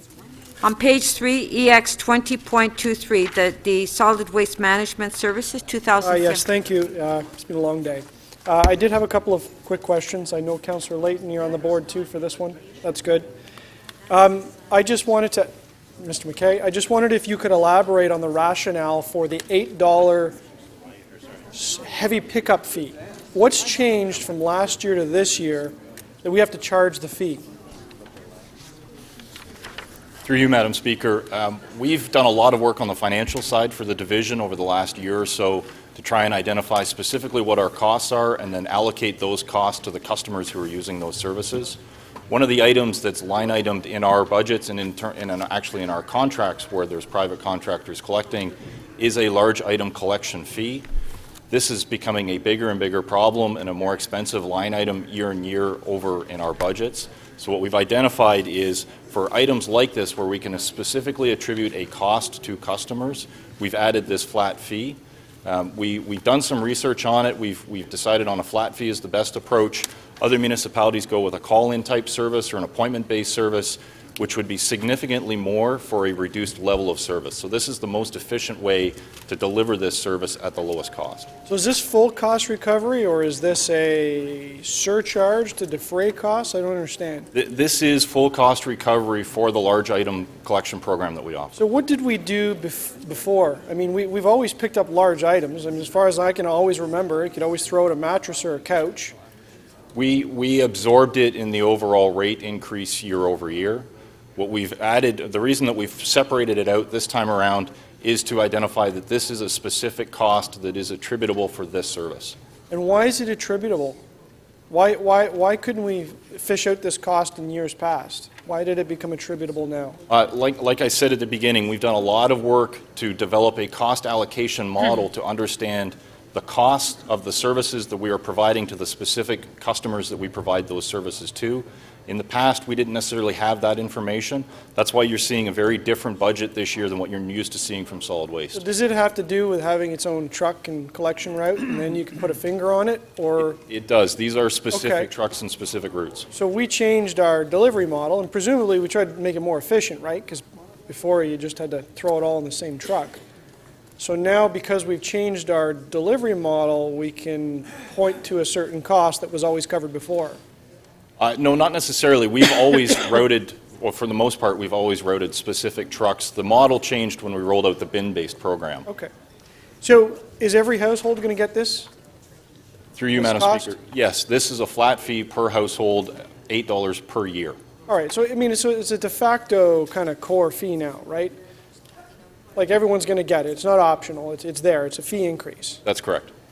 So are there other core costs that we've got? Like, you know, there must be a cost to have the truck show up. And I understand there's variables, how big the bin is, how much garbage you throw out. But is there sort of a core flat rate, and why aren't we charging that? So that in terms of how we address it and how we track it in our systems is a mixed goods cost. So the garbage, the recycling, the organics, and leaf and yard in our internal services, and also through our collection contracts that we have in Districts 1 and 2, those are all combined costs into one bag of goods costing. Yeah, but theoretically, we could do the same thing, right? There's got to be a flat rate just to have the truck show. Whether you throw anything out or not, it's cost X per household to have the truck go by and stop or not stop. Why aren't we going further, or are we going to go further with more sort of flat fees like this, that you sort of build up a flat price and then there's a variable component? Are we going in that direction? I need to understand this. Through you, Madam Speaker, that's what we have right now with our rate-based program, is a variable rate structure that is a cost by the bin type and the type of customer that's utilizing that service. And there is a rate increase year over year on that. So there was talk about a rate increase of being, it was originally 2 or 3% that you had proposed, and the committee changed that to 2% across the board. But is it really 2% if you factor in now this new base fee? Is it actually more, and is it different for the different container sizes?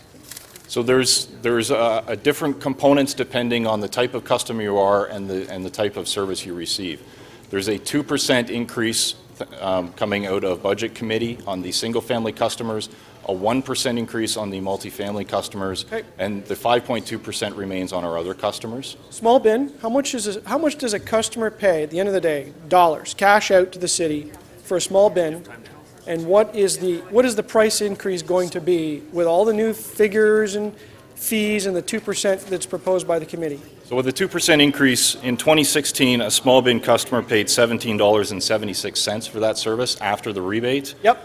In 2017, they will be paying $22.66, so a difference of $4.90. Plus the $8. Councillor Holiday, you're over. Thanks. I didn't get my... Councillor Doucette. I think you have missed Councillor Layton. Madam Speaker, I think you missed someone. I'm happy to go next, but... Thank you very much, Madam Speaker. I'm going to ask about organics capacity. If you could flip to that page in your notes. Toronto has 2 organic processing facilities, anaerobic digesters. One is currently being upgraded, but when complete, what amount of organics can they process combined? Combined 135,000 tons per year. When the city's 2 anaerobic digesters are complete and operational, is this enough to manage all green bin waste collected by the city? Through you, Madam Speaker, just barely. By the time they're up and running, we will be right at our limit.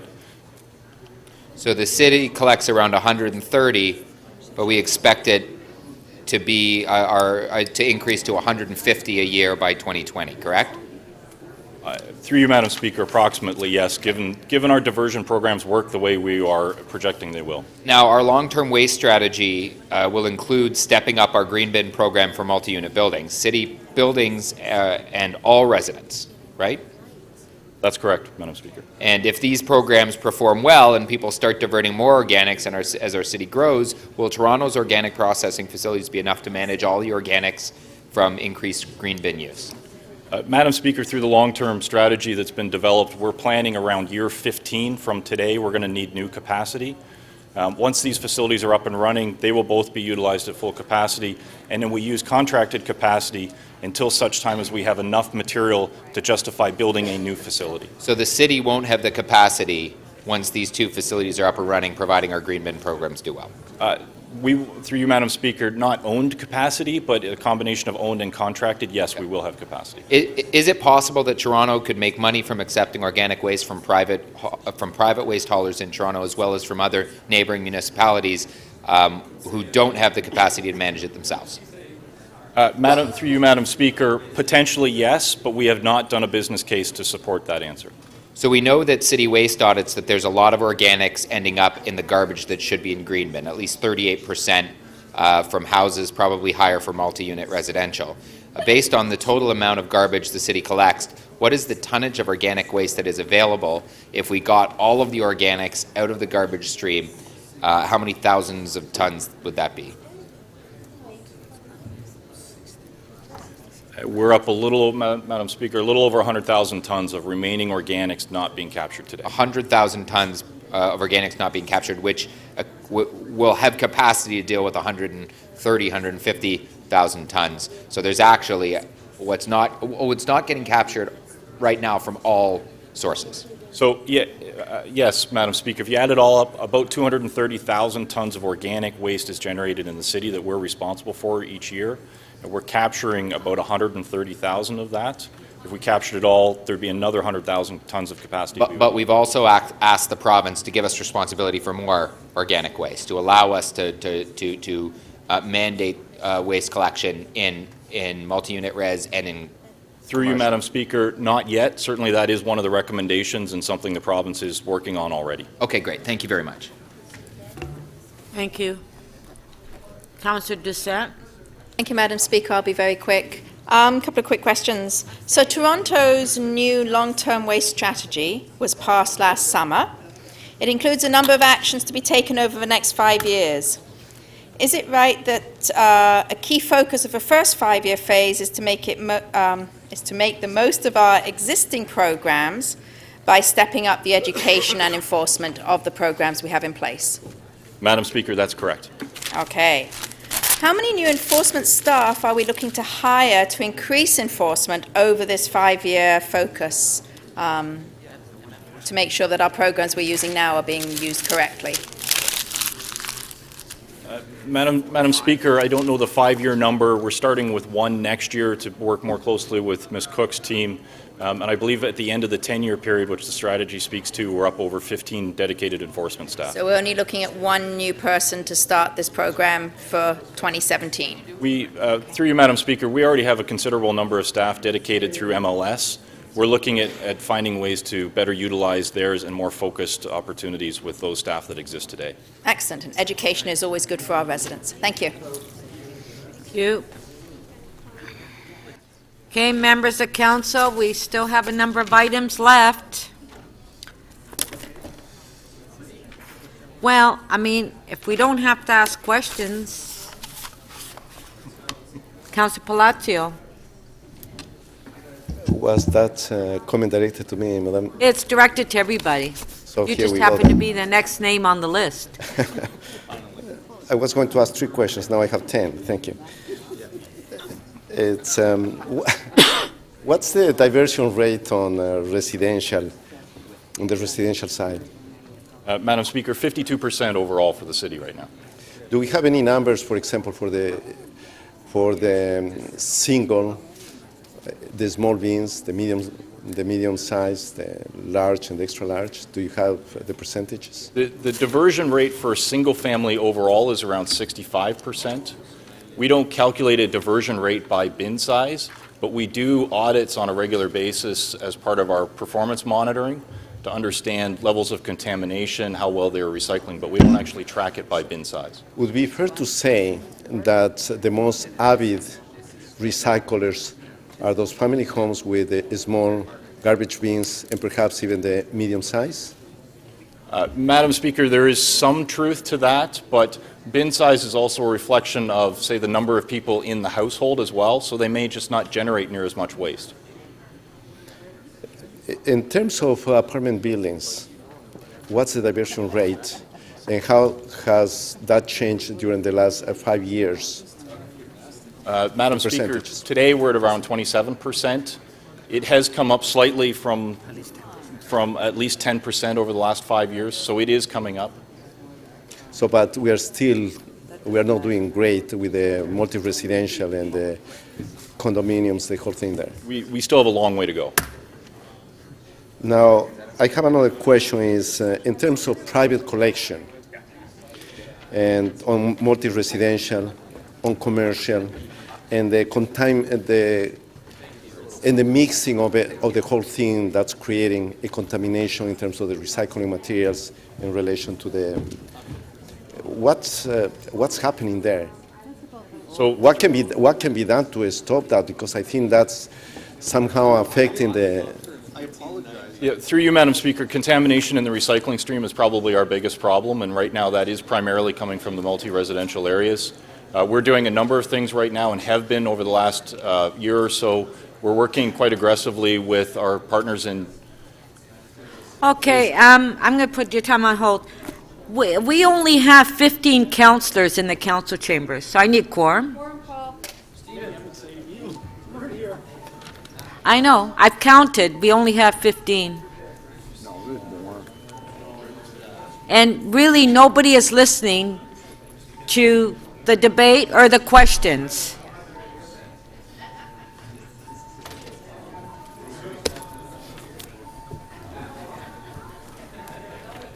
So, members, the voting panel is open. Would you please press one of the two buttons to indicate your presence here in the chamber? if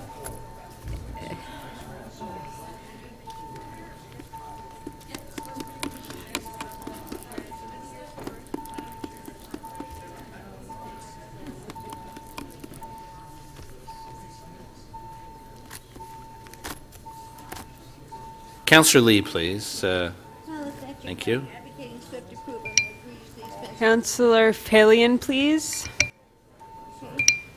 Councillor Fletcher, please.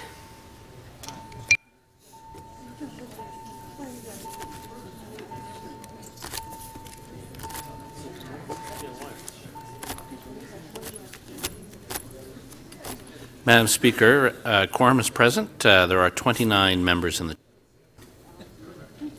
Okay. Okay, Councillor Palacio. Thank you, Madam Speaker.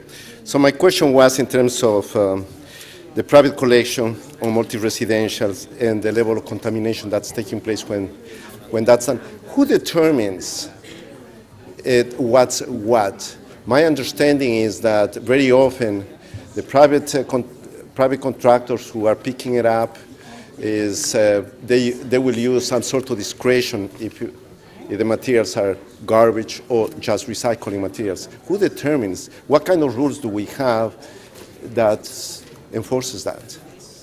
So through you, Madam Speaker, we're taking a number of different angles on this right now. If a collector in a truck shows up and sees heavy contamination in a bin, he will radio it back and we'll send out a staff person to do an investigation on it. In other cases, we are proactively going out building by building and inspecting bins and applying both an education opportunity and an enforcement opportunity should the education not work. So we're approaching it from a number of different angles to try and deal with this problem as quickly as possible. Is there any penalties? Do we have a criteria? Do we have something in place that if they continue doing it, if there is a first warning, second warning, third warning, then what's next? Like at the end is we're trying to get people to divert more, but that's not happening. Right. Through you, Madam Speaker, right now we're taking two financial approaches to this. Through MLS, we have the ability to enforce bylaws and lay fines against buildings who are not properly sorting the material out. We're also in the middle of a campaign right now where we are basically rejecting loads of recycling at the bin level, right at the building level, and charging them a fee to collect that material as garbage, which is what it is. So do we have a proactive approach in terms of dealing with the culprits that I call them, or is just on complaint basis that we are acting to it or reacting to it? Through you, Madam Speaker, we're doing both. And more we're taking a proactive approach where we're going out and identifying the buildings that we know are problems already and trying to deal with those as best as possible. Are we going to have a report at whatever point in terms of the good job that you're doing from that end? Thank you. That was your Through last you, Madam question. Speaker, yes, we can bring back a report with that type of information. Thank you. Councillor DeGiorgio, do you have any new questions? Just one very quick question, Madam Speaker. Related to attributable services, we introduced, I understand, a fee of $8 for collection of bulk items, in essence. Has the department given any consideration to introducing a fee for leaf collection? Through you, Madam Speaker, we have not done that yet. Okay, I think you should. Councillor Mihevik? Thank you. I'll try to be quick as well. I know that Solid Waste is working on a project to capture methane gas from anaerobic digesters to create a renewable natural gas, and that this can fuel our city trucks. how much renewable natural gas or methane gas, I'm not sure what the formal title is, can we get from these digesters? Through you, Madam Speaker, we can produce enough just from one of our anaerobic digestion facilities to produce the equivalent of 2.5 million liters of diesel fuel. 2.5. So in a different context, our Disco Road anaerobic digestion facility produces enough renewable natural gas every year to fuel the entire solid waste fleet powered by compressed natural gas. Wow, and that's basically each and every year. And that's from our food scraps from our kitchen. Through you, Madam Speaker, this could potentially be a significant revenue source for us and for the city in the future. Wow. So do you have a dollar value of how much this is for all the sites in the city? We do, Madam Speaker. It literally over a number of years, if we look at our 2 anaerobic digestion facilities, and the technology applies to our landfill sites as well for landfill gas, we're up in the tens of millions of dollars over a 15 to 20 year period. Right, the landfill sites, that's one time only, right? But No, through you, Madam Speaker, the landfill sites are continually producing landfill gas as well, both Green Lane, the open one, and 2 of our large closed ones. Sorry, yes, the ones that are open, but the closed ones, the ones that are closed, they're spewing out stuff as well. Through you, Madam Speaker, we have 3 landfill sites right now that are big enough to support this type of approach as well. Wow. Does the math work in terms of a business case?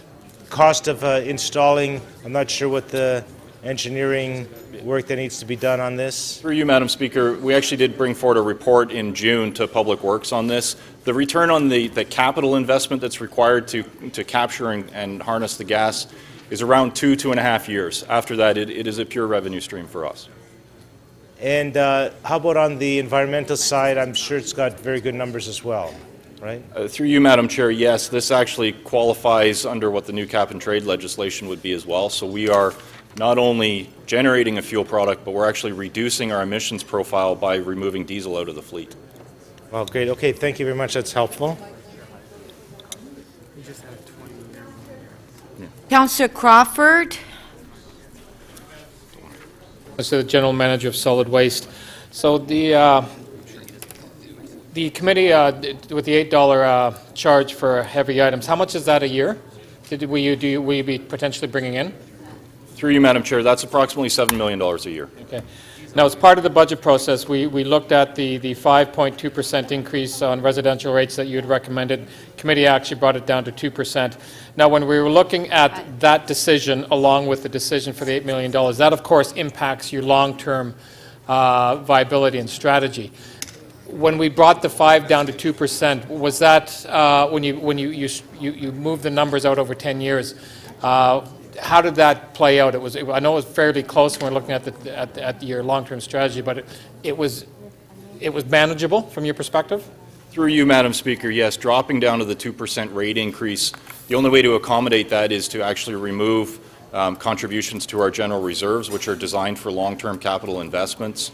What this does is it is manageable, but it brings our general reserve down very low at about 3 to 4 years in the future, and it requires us to invest more in financing of debt versus trying to use building up our reserves and paying for future investments ourselves.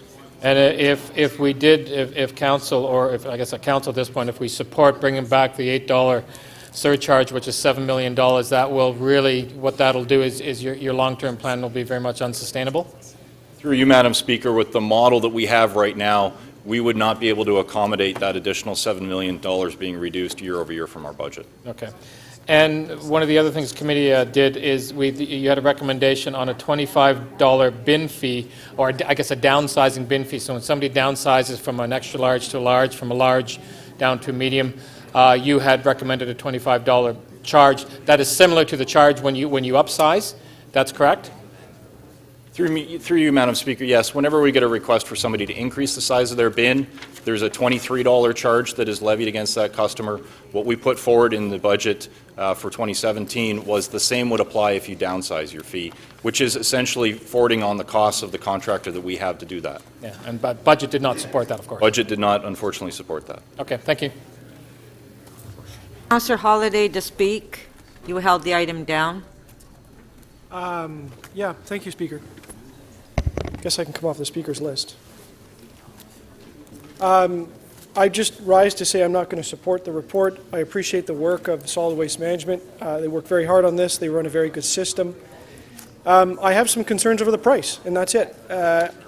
This report and the way that this was reported was that it was a 2% increase. It's not a 2% increase.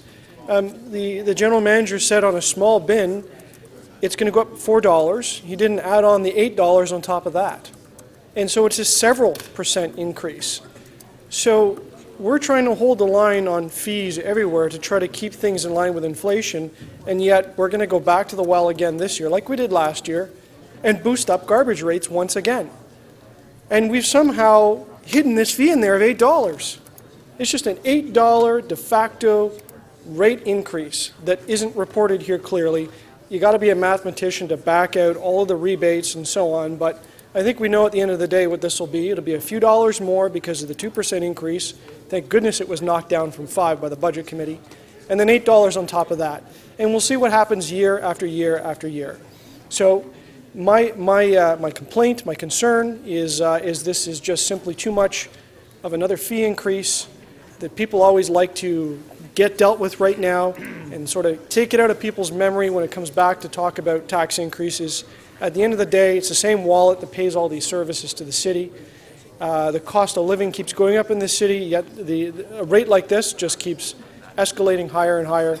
I'm going to send a message. I just don't agree with it. Thank you.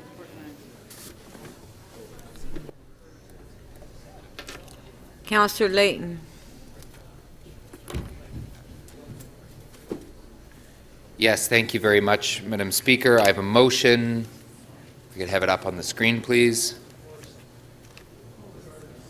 That to inform the 2018 rate-supported budget process, City Council direct the City Manager, Solid Waste Management Services to report back to the Budget Committee in the second quarter of 2017 on the next steps for developing a third anaerobic digester to process organic waste, given the business case for planning and securing additional capacity with an earlier timeline due to potential provincial federal funding programs, maturation of multi-residential green bin programs, and long-term contract opportunities to accept organic waste from private entities and other municipalities.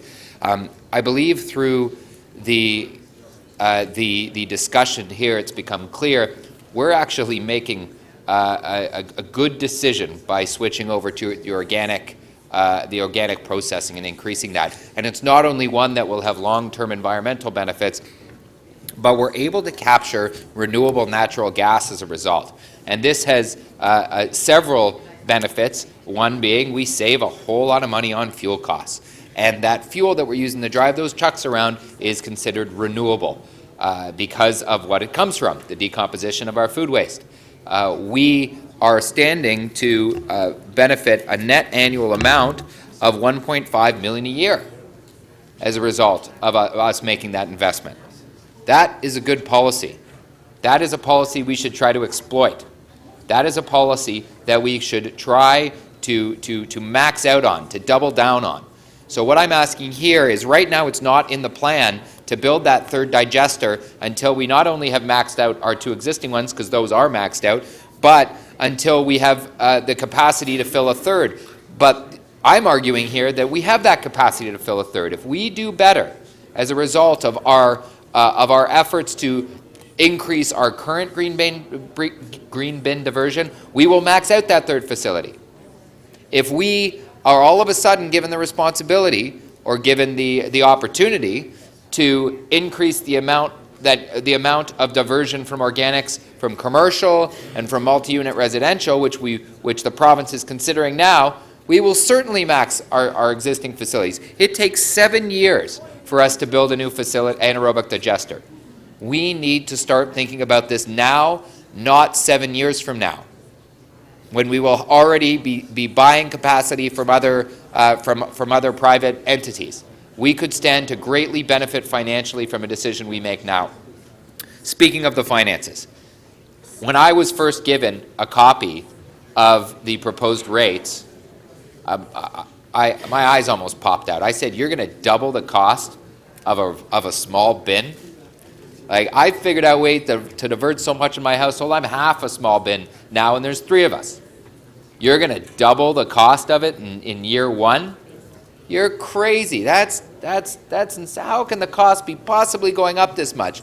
Well, folks, for the past many years, we have been issuing debt and using up our reserves rather than investing in those reserves. And here's the point of time when we have to decide one thing. Are we going to be financially responsible and put money into our reserves for the longer term and build them to a stable level so that we can decrease the amount of money or amount of capital we're borrowing from debt for the sole purpose of keeping us sustainable for the long term? Eventually, these costs are gonna go up if we just keep issuing debt. But rather, our new GM and his team are saying no. Let's take the responsible approach, put money into the reserve to pay for this over the long term so that all of a sudden down the road, we don't all of a sudden get hit with hundreds of millions of dollars in cost that we have to issue debt for and pay more of our operating costs towards funding that debt. That is something we have asked the rate budgets to do. It's something we have afforded the latitude for our Toronto water budget to do. We should be doing the same. I know some of these fees are going to be very difficult to explain to our constituents. Why am I getting an $8 fee for large items? Why is my bin going up twice as much as it should? Those are the BIAs and other organizations that host events. There's a new fee that's going to be associated for cost recovery in that regard. Now, the one thing that Budget Committee thought was perhaps not in keeping with the policy direction that the city wants to take is this downsizing fee. I supported that, as I will support it again today, that I think that it's the more, it's one thing. Thank you. Oh, thank you. Thank you. We do have questions for you, so you can, Councillor Holliday, three minutes, clarification. Don't even need that. Thanks, Speaker. Through you to the Councillor, I know that we dealt with the anaerobic digesters a number of times at Public Works over the last couple of years, and I was curious why you directed the motion, and it only flashed up quickly to Budget Committee and not to Public Works, where we discussed these business cases for additional infrastructure, as you've suggested. You know, I think the decision was because we're on a budget item, and because of the implications that it has on the long-term budget, that it may be more useful at the Budget Committee. Okay. But I'm also on the Budget Committee and was interested in seeing the report later on. If it's something that you feel passionately about, then I'm quite happy to come and discuss it with the Public Works Committee, perhaps as well as the Budget Committee. Oh, that's all. Thank you very much. Thank you. Deputy Mayor Menon Wong. Or to Yes, would you be okay if that report included looking at issuing a request for proposal to have the private sector build the anaerobic digester and having them operate it? I think just if we start getting some basic preliminary data back on it as a whole is probably the good first step. And if that came up at a later request, I'd have to evaluate it then. Sorry, data on what? We know what the cost is around $80 million. Staff says it's $80 million. We don't have $80 million. If we were to ask the private sector to build it, it wouldn't cost us any money. I actually don't think that's the case, that it wouldn't cost us money. I suspect it'll cost us more in operating over the long term because someone's going to be making profit. If you're welcome to make a recommendation to amend it in that regard. I probably won't support it just because all I was looking for was what could that plan look like to implement a third anaerobic digester. If staff felt like bringing forward information as a result of having someone else build it, then maybe that's something that would be up to them to bring forward. But I would also, one of the arguments why we should be in control of the capacity is this renewable natural gas. We make money off renewable natural gas, and we can actually help us become a more sustainable city as a result. I think that's something good to have in our hands. Would you be in favor of selling the anaerobic digesters we have to the private sector? I would not be in favor of that. Why not? I don't. A whole lot of money. Over the long term, I think we've paid for an asset that we should own, and that we will continue to make a lot of money off it. By selling it, all we're doing is putting the cost in the hands of another party. Why wouldn't we want to be in control of those costs? Thank you. Tax. Councillor Shiner to speak.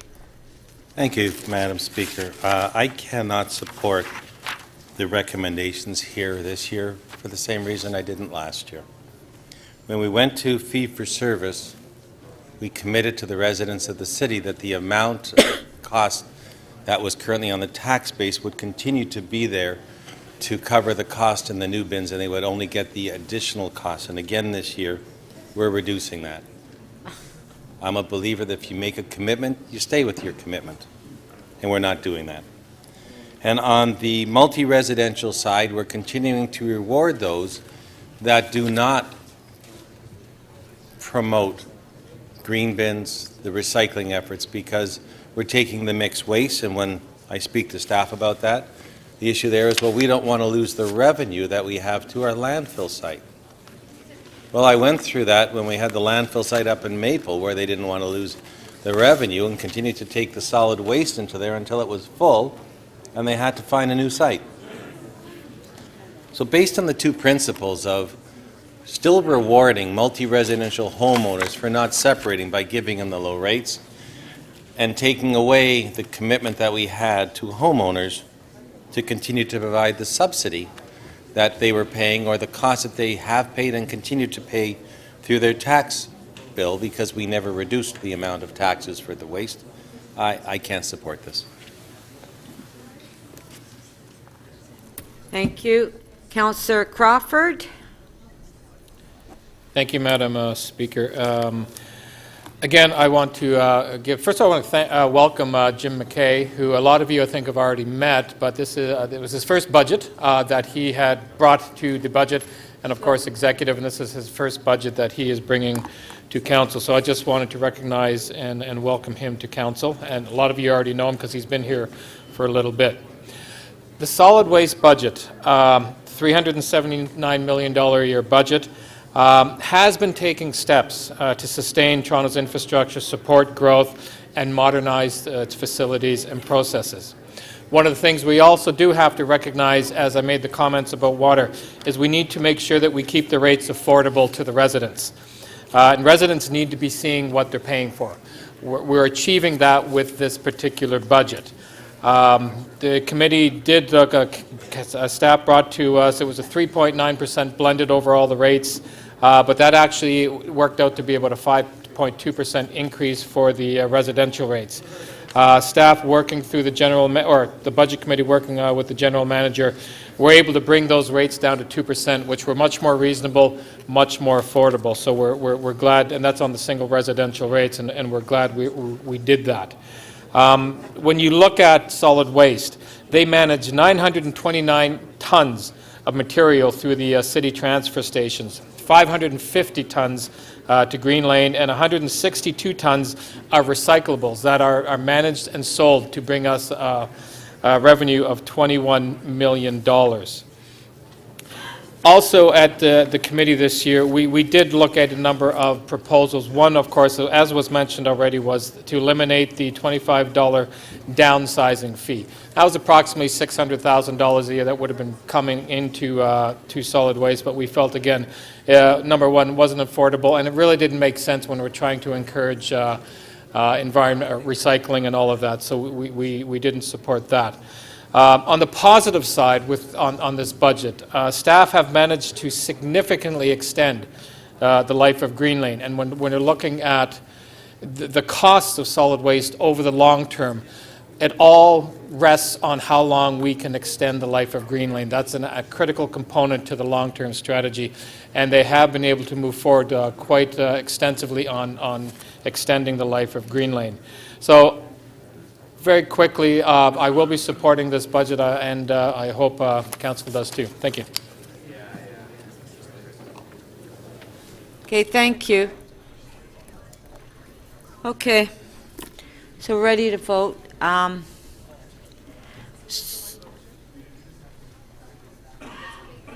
Okay, Councillor Layton's motion on the screen. Recorded vote? No?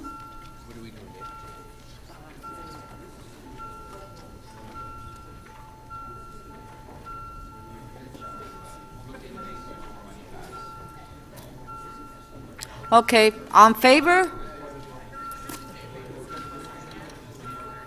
Who asked? Okay. Recorded vote?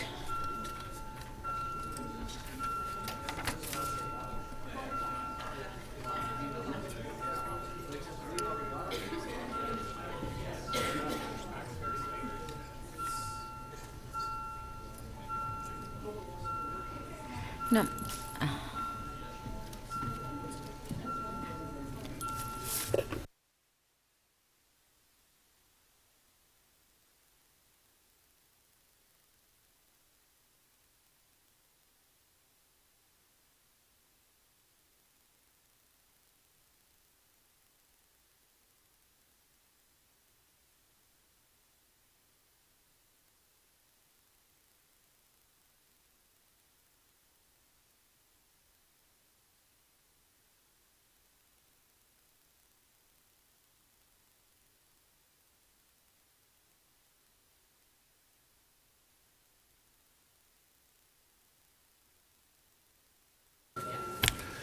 Councillor Karygiannis, please. Councillor Fletcher, please.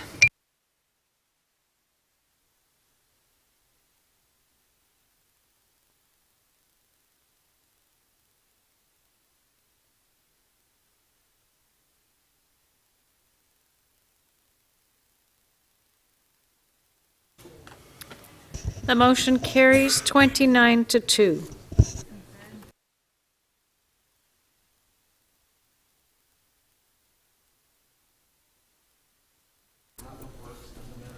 So that was, Councillor Holliday, that was on what, the amendment, right? Okay. So, I'd like a separate vote on the item that as it pertains to the oversized, the metal fee, which is the $8 fee. Okay? Okay. Yeah, so on that item, recorded vote. As it pertains to this. Oh, yeah. On the balance of the item. Okay, I'd like to vote separately on the oversized and metal item fee contained in Appendix A of the report. On the item as it pertains to the oversized and metal fee. Okay. Recorded vote.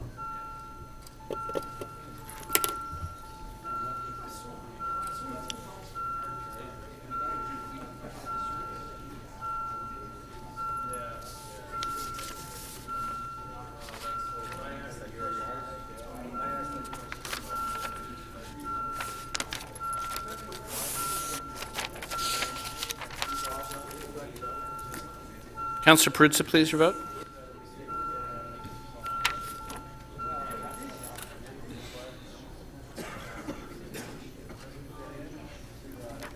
The item is amended as it pertains to the oversized and metal bin fees in Appendix A. Carries 22 to 9. Okay. On the balance of the item, recorded vote.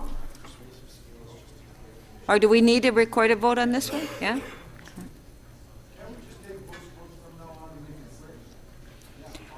Well, how, we could make it quick if we didn't have members of council ask questions on everything. Okay. Yes, on favor? Oh, recorded vote.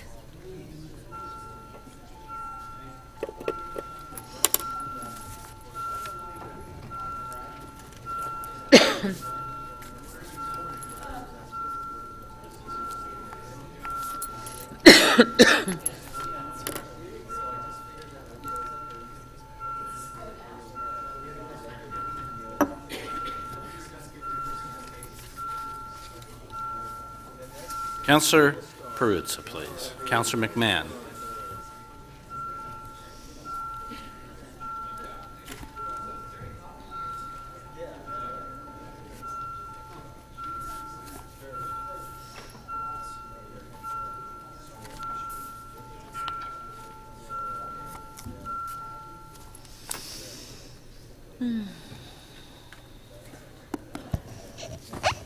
The balance of the item as amended carries 27 to 4.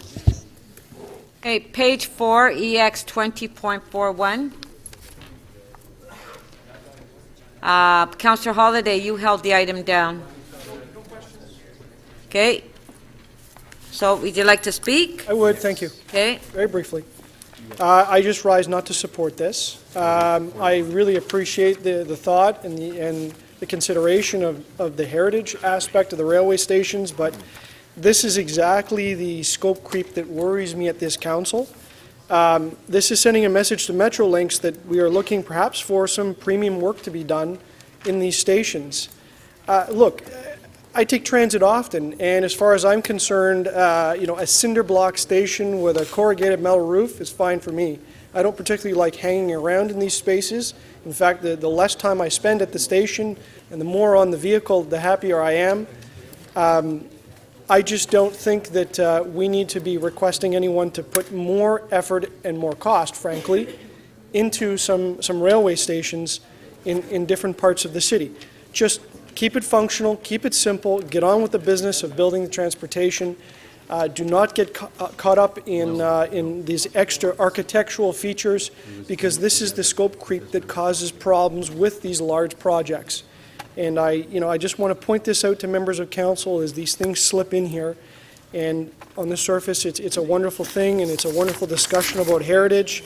The problem is I'm looking at this report, and there's no check attached to this to pay for it. So I just don't think we should ask Metrolinx to do that either. And I'd just like a recorded vote on it. Okay, thank you. So recorded vote.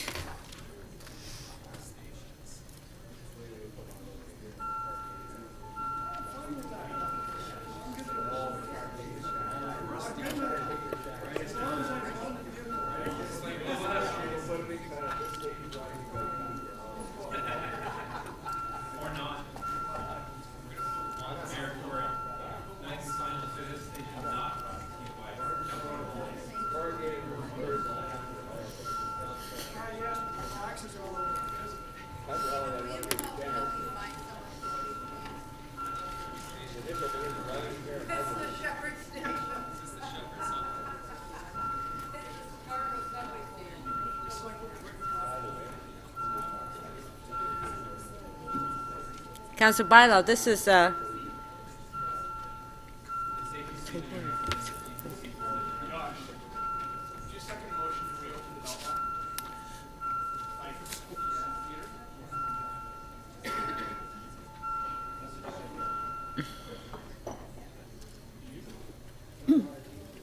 The item carries 27 to 2.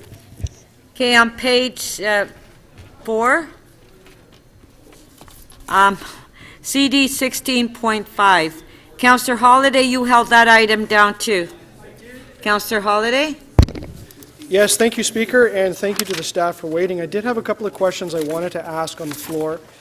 One of the implications of this report is a change in policy regarding the reimbursement of costs, and I think I'm looking for the page, but moving comes to mind, replacement of furniture. I wonder if you can elaborate for me the case to change our disbursement policy. And I think, as I understood it, we're not going to ask for receipts anymore. We're just going to award a disbursement when somebody requires it. Through you, Madam Speaker. The changes proposed here are really the result of examining the effectiveness in the program, as well as extensive consultations. The program is funded from CHIPI, and it includes people that are fleeing shelters, who are fleeing domestic abuse, etc. So the situation is quite critical.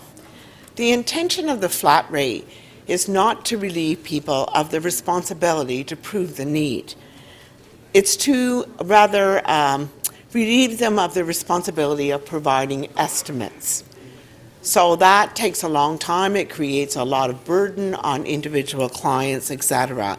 It also increases transparency in terms of what we're willing to pay, rather than, because we do get some outrageous estimates. So it makes it more transparent and open in terms of what the maximum amounts really are. And also, it creates some evenness in terms of what individuals get between clients. I would also say that the current process does increase administrative burden. And as a result of that, we have to spend resources on, tabulating and getting estimates rather than trying to get relief for the client of their housing situation. So with the change in policy, if somebody needs to submit for a moving expense, and these situations occur, how do we know that they didn't just call up a friend and get them to move the things with their van and then come back and say, well, I need the disbursement? Is there some way that we can confirm that the expense actually occurred so that we can reimburse them properly? What I would say is one of the reasons that TEST delivers this program is because we're delivering integrated case management. So we're working with the client on all of their financial needs, and we're probably very aware of their financial situation, and we continue to follow up with that client. So we don't necessarily validate through a home visit or whatever that they use the funds for that purpose, but we're very aware of their situation and validating the need. So, but I don't know if I got the answer. Do we have a plan to validate whether somebody actually incurred the expense or if they just got some other means to perform the move? And what I'm getting at, is this basically a de facto benefit increase under the sort of the umbrella of a claim, or is it still reimbursing expenses?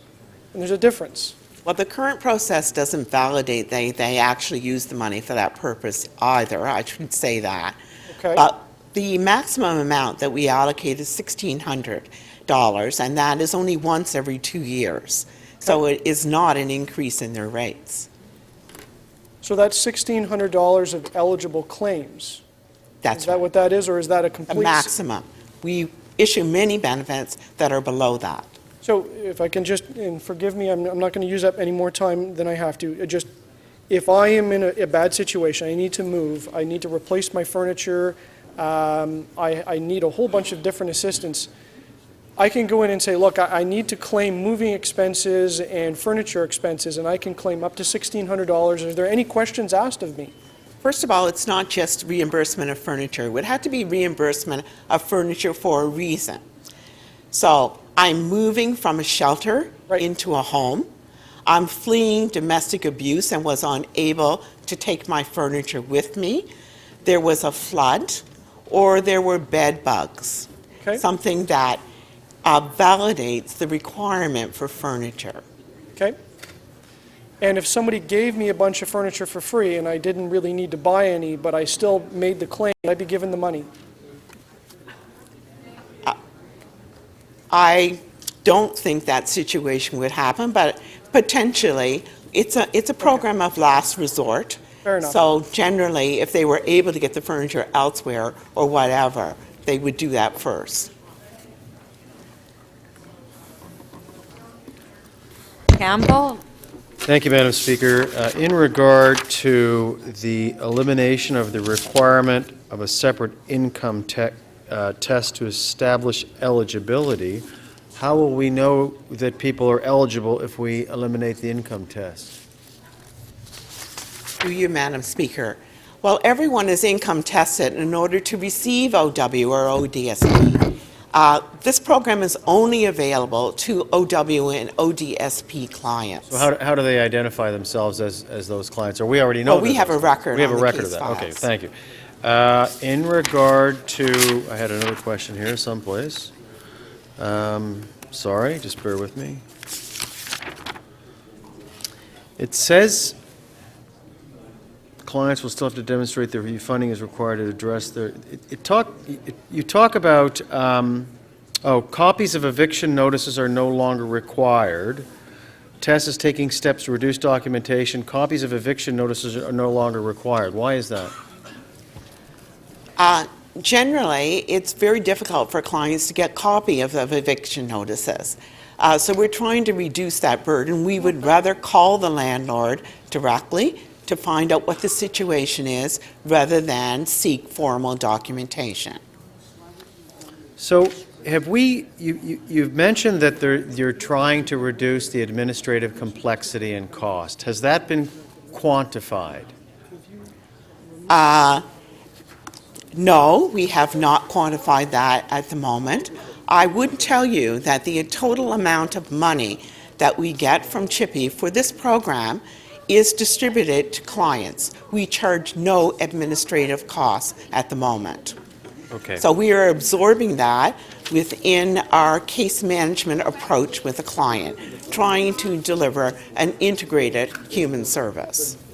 And I'm sorry, I'm sure the information is in here, but it's a rather big agenda. How many clients do you serve a year? 47,000 clients made an application last year.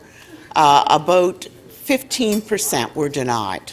Okay. And why would they have been denied? The need was not proven. They had been received within the last 2 years. They weren't at risk of immediate homelessness.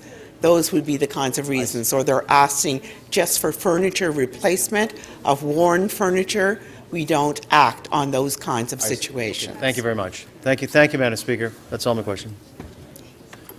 Thank you. So, Councillor Holliday? Motion? Yes?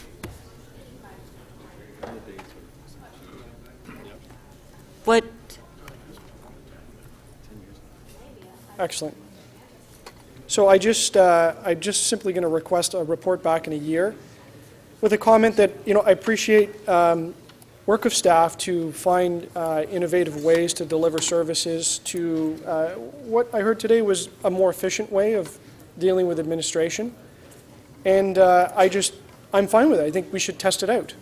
And all this is just to come back and check in a year to see if we are further ahead or further behind. And I take the General Manager's point about, the administrative burden of going through these details, and I hope they can summarize those savings and just show us in a year's time how this has benefited the city. And if it has not, then we can just have another look at it.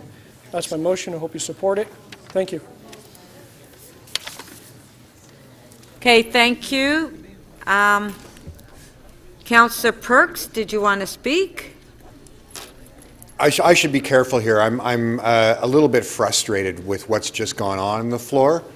These are programs that I'm quite familiar with because quite frequently people in South Parkdale find themselves with a bed bug infestation or a landlord who has suddenly locked them out, or perhaps they're fleeing spousal abuse and trying to get housing of last resort. The staff who work on these programs are creative and smart and know the intimate details of these files and find the best way to get every possible dollar out of the very small amount that's allotted directly into the hands of people who need it.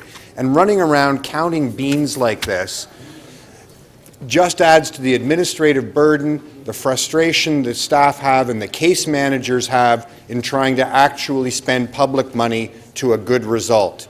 I wish we would be more productive asking to make sure that the engineers who are involved in the design of the Gardiner hybrid are buying the least expensive pencils. There's more savings there than there is in going after this program. So while I appreciate Councillors Holliday and Campbell want to make sure that every dime is spent well, this is not the place to go looking.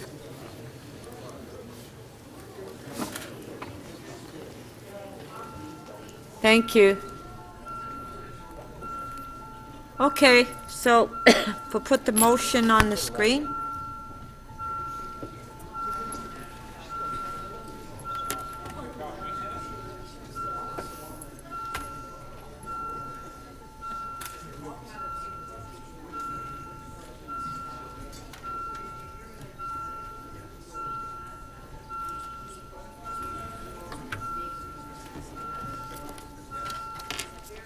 All in favor? No. Recorded vote.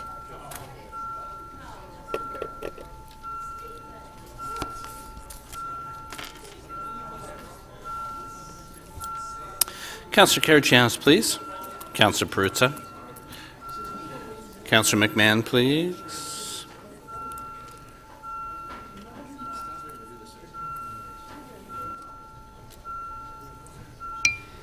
Councillor Papadakis, please.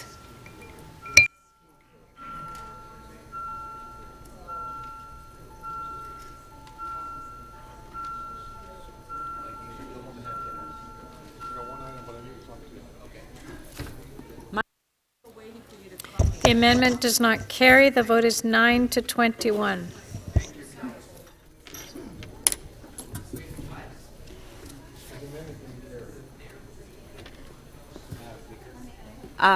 Yes. Mayor Tory? Just on a point of order, Madam Speaker, there's been a motion recently added to the order paper here, MM 23.44, and I just wanted to declare an interest. My son, one of my sons, has bought a condominium in one of these buildings, and I just would declare an interest in that item for that reason. MM 23.44. So that's the Sterling Road one? That's the one. Right? Okay. Yeah, thank you. Thank you. So on the item, as, recorded vote.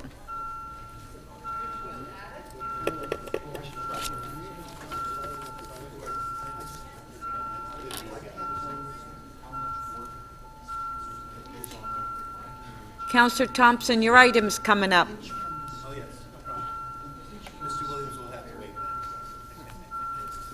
Councillor Perruzza, please, your vote.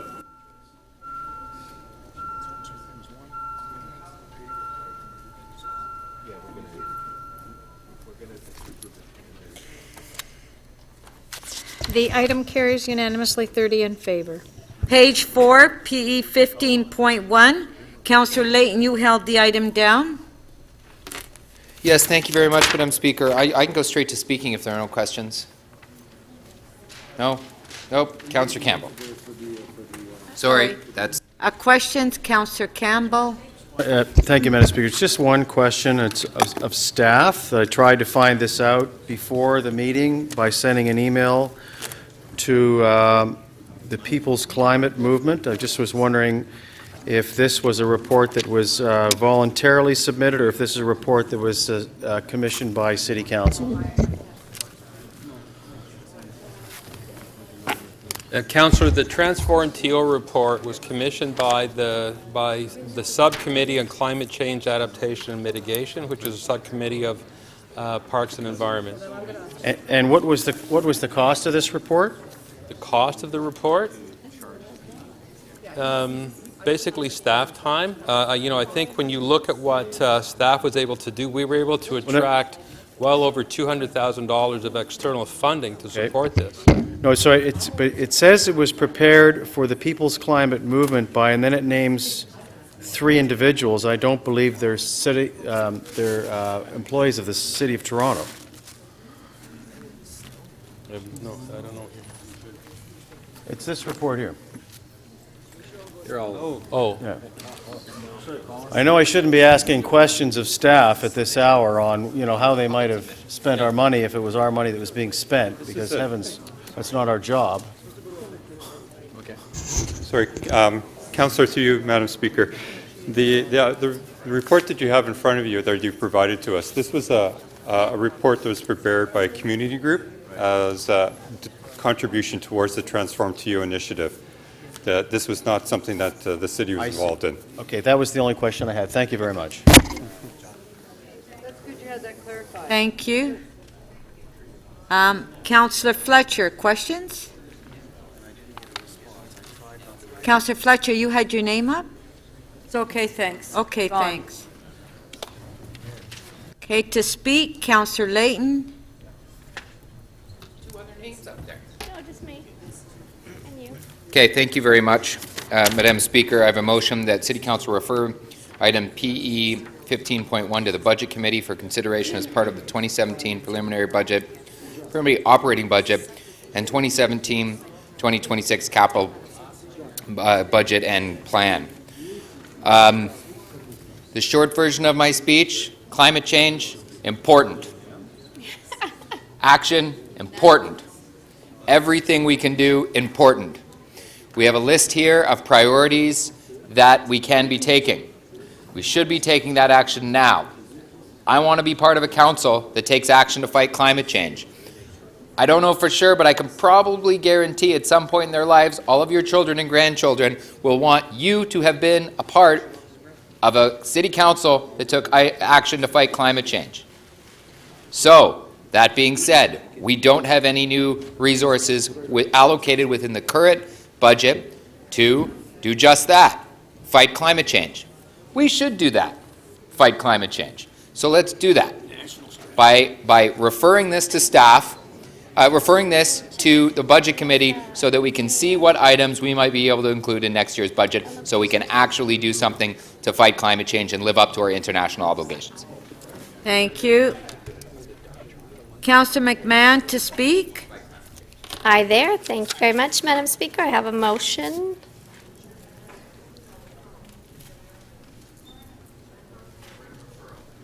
Huh? Oh, yes. So Councillor McMahon, apparently, yes, we are speaking on the referral now. Let's vote on Councillor Layton's motion. Yes, to budget. That's Councillor Layton's motion. Yes? My deepest and sincerest apologies. I believe that should have been that City Council forward item PE 15.1 to the Budget Committee, not refer. Oh, okay. It was to adopt and forward.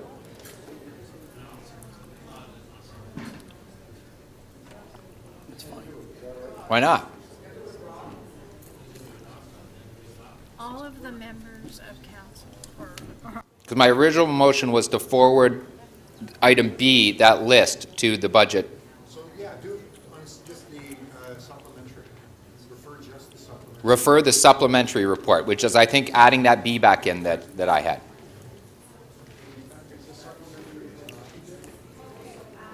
Maybe, perhaps... Okay, let's hold this item down and let's just figure it out. Because we want to get through this agenda. Like, we're holding the item down till the councillors could figure it out. On page 5, PG 16.4, Councillor Davis held it down. She's not here, so all in favor of the item? Eco Roof Incentive Program. Page 5, PG 16.4. Okay, all in favor? Carried. The next item is page 5, PG 16.6, response to reforming the OMB. It's here without a recommendation. Councillor Matlow, you held the item down. Are there questions? Any questions? No? To speak, Councillor Matlow? Councillor Shiner? So I'd just like to speak, and it'll be brief. We sent this here from the committee without recommendations as the report landed at the committee on the day of the meeting, and there wasn't an ample opportunity for us or any member of council. Oh, sorry, I am moving the staff recommendations in the report. Yes. That's the first thing I have to do. So I'm moving all these wonderful numbered lines, which are all the recommendations from staff in the report as regards to how we should respond to the OMB reform consultation. But then to continue briefly with the speech, we did it because we didn't have an opportunity to review it, which isn't fair to the members of the committee or other members of council when an item drops on our table like that. It is an ongoing process. These are staff comments. They've worked very hard on it. Hopefully we will see some real changes come forward when the when the province does consider this, because planning in Ontario is still not right for residents, in as much as they can go to their local planning, their local cities, towns, municipalities across the province. They can deal with the planning staff and the applicants, but at the end of the day, we do not necessarily have the right, or we don't have the right to make the final decision. That still rests with the province, where there is no political accountability, no political input, and very often just one person adjudicating these hearings and looking at planning evidence and disregarding that of the residents and the people that are affected. And hopefully the changes that are being recommended in the province as it goes forward will recognize that more and have more respect and consideration for the communities, for the councils, and for the staff of each of the municipalities that do such hard work to review these development applications.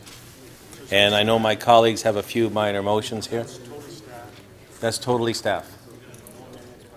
I have not done any amendments. There are some, I think, my colleagues, which are minor. From what I understand, they should be just fine. Okay, so Councillor Shiner is moving the staff recommendations. Councillor Matlow.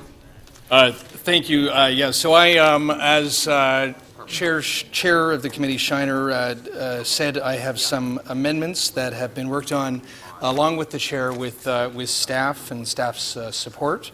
Essentially strengthening our position with respect to the amount of time that we want when it comes to appeals of our secondary plans and amendments to the Planning Act. Also,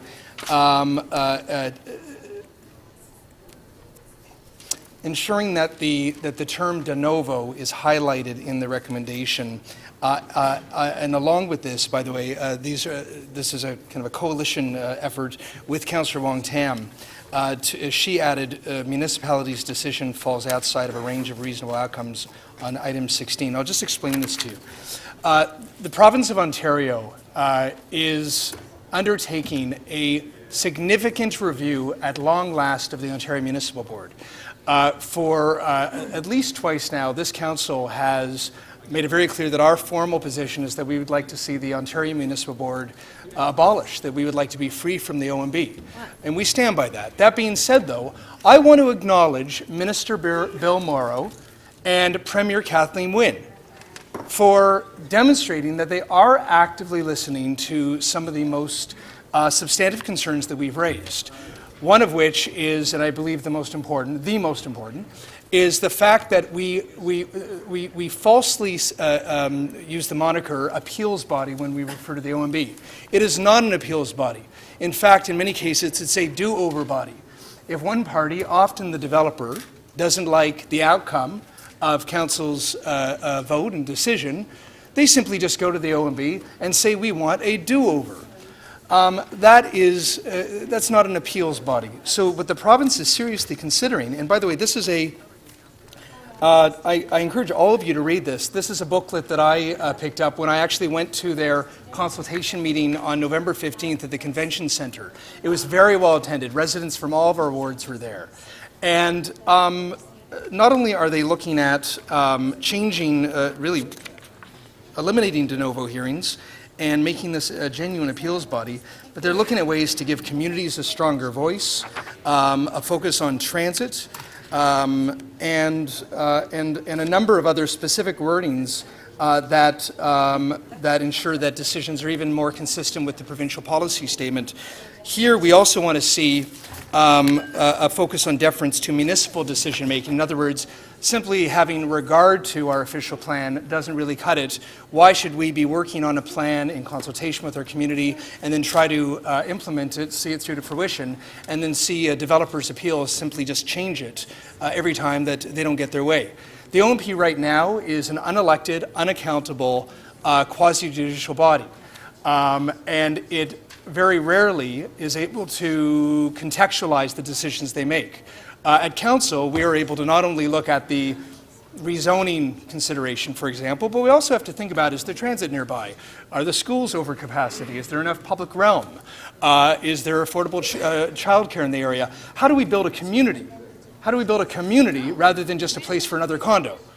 And that's why it's incredibly important that not only is this a genuine appeals body that actually considers, and this was a credit to our councillor colleague, Councillor Wong Tam, municipalities' decision falls outside of a range of reasonable outcomes. In other words, not just a do-over, but is there a conflict in the interpretation of the law? Did we not adhere to our own plan? It shouldn't just be because we didn't like the outcome.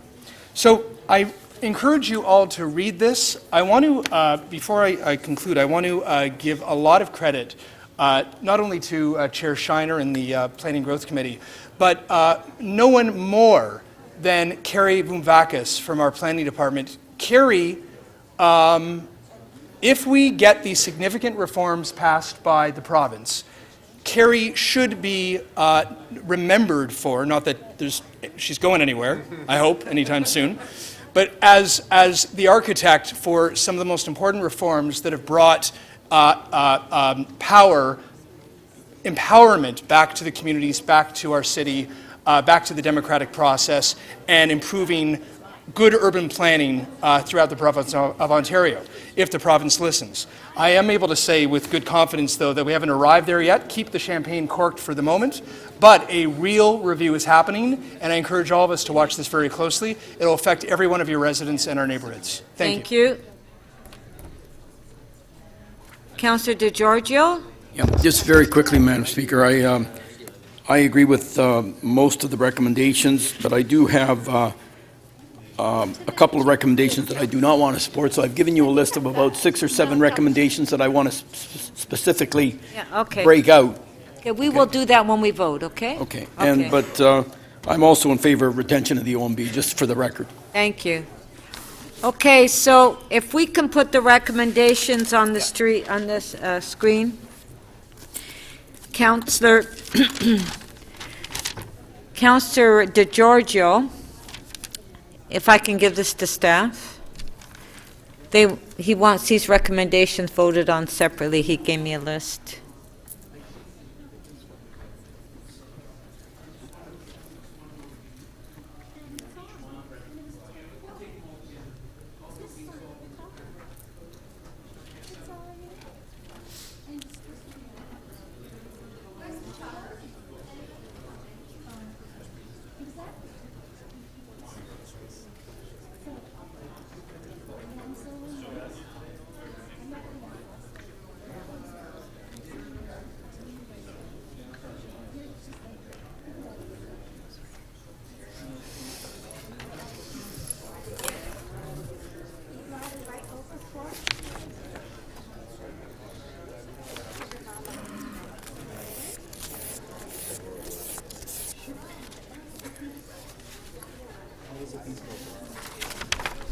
Okay?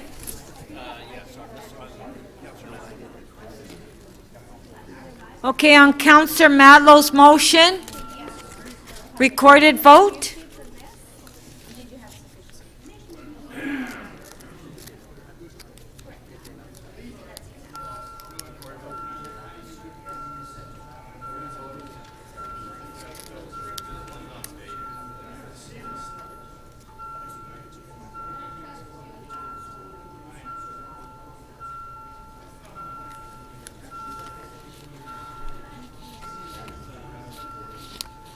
Okay, are we ready to vote? All right. We'll hold the item down. Please print the motions and have them circulated.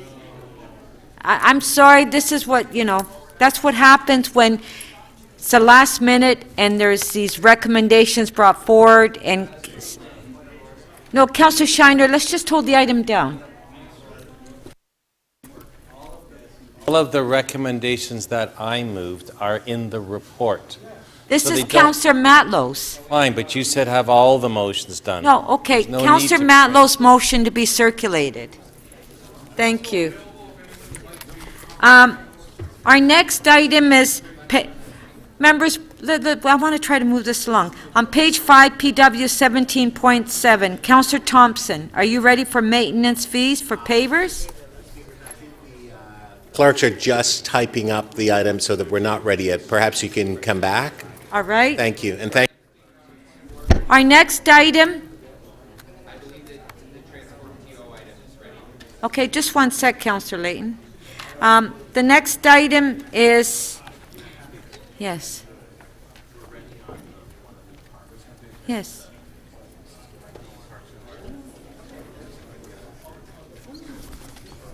Okay. Okay, put it on the screen then. Put it on the screen. Okay, we're going back to the Parks and Environment item. Okay, let's just vote on it. Okay. Remember? Just like me. Remember? Like, Okay, Councillor McMahon? Yes, thank you, Madam Speaker. I'll try again. So I just have a quick motion.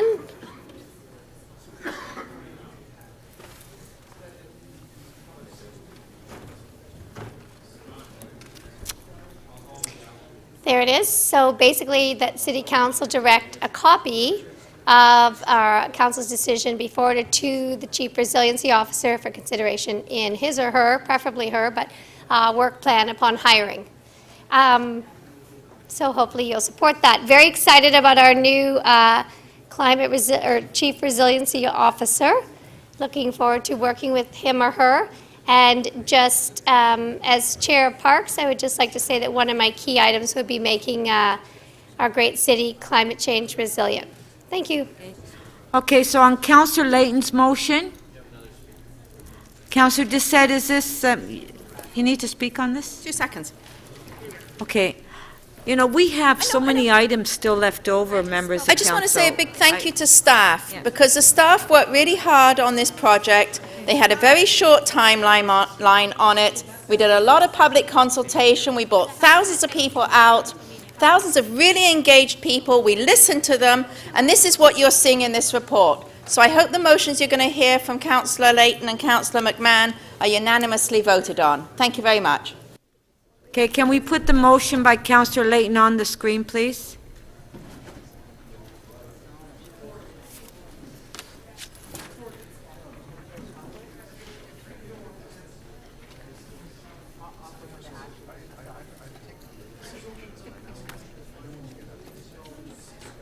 Okay, on favor?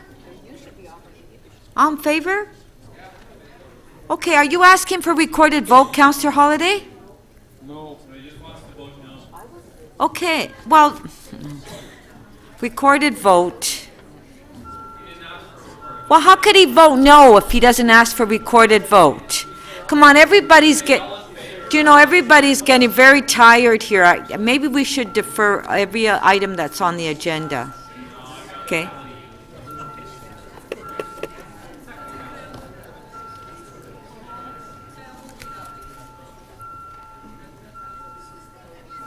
I mean, it's silliness now. It's the motion that's on the screen. We're voting on it.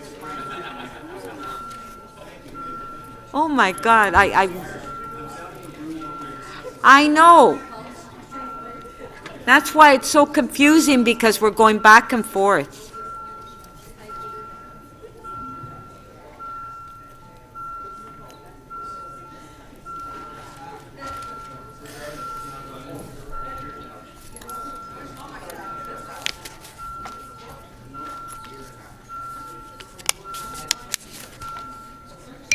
Councillor Mihevc, please.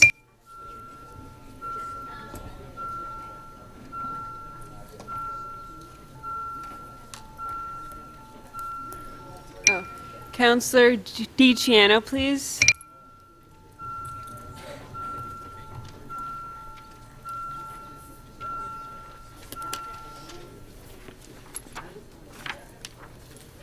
The amendment carries 20-7. Okay, on Councillor McMahon's motion, on favor? Item as amended, on favor? Carried. Councillor Thompson, are you ready for your pavers? Okay, Councillor Robinson, are you ready for your Sherburne Street? Okay, Councillor Robinson. Motion to place. Okay. No, I'm going to place mine first. Does the staff have your motion?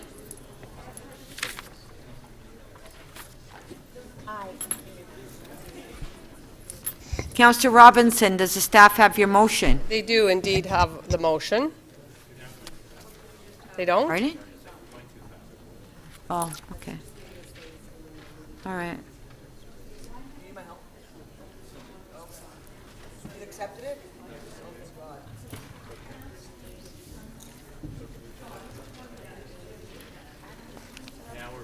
A and a B for you, okay?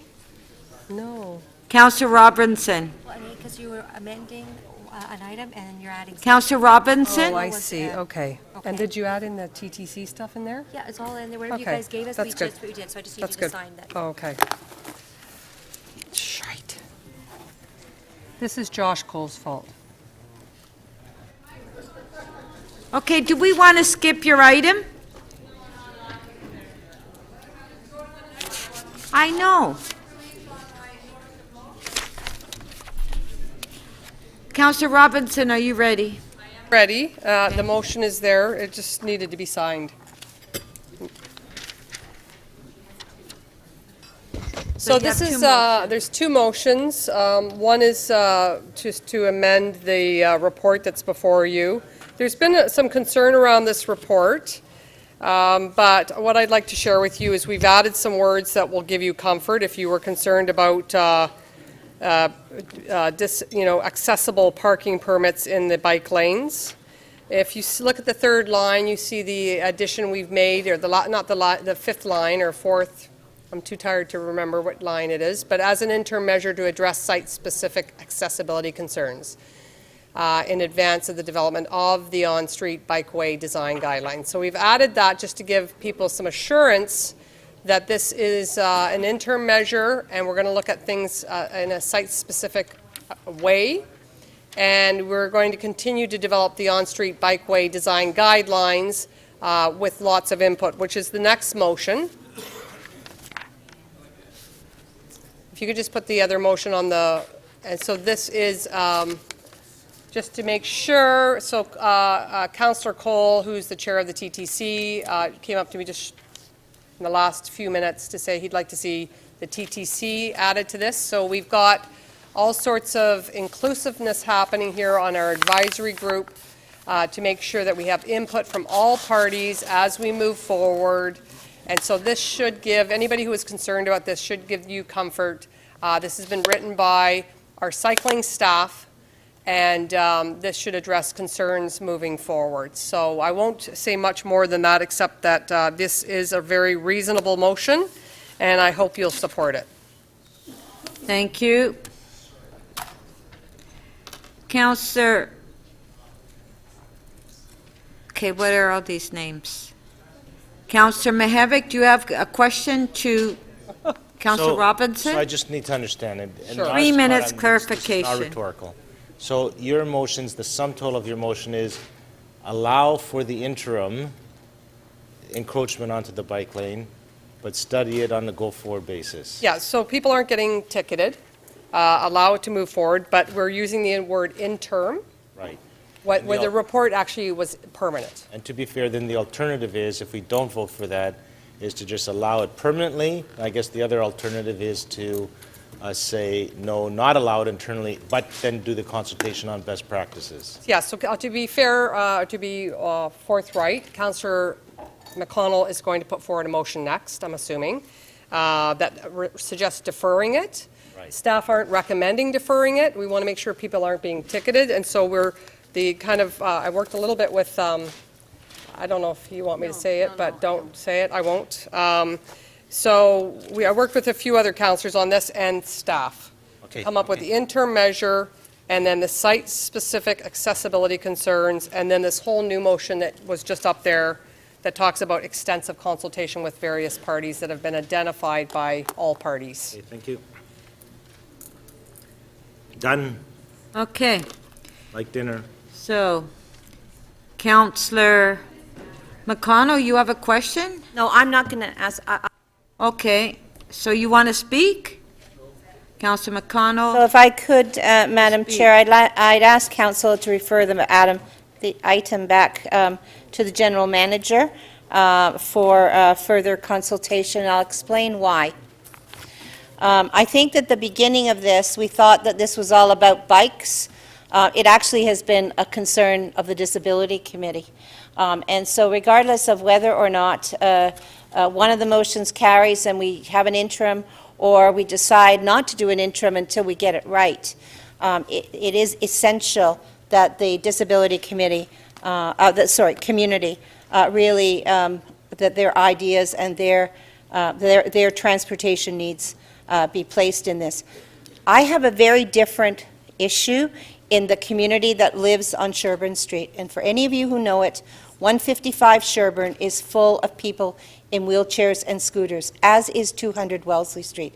They are not concerned about being dropped off. They are concerned about being able to move throughout this corridor. And they believe, and I think have talked to me about the fact that once we have cars coming into the bike lanes, we will get a variety of different situations. People who really don't know the rules, and then they see somebody, and then down the way they do the same thing. We will get people who have irregular, not correct tags. They got them from their aunt and they leave them and they use them.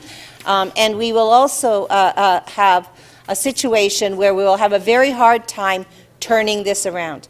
I think that in the past, in this discussion, people thought it was just about bicycles who weren't going to give way to people with disabilities. The truth of the discussion, from my perspective and my ward and my telephone calls and emails, has been about people in the disability community who feel they can't get any transportation up and down the corridors. Should they be using the bike tracks? They are the safest way for them to get from one place to another, and they do them. And no, it is not a legal use of the bike tracks, but it is a safe way, a very safe way for them to go. And a lot of them use this as a mechanism. And when they come to a stopped vehicle, they are going to be, it's going to impact their safety. So I just think one way or another, let's put a lot of people into the room at the same time and have a solution. I would prefer that we wait on this until we get that solution. The other recommendation that is before you is to put it in place now and consult later. I think that I'm afraid that by the end of that consultation, we may have a practice that is very hard to stop. That's all. Thank you. Thank you, Jay. We do have some questions, but first of all, going to need members of council. We either move to extend to finish the agenda, or we come back tomorrow morning. Well, because are we going to move it on? Are we going to move the agenda on? Okay, Councillor Ford, motion to extend, but we will be moving the agenda forward. We're not going to. Okay. Councillor Ford is moving that we extend to finish the agenda. All in favor? Recorded. But we have to get the items done. We can't be debating and asking questions on every item. Because really, we're not going to be here till 10 o'clock tonight. Councillor DiGiorgio, please. Councillor McMahon. We should get this finished within Councillor an Layton, hour. Please. Councillor Lee, please. Councillor Lee, your vote, please. This is to extend to finish or come back tomorrow.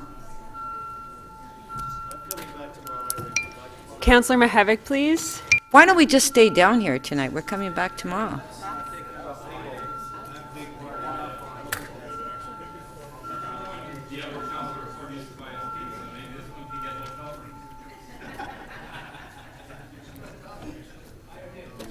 What are we voting on? To extend.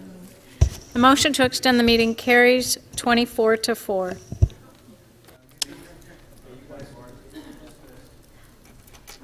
Okay, so just a sec. We're in the middle of an item.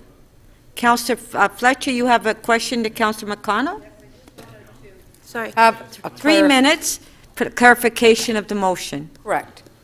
I'm understanding from you that there are people that you know of who are disabled who use the bike lane. Is that what you've just said? I'm afraid it is. And therefore, you want to make sure that conversation happens before we say you can park and then figure it out later? Yes. Okay, now I'm clear. Thank you. Thank you. Next question is by Councillor Robinson. 3 minutes, clarification of the motion. Okay, I'll be very fast. Councillor McConnell, I just wanted to make sure that you saw the second part of my motion where we did zero in on making sure we have a comprehensive consultation with Disability Access Inclusion Yes. Advisory Committee, plus the broader disabilities community, Yes. et cetera, et cetera. I did, and I appreciate that. The question is, which do you do first? Do you approve the bylaw and then consult, and then change it, or do you consult first and then change the bylaw? I think that's the difference of opinion. I agree that we've now discovered that it's more than just bicycles that are affected by this. There's a very big a concern by people in the disability community, and I'm sure one way or another we'll get to that resolution. Okay, I have one quick other question. Are you aware there's an organization that's, been actually out there talking about this, also, I guess, putting it on their communications, that the city's actually allowing vehicles, any vehicle, to stop and park in the bike lane, and that actually isn't true. Are you aware that they've been kind of saying you can stop and park any vehicle, not just vehicles with that are actually identified as accessibility with accessibility issues? Are you aware of that? I'm aware that there's been a lot of discussion on this in all of these communities. I'm sure that lots of people have got many of the pieces incorrect, but I would say that that's part of the problem right now, is that people don't really understand what's allowed and what's not allowed. And what concerns me is that even though that is not correct, that some people will take that to be correct as they see some vehicles, and they'll pull theirs in too. That's so. Yeah. And so it's just to be clear, it's vehicles displaying valid accessible parking permits. Correct, but I would just remind you, Councillor, that if I drive a car and my mother is disabled and doesn't drive a car, she can give me her tag, and I can put it on my car when I am driving her. That's legal.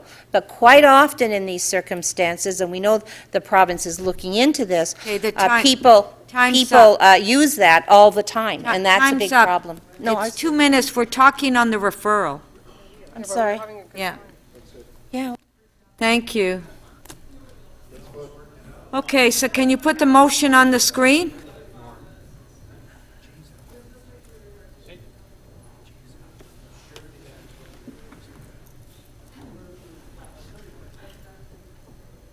This is on the referral.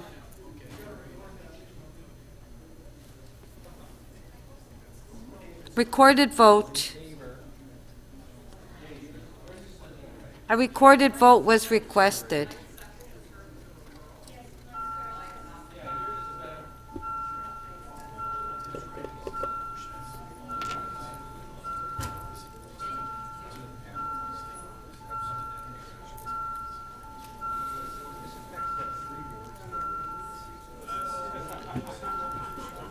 Councillor McMahon, please.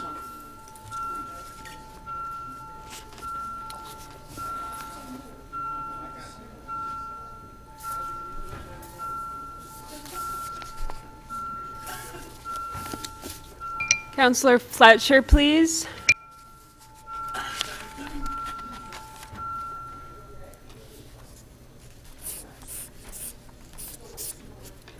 The motion carries 17-11. Okay, that's item. Before we go to the next item, or go back to the item that we skipped, let's do some quick releases.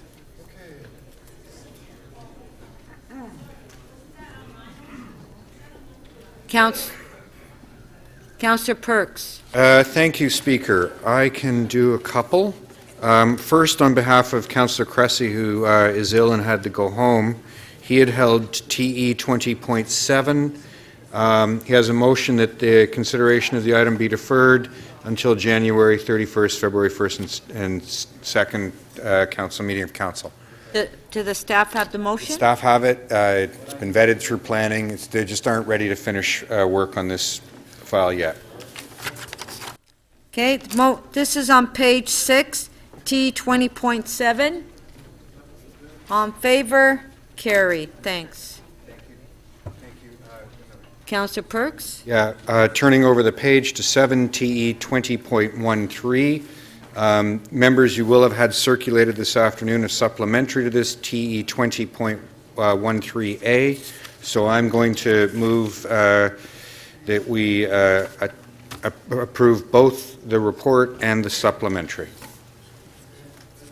Okay, on page 7, T 20.13, Councillor Perks is moving, and also the supplementary report. All in favor? Carried. Thank you. Councillor Mihevik? Yes, I'm doing this on behalf of Councillor Fillion, who is not here, the bum, making us stay. But anyway, it's MM 23.43. It's not on any page. It was an additional one.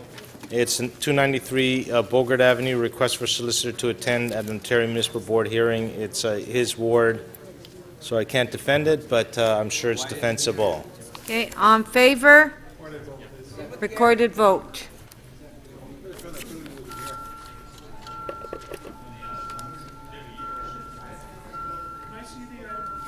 It's the member's motion. It's on your desk. Councillor, it's on your desk.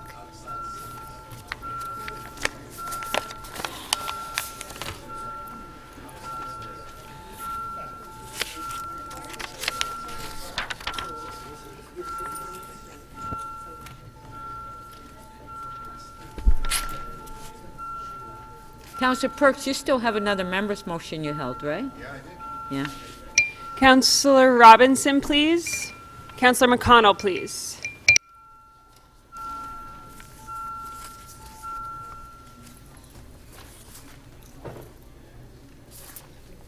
The item carries 24-4. Thank you. Councillor Bailao? Yes, Madam Speaker, I can release MM 2344. Mr. Mayor, if you want to, this is the one you declared. And there's an amendment.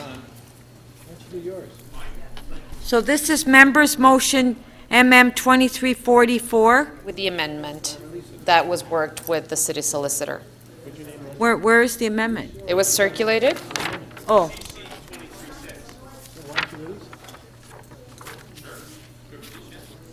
No, we're not, no, we're on Councillor's member's motion. 2344. Yes. All in favor? Okay. On favor? Carried.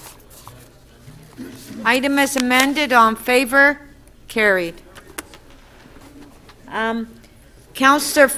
Is Councillor Fletcher still around? She had her member's motion MM 2342. Does somebody want to move it? Okay, on favor? Carried. Councillor Burnside, quick item? I hope so. CC 23.6.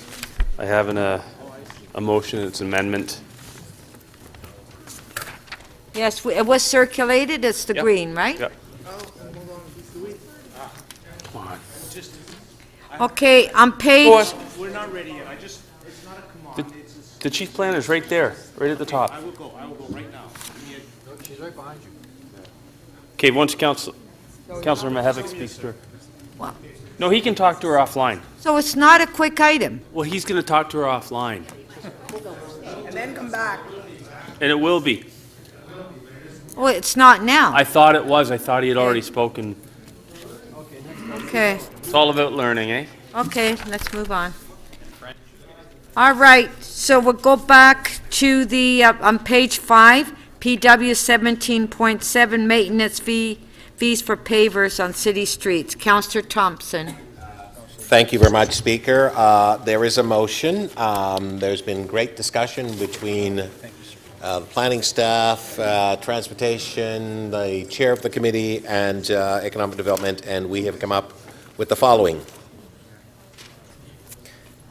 I don't know if you want me to read it out or state anything further. It's pretty clear. It's going to be an opportunity for us to actually deal with this and allow for consultation to take place and come back in the Speaker, there's it should be the first quarter. It says the fourth quarter. I just if we can make that adjustment. Pardon? Yeah. Sorry, I just noticed that it's the first quarter in 2017. So a friendly amendment to my motion. Okay. Thank you.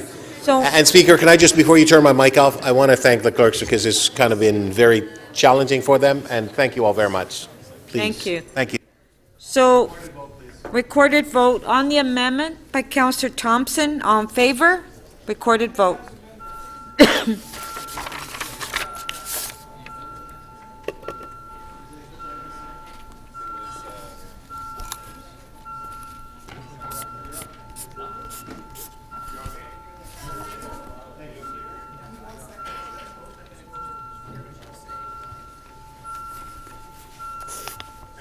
Councillor Karygiannis, please. Councillor Perks.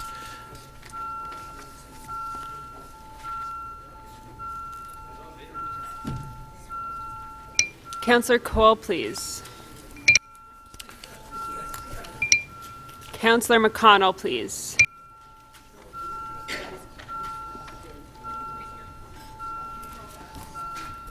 Councillor de Bearmaker, please.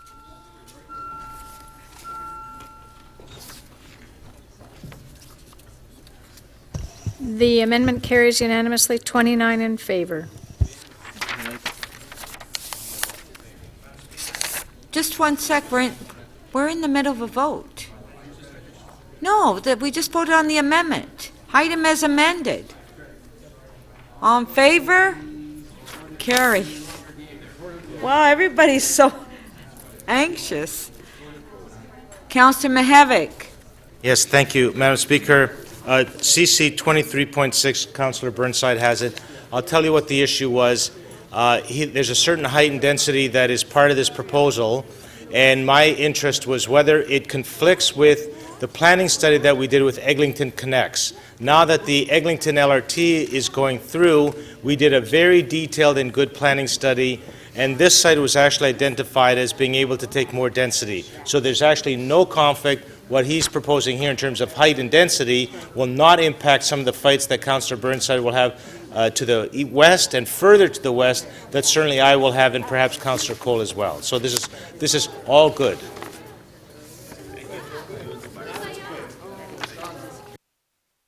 So Councillor Burnside, so you're moving... An amendment. Yeah, so you're moving CC, where are we now? CC 23.6, Motion that was right? circulated in advance. That Yes, one, yeah. it was circulated. All in favor? Carried. Okay, thank you.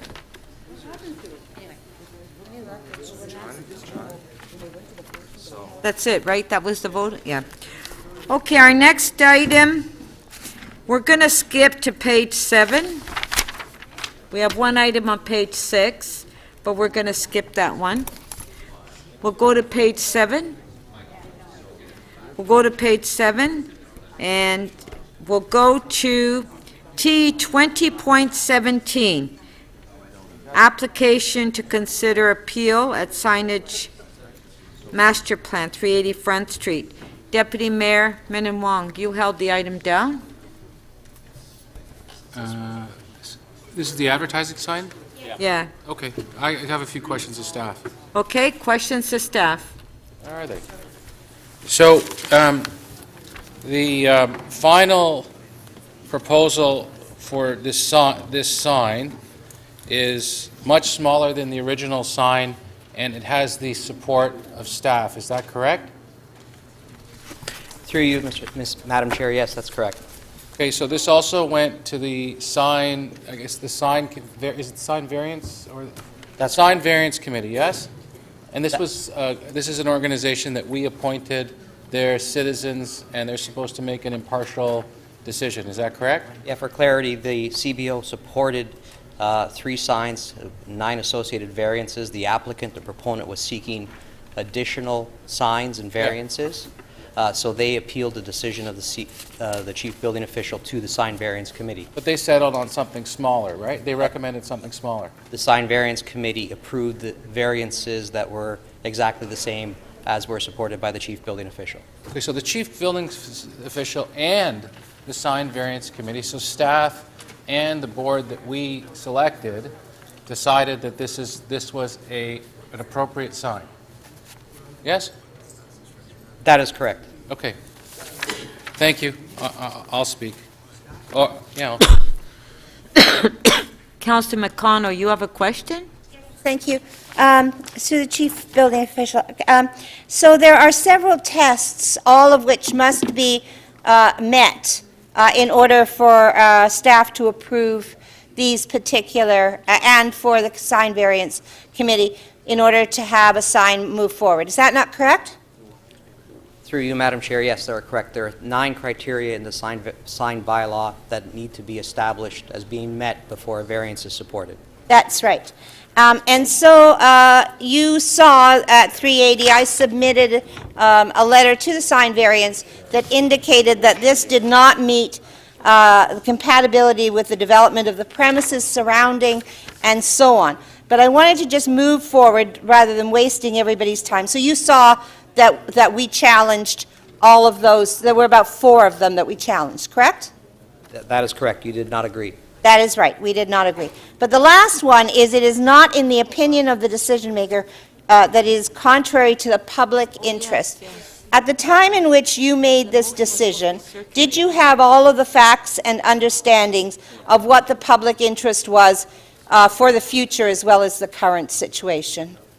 Through you, Madam Chair, there was a notice posted on the property advising of the application. There was a circulation as well to your office and to and as prescribed under the sign bylaw, 60 meters, but we had not received any comments as a result of that notice and circulation. So at the time of the sign variance, however, and then at the time of the hearing at the Community Council, the West Donlands Committee stakeholders, which had actually submitted prior but hadn't get to your office one way or another, had questioned whether or not it was in the public interest, correct? That is correct. We did not receive their comments. That's right. And so you were not able to take those comments into account when you had your opinion on whether it was in the public interest. When we prepared the report and made our decision, no, we did not have those comments. You did not have those comments. And if you had had those comments, might there have been a change? It's possible, but I think the report speaks on its own. That's fine. We support But they weren't there. Okay, that's fine. I'll speak. Thank you.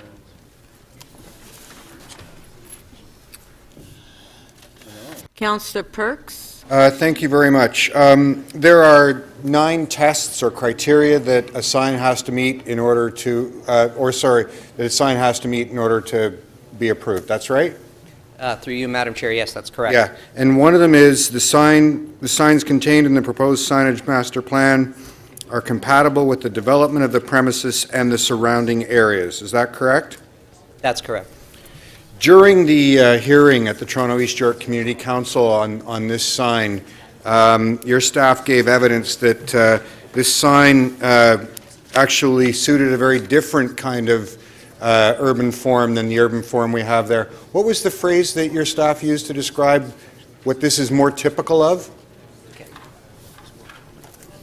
I said there was a similar example at a strip mall. I think they use some analogies with respect to strip malls. A suburban strip mall? That's correct. Is that what they told us this sign was more typical of? That were some of the comments that were made when... That was the evidence given by your staff at the Toronto East York Community Council hearing? That was the responses to some of your questions, yes. Thank you very much. You're welcome. Councillor Fletcher, question? Yes, this is a question just to the chief planner, who's not there now. There, she's there. Where? Oh, here's there. So I'll start with the staff, the building staff. I haven't spoken. I've been up here for 1 second. My time says 128 seconds here. Take it. Feels like I've been up for a long time. I know. For you, yeah, it does. I know that. I know. I'll just start with you, Madam Chief Planner. The West Donlands is a special area that has been really looked at very carefully, has been planned very carefully by the City of Toronto and Waterfront Toronto. Would I be correct if I said that? Through the chair, that's correct. We've taken great care in the public realm for streets, for pavements, for design. There's a design review panel. It's been built to what I might call the highest possible standard for a new area of the city. I don't know if you'd agree with that. Through the chair, yes, it's our best example of a recent master planned community. and it's a master plan community with Waterfront Toronto, who has a very high design excellence in all of their planned community, the park, the Corktown Common, the new Cherry Street, everything in that way. I think I could be correct in saying that. Through the Speaker, that's correct. Waterfront Toronto has acted as the master developer. So in asking about this sign, now I'll go back to the buildings folks, that this question that was apparently, and I'm a little disturbed to hear your answer, Mr. Angelucci, which was if you'd had that opinion from the West Don Lands Committee in front of you, you might not have come up with a different approach to this sign. And just after listening to the chief planner and the care and attention that has gone into the West Don Lands, would you not take into account the West Don Lands Committee that has been part of the master planning and their goals and aims, not only currently but in the future for this site, including the city's goals and aims? Through you, Madam Chair, yes, of course, if we had received comments, we would have considered them and we would have taken them into account. That would be part of our process of evaluating variances and whether or not we would approve them. However, in reviewing the variances, we believe they meet the 9 tests. I'm just going to ask, Council Speaker, could you just ask, thank you. But however, did you have any conversations with planning staff or Waterfront Toronto staff about the nature of signage, the nature of the public realm that we've been making decisions on in this new master plan community on the waterfront? No, we did not review it with planning, but we did review the planning documents associated with that area. And of course, this is a permitted use on the property, and we took that into consideration. I understand, but the type and nature of signage in a new master planned area on the waterfront, that was not a conversation specifically with planning or the Toronto East York planning or anyone who does waterfront planning. That's correct. Thank you.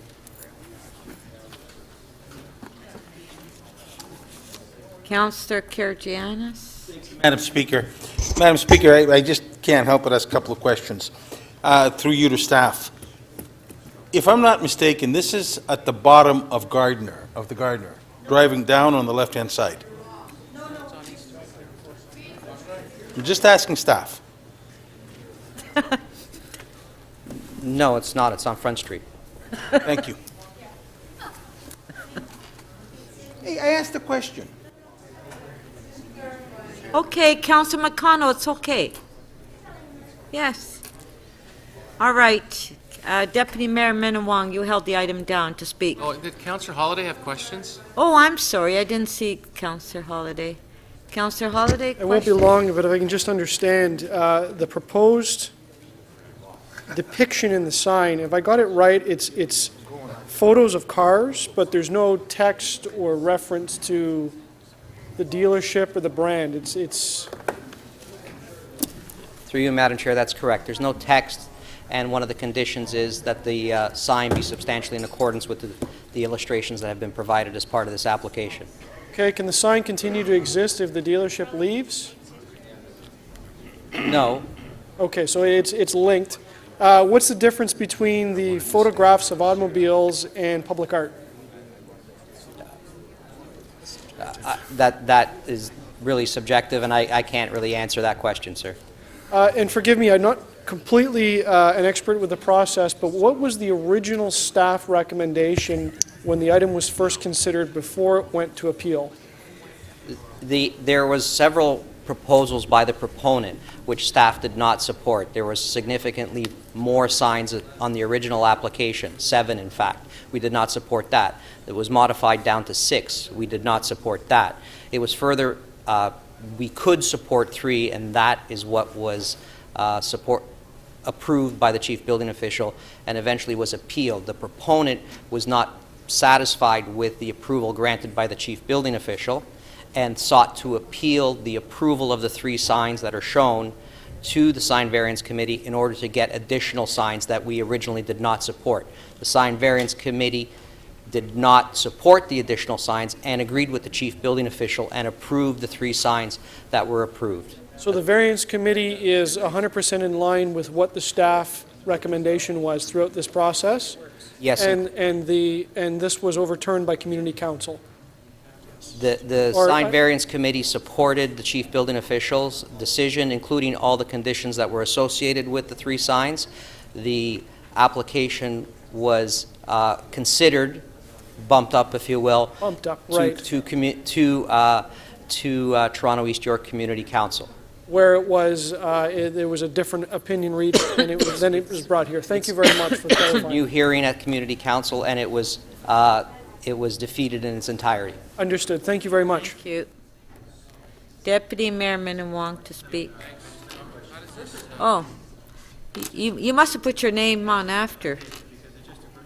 It's a very quick question. It's for the chief planner. I'm just wondering, in terms of process, why this went through the community council and not through planning and growth? That is how the bylaw is structured. Okay. So there is a sign variance committee to consider variances. Where there's an approval or an approval with conditions, the local councillor can ask that it be reconsidered or considered at the local community council. And when do these issues come to the planning and growth committee? When it's a bylaw amendment. I see. Okay, thank you. Thank you. Deputy Mayor Minnan-Wong to speak.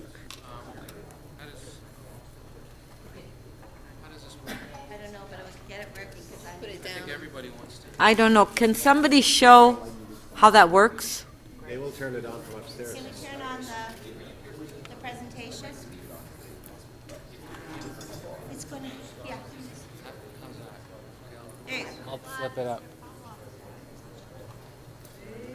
Okay, so this is for an Acura dealership down on Front Street. And there are a number of car dealerships in that area. There's a Dodge dealership. I think there's a Porsche dealership. This was the original application, and it was turned down by staff, and it was turned down by the sign variance committee. So instead of this, instead of getting when they got turned down, or they weren't successful, they put this in. So it's just half of that. It's only the first 3 squares, right? And so what's also important is it's a much smaller sign. It's within the building envelope, and they've agreed to turn the light off at night. Okay? So important to remember. Everyone here always says this. The local councillor, I hear say it all day long, all council long. Staff support this, staff support this, staff support this. Well, staff support this. Not only that, we have a legislative process where this can be appealed to a committee, and we appointed people to make decisions, and they support it as well. And so, you know, it's late in the evening, but I think we have to, you know, very carefully consider, this is the second second council meeting in a row, this council is being asked to overturn a committee decision. If you're going to do that, you might as well, you know, send that committee home and let's disband that committee, right? It's a very modest sign. Car dealerships have signs. And so I heard the local councillor talk about the community didn't think it was in the public interest. So the public interest is a subjective thing. And Councillor Fletcher talked about, you know, it may not fit within the waterfront development. So what I hear from that is they don't want car dealerships in that neighborhood, right? That's how I interpret it. It's not in the public interest. But what I will say about this is those car dealerships, many of them, have been there for quite some time. And I believe that the zoning allows them to be there. And so the question that this council has to decide is it appropriate for, and this isn't some junky car dealership that has rust buckets on the lot with big red signs and, you know, all those ugly flaggy things on their property. This is a very well-appointed building. They spent a lot of money. And so fundamentally what this council needs to decide is whether the bottom 3 squares, whether that are only open in the day, that don't, you know, that don't have any letters on it, that turns off at night, whether that modest sign is appropriate for that neighborhood. And if you think it's appropriate for that neighborhood, I would suggest to you that you should side with staff, you should side with the variance committee, and you should make the right decision.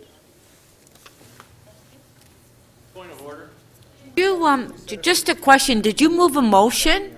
Oh, I'm just, well, there's a recommendation here. No, he didn't. I'm just telling people to vote against, Oh, okay, no, I thought you moved a sorry, okay. vote against committee recommendation. Councilor DiCiano, did you have a point of order? I did, Madam Speaker. I just want someone to clarify for me how a sign goes to the sign variance committee. There's a decision brought down by that committee, and then it's overruled at council? No. I'm confused. It was bumped up. Okay, so we can just bump up Correct. sign variance committee to Yes. council? No. In all circumstances?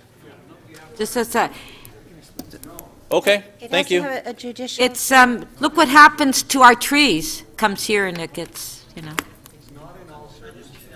Same thing. Councilor McConnell to speak. Thank you very much, Madam Speaker. It is in a judicial review at the Community Council. It's not just a ordinary way, and it must meet all of the tests. So I want you to look at this and understand that before, and it was just a glitch because absolutely the community had responded to the fact that this was not in the official plan.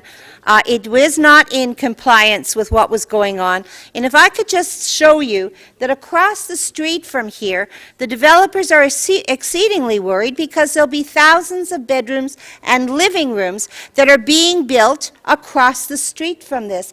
Are they built at the moment? No. But does the official plan expect that they will be built in the next little while? Well, I think that Kilmar and I think that the Dream, I think that all of those folks who have been developing the West Don lands, and in particular the Pan Am Village and the Ontario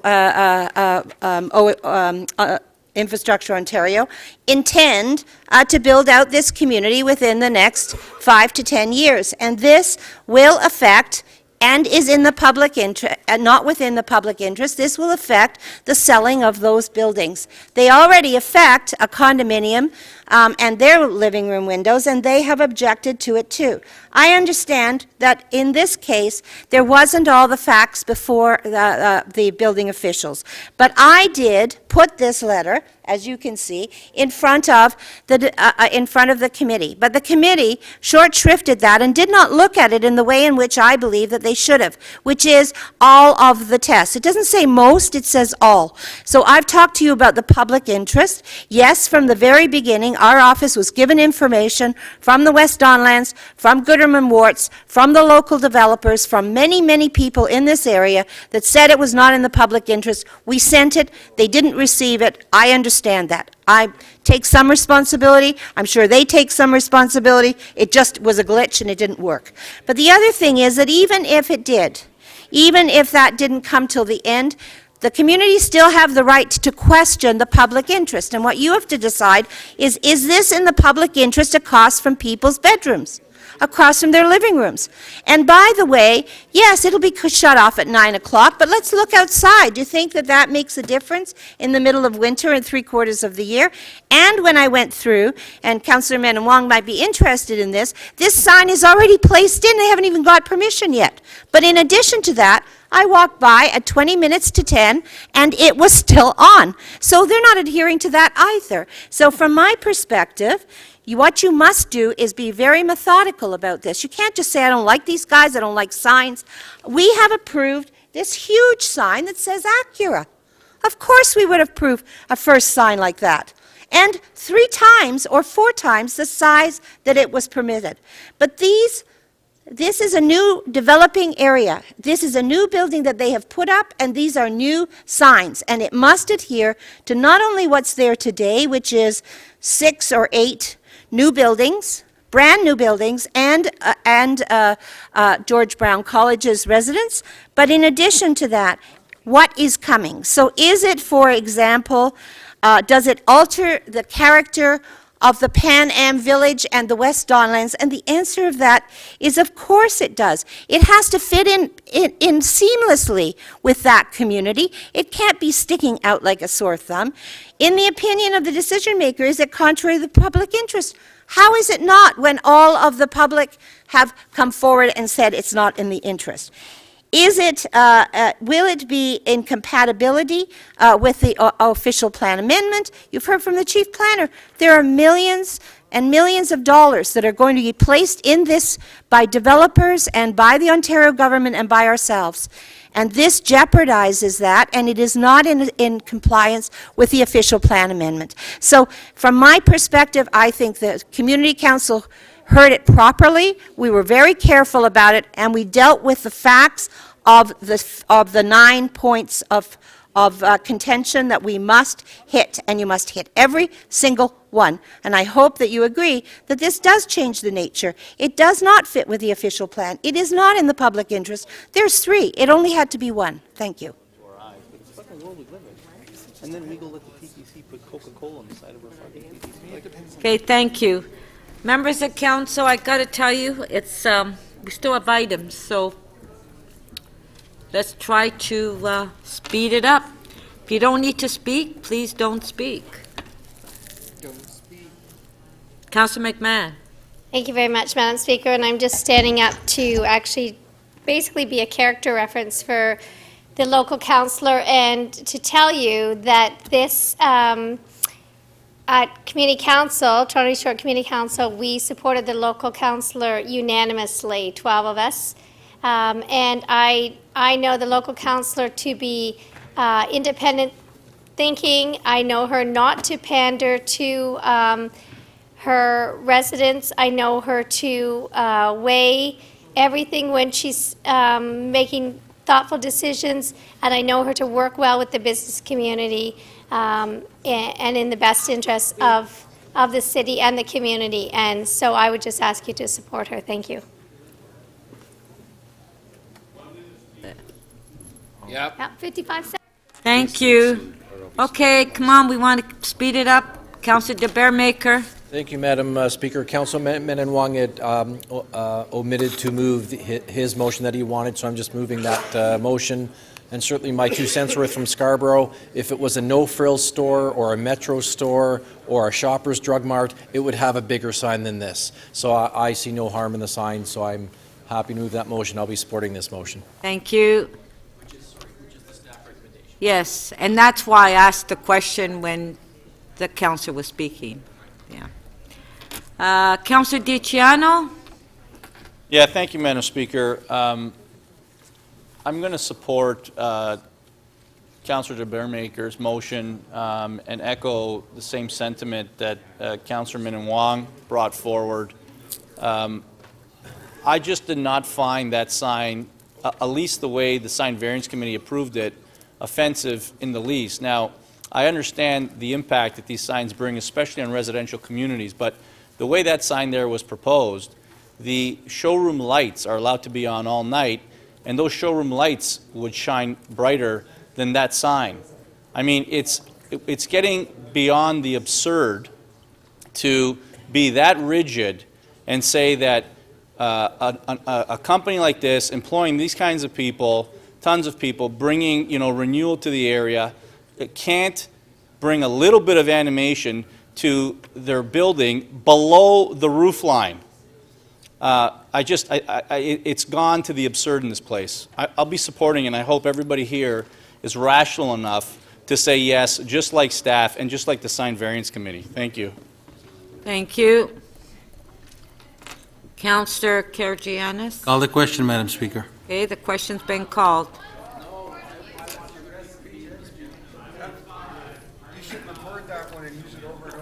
Recorded vote. The question's been called.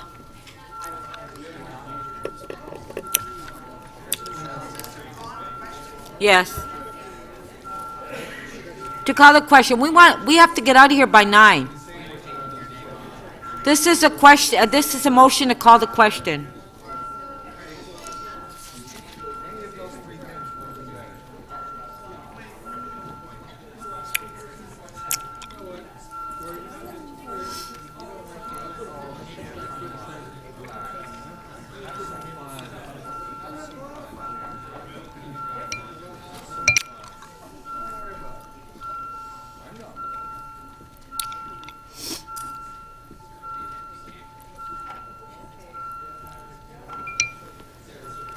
Councillor Ainsley, please.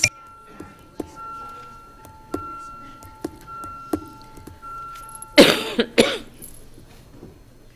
motion to call the question carries 22 to 5. Okay, on the motion by Councillor de Bearmaker. Recorded vote.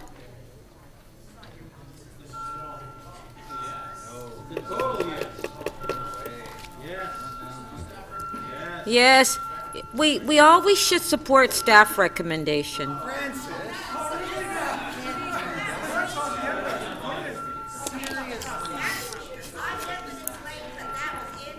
No, except when it comes to traffic calming, we don't. Or trees.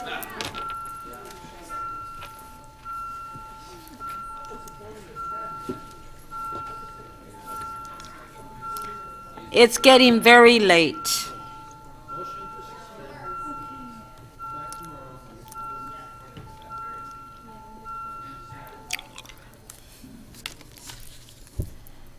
The motion carries 15 to 12. We're gonna go back to page 6, Toronto and East York Community Council T 20.5. Councillor Layton, you want to just move the report? Thank you very much, Madam Speaker. I'll move the supplemental report and the recommendations within the report, and just very quickly thank the Chief Planner and the planning staff that have been on this file. This is a rather large area study that we've been conducting now for 3 or 4 years on Bathurst. This is the four corners of Bathurst and Bloor. Next month, you're likely to see the final application for Mirvish Village and the Honest Ed site. This is in advance of that. Just you wait, John Campbell, that jaw will drop. But this is the area study that we wanted to be in front of that application. We just got it in 1 month before. Thank you. All in favor? Carried. Item as amended, on favor? Carried. So we didn't force these. Yeah. We're going to go back to page 5, the PG 16.6, which we held down about the OMB. Members of council wanted Councillor Matlow's motion to be circulated, and has been. It's the blue one. What are you shaking your head for? Oh, okay. You want to? Okay. I just want to make sure you got a copy of it. Okay, so on Councillor Matlow's motion, carried. Opposed? Okay. Now on the other one. On the report, we have to vote on it. There's Councillor DeGiorgio has asked for different items to be voted on separately. Have a good one, guys. Take it easy. Yeah. Happy holidays. Merry Christmas. Don't think about us.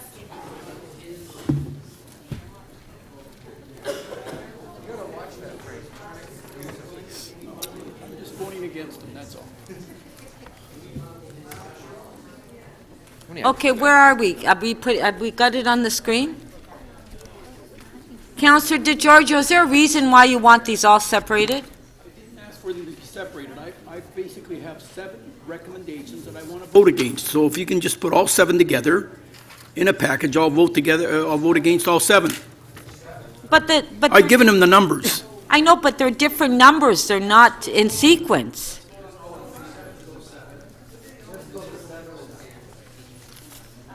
Then we'll have to go separately. Because I don't want to vote against the whole thing.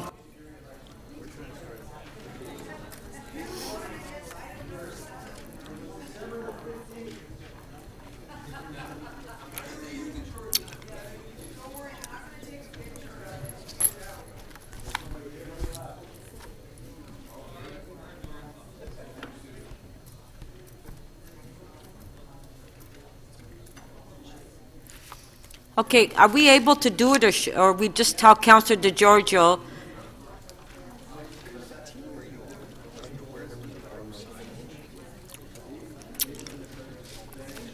Okay, you just say that this is the one Councilor DeGiorgio.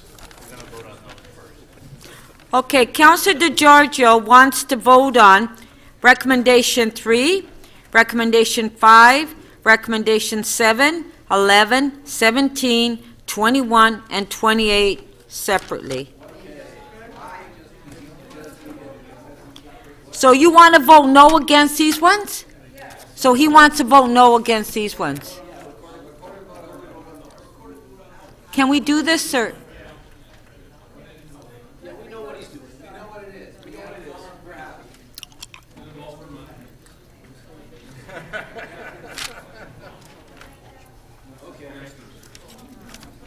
Okay, do we have to do them separately? No. Okay, Councillor, we're going to vote on these ones. Recorded vote, Councillor DeGiorgio, you can vote no. On 3, 5, 7, 11, 17, 21, 28. Yeah. Okay, recorded vote.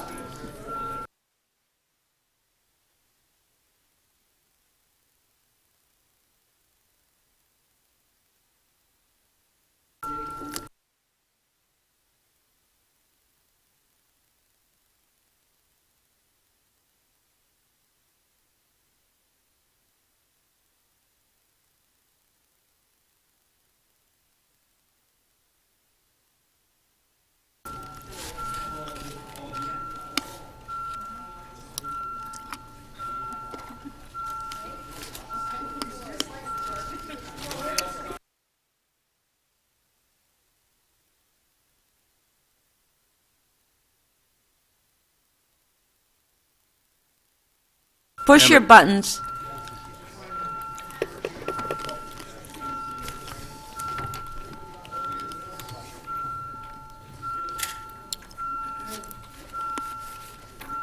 Can you read the numbers for me?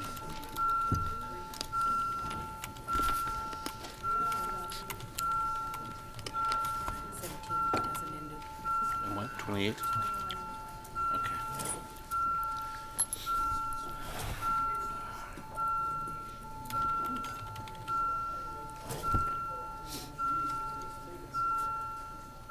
Who has to press their button? Councillor Matlow, please. Councillor Thompson, please. Councillor Mahavik, please. Councillor Burnside, please.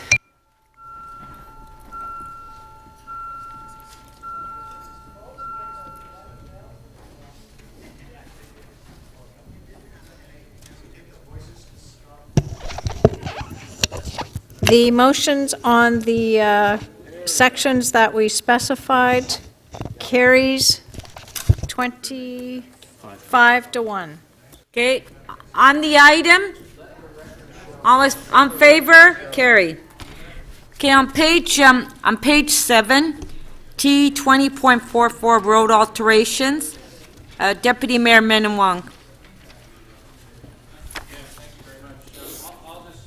Speak on this, if there aren't any other questions. Do you want to call for questions and I'll just speak? Oh, question, who's got questions? No? No. Councilor McConnell, you have questions on this? Okay. Jeez. I'm sorry, it's a bit... We're trying to rush. Well, it doesn't matter. I think you need to know. Okay, for transportation, my understanding is that a traffic study was undertaken by the BIA and that was reviewed by your planning, transportation planning and traffic ops, and that you support this recommendation. Is that correct? That's my question. Through the chair, that's correct. Thank you. That's all we needed to know. Staff recommendation. Thank you. Now, Deputy Mayor, it's over to you.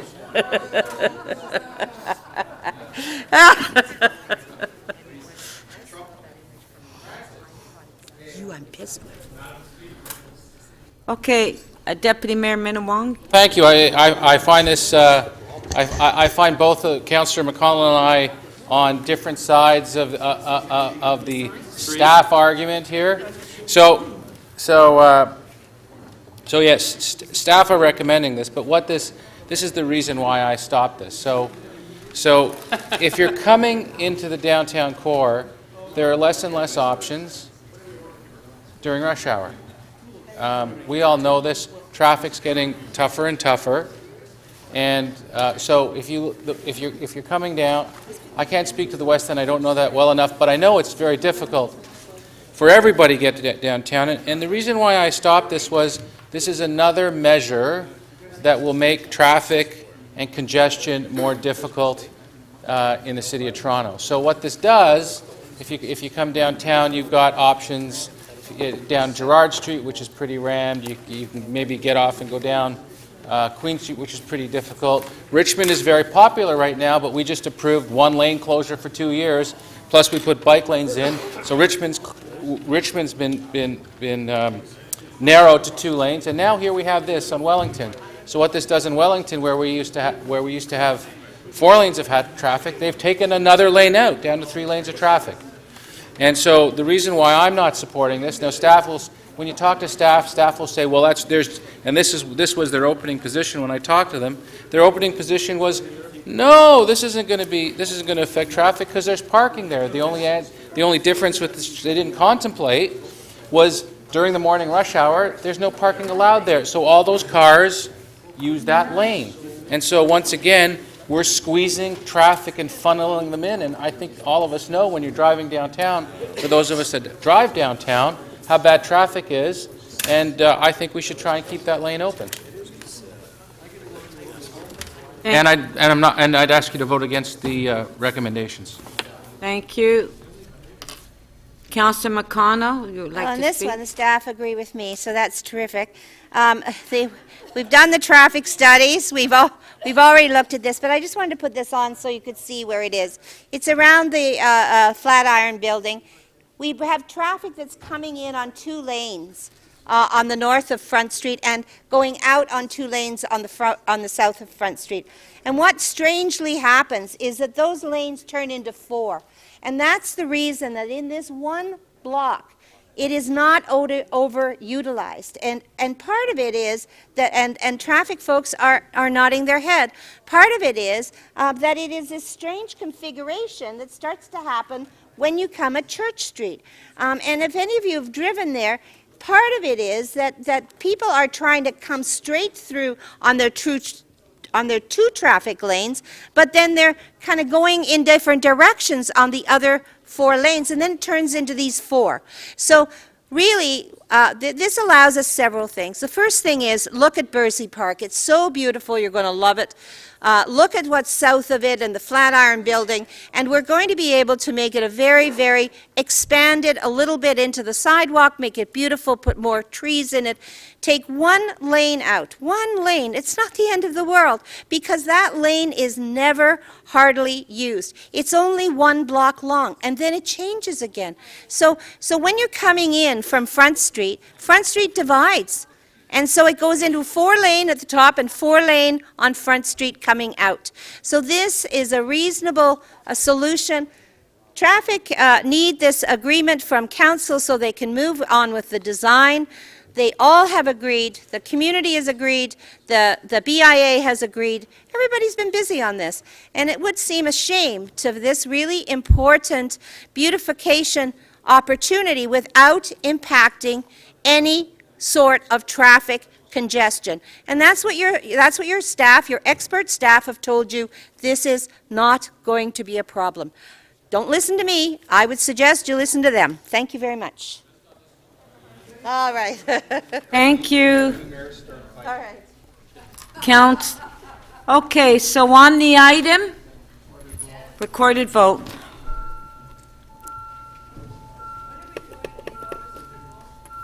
We've already done them.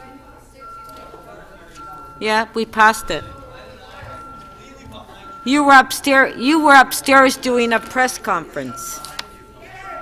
Councillor Karygiannis, please. You were upstairs.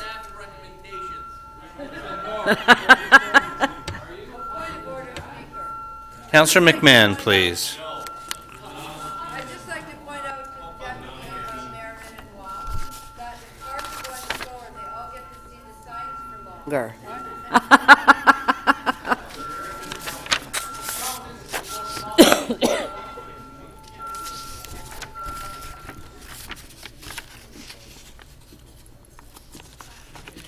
The item carries 20 to 7. Okay, on page 8, CC 23.1, appointment of public members to the Toronto Local Appeal Body. Councillor Holliday, you held the item down. I have no questions, unless anyone else does. I will speak for just a few moments. It should be no surprise, I've been consistent on this. I don't agree with the local appeal body. I intend to vote against this. I'll make the statement that it's not a lack of confidence in the selection process and the fine members that have been chosen. I just think this is one of the last chances we've got to not implement what I would characterize as voluntary downloading, bringing in-house a service that is paid for by the province and done by the province, taking on the cost for ourselves with what I believe is a false expectation of a better outcome. Okay, on the item, You want a recorded vote? I would like a recorded vote, please. recorded And vote. his mic turned off. Nothing personal.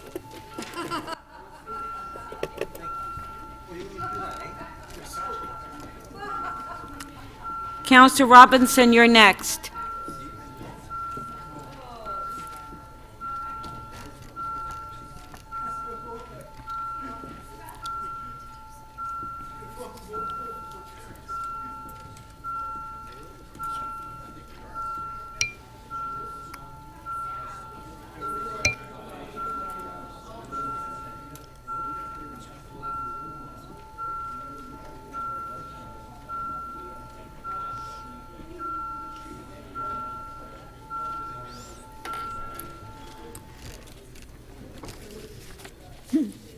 The item carries 22 to 5. Okay, on page 8, CC 23.7.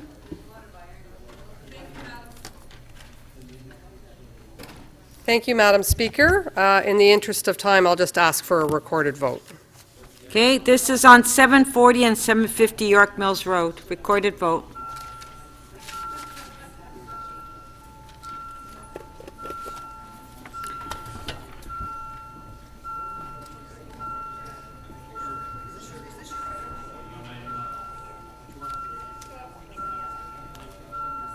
Deputy Mayor Minnan-Wong, please, and thank you. Councillor Fletcher, please.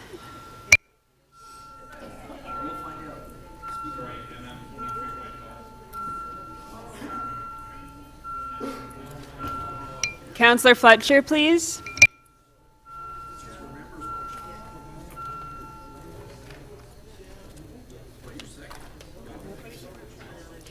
The item carries 21 to 6. Okay, so the last one is members' motion MM 23-5, alternatives to on-street parking. Councillor Perks, you held the item down. Yeah, I'll just speak to this very quickly. So members, what the members' motion you have in front of you does is ask city staff to develop a report to allow apps and other such technology to have people rent out parking spaces and driveways the same way that we would do Airbnb. While I appreciate that there's an effort here to try to be innovative and to do something exciting, I just want you to turn your mind to two things before you ask staff to do this. The first, we have a regulation in place in our parking bylaw that says you cannot have a parking lot or parking station in a residential zone unless it's the TPA. And we do that for a very important reason. If we didn't do that, people could buy up properties inside neighborhoods and turn them into multi-level parking lots. That's not what neighborhoods are for. If we allow someone to charge for parking, we are undermining that bylaw. We won't be able to defend it. So there's a risk here, a very important risk. The second thing that I would ask you to consider is whether or not you think it's actually a good thing to turn residential streets into parking attractors. If you think we are suffering problems now with Airbnb, what are you going to think when you have residents who are already struggling to find parking spaces, already mad that auto sharing companies are parking cars on streets, when you then turns around that parking in your neighborhood is filling up with people who don't live there. There are terrible risks here for how we manage parking in stable neighborhoods, and while it is fun to think about all the ways we could allocate parking spaces using apps, the simple fact of the matter is we put our existing parking bylaws, particularly in areas that have a lot of traffic and parking problems already, at considerable risk. So while I appreciate the councillors trying to be creative, I don't think this is a good move for Toronto. And I'll just leave it there. Thank you. Councillor DiCiano. Thank you, Madam Speaker. Although I appreciate Councillor Perks's concerns, I think that's the point of a study, is to bring back a report that's going to speak to those concerns. The reason why I brought this motion forward was because as we continue to develop our social infrastructure, particularly bike lanes along our avenues, we're seeing small businesses maybe not suffer, but start to complain that it's affecting their operations. This is an idea that, first of all, the sharing economy is here, and we are not going to be able to get around it. If you look at what happened with Uber, if you look at what's happening with Airbnb, this is precisely, Councillor Perks's concerns is precisely why I'm asking Green P to be involved, because they would have the authority to do something like this and manage it. It's not going to go away. Let's figure out a way through staff, and maybe staff comes back and brings real concerns that we as a council cannot live with. But let's at least see what comes back from staff, MLS, planning, Green P, and transportation services to see if there is a solution. I mean, at the end of the day, we know that IBM Analytics found that 20% of all vehicle pollution in major cities is caused by people looking for parking. We know that UCLA did a research study that 10 to 30% of traffic in congested downtown areas was comprised of people cruising for a parking spot. We can look at this. If we're taking 50 parking spots away on a 10-block stretch, is it the end of the world if we had 50 parking spots in a residential neighborhood with specific rules and guidance in place to alleviate the problems we've created by trying to make better use of our public spaces? I'm hoping Council will look at this thoughtfully, wait for the report to come back, and then we can make an informed decision on whether or not this solution is something that the city will benefit residents and small businesses in the City of Toronto. Thank you. Thank you. Councillor Campbell? Well, I'll just be very brief. We've lost a lot of commuter parking lots in the West End. We probably are going to lose more, and when we lose commuter parking lots, people will tend to drive. I think anything that provides for more parking options for people so that they can drive close to a subway, leave their car for the day, take the TTC, I think that's probably in all of our best interests. That's all I have to say, Madam Speaker. Thank you. Councillor Layton, you want to, okay. Very much, Madam Speaker. This is one of those odd occasions, folks, that while I appreciate and actually have shared some of the concerns that Councillor Perks has voiced, that I'll be actually voting in a different position than Councillor Perks. Which is odd indeed, and I want to tell you why. I originally, and I've had several meetings with Councillor DiCiano and the Parking Authority about this, because I have a house with a car with a parking spot, but no car, And so here's what happened.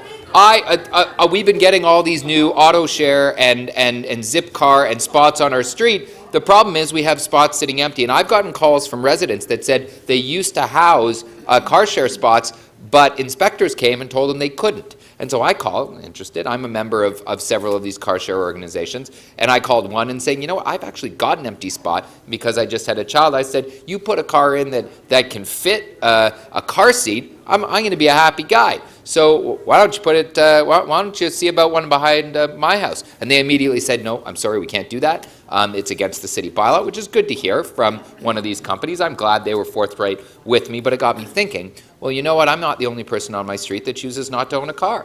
And I'm not allowed to put anything on that parking spot. I can't convert that parking spot to a studio or to anything else, a laneway suite. I have to preserve that parking spot to sit empty. And that doesn't make sense to me. Now, the one concern that Councillor Perks raised about whether or not this opens up that bylaw piece to challenge is very important. And I hope that staff take that very, very seriously. He has not spoken for 5 minutes, Councillor Burnside. I'll sit down in a second.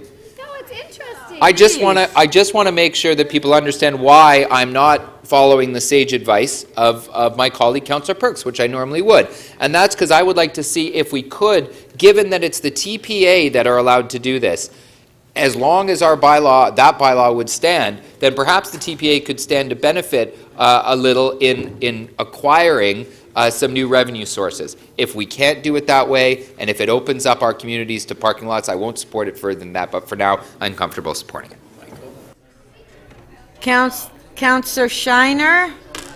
So I'm in that funny position. I'm in that interesting position. I'm in that strange position where I normally support Councillor DiCiano, and in this case, I'm going to support Councillor Perks. Worlds are colliding. So it's very interesting that way. But Councillor Layton, I really admire the way that you can get a free car. If you can get someone to park it on your property with a car seat, and you can always get to use it. I've never thought of that. Park it here, and I use it, and I just pay a little bit for it. That would be great. In the community that I represent, and I have a lot of subway traffic and parking nearby, the community is very much concerned about all these cars that come into the residential areas and try to park on their streets, and they then lose that ability to park themselves, so we have those restrictions. And putting this further onto their driveways would mean the end of the driveways, and the end of the driveway is actually a boulevard, because it's suburban houses, and that would be illegal. But yet we'd be renting them with all types of cars coming into residential areas and leaving them or anywhere along a subway line, and who knows who's renting the car and who's coming in and who's showing up, and it starts to become a problem. Or the resident then parks their car on the street with a parking sticker, because they can get a parking sticker and rent out for a couple $100 a year, but they can rent out their front pad. And Councillor Layton, if you have a problem having a driveway, make it a garden. You won't have the problem with the driveway being there anymore. Oh, well, put vegetables out there. But I don't think to start renting off your private property in that manner with all the problems that we're having with rentals online right now until we resolve it is the right thing to do. Okay. I'm left on this one. Let's vote. Recorded vote, guys. We want to go home. Recorded vote.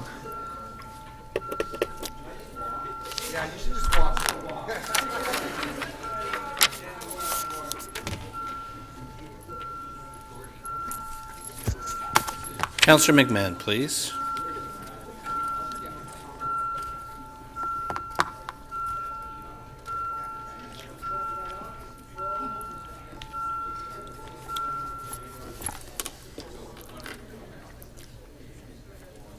The item carries 21-6. Councillor Layton.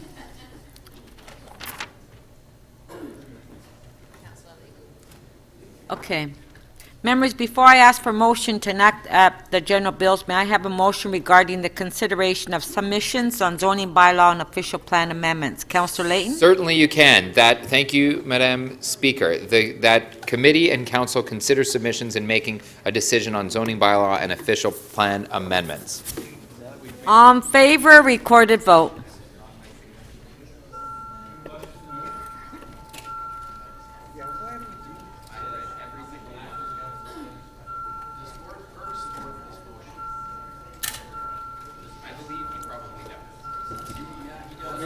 Recorded vote.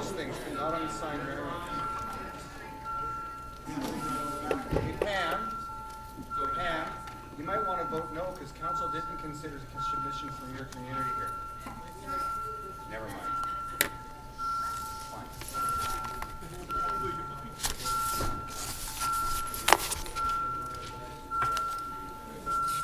Councillor DiGiorgio, please. Councillor Fletcher, please.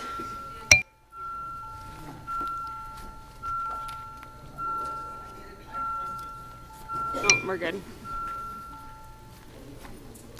We're good?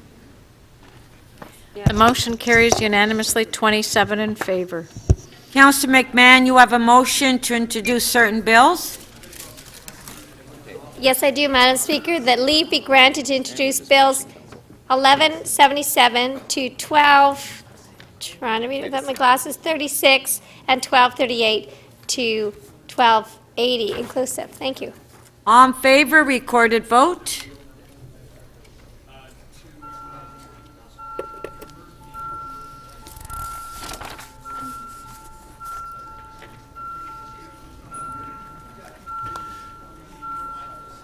Councillor McMahon, please. Councillor Thompson, please.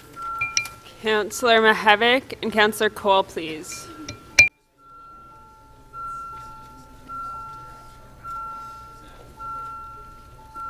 Councillor Palacio, please. Councillor Perks.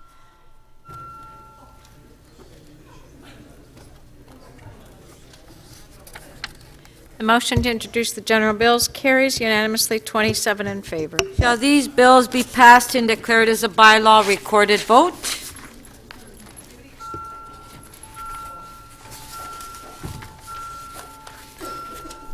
Councillor McMahon, please. Councillor Perks. Councillor Shiner.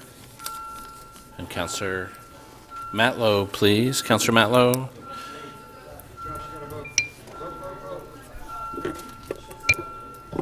Councillor Matlow, please. Councillor Cole, please. We still have some more votes, so if you can please remain in your seats. Councillor DiCiano, please. Councillor McConnell, please.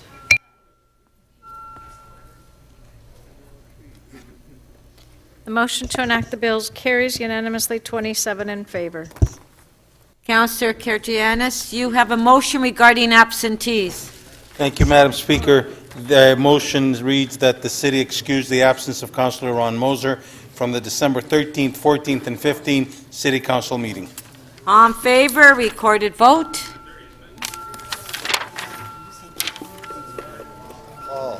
Hey, Paul. Councillor McMahon, please. Councillor Matlow. How are you voting? Councillor Shiner, please. Once every 4 years. May you not get your Councillor Matlow, please. Councillor Mihevc, please. You know what? I understand that. He's been very ill. Councillor McConnell, please. We have another vote. Councillor Campbell, we're not finished. Okay.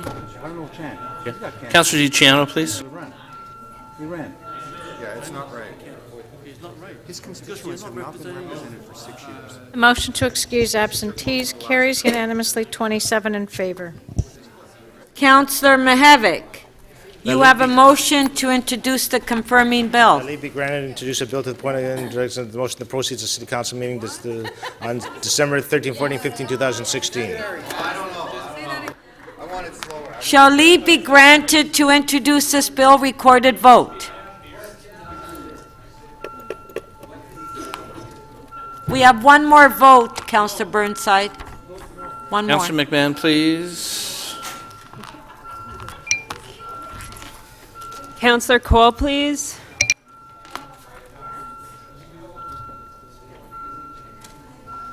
Councillor Robinson, please. The motion to introduce the confirming bill carries unanimously, 27 in favor. Shall this bill be passed and declared as a bylaw? Recorded vote.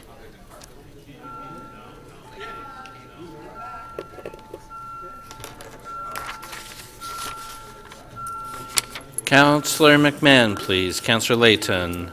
Councillor So- Perks. Councillor Shiner. Councillor Campbell. Hold on, Councillor Matlow, don't leave, please. just a sec. Councillor Cole, please.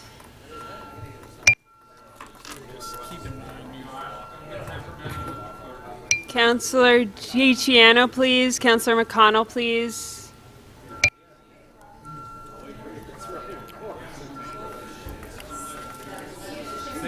Councillor Robinson, please. Motion to enact the confirming bill carries unanimously, 27 in favor. Okay, members of council, at this time, we should thank staff for the past 3 days. And Merry Christmas to staff, Merry Christmas to members of council that I won't be seeing in the next couple of weeks. I know I'll be seeing you tomorrow at budget, but let's thank staff because it's been very stressful in the last 3 days. Thank you. Motion to adjourn.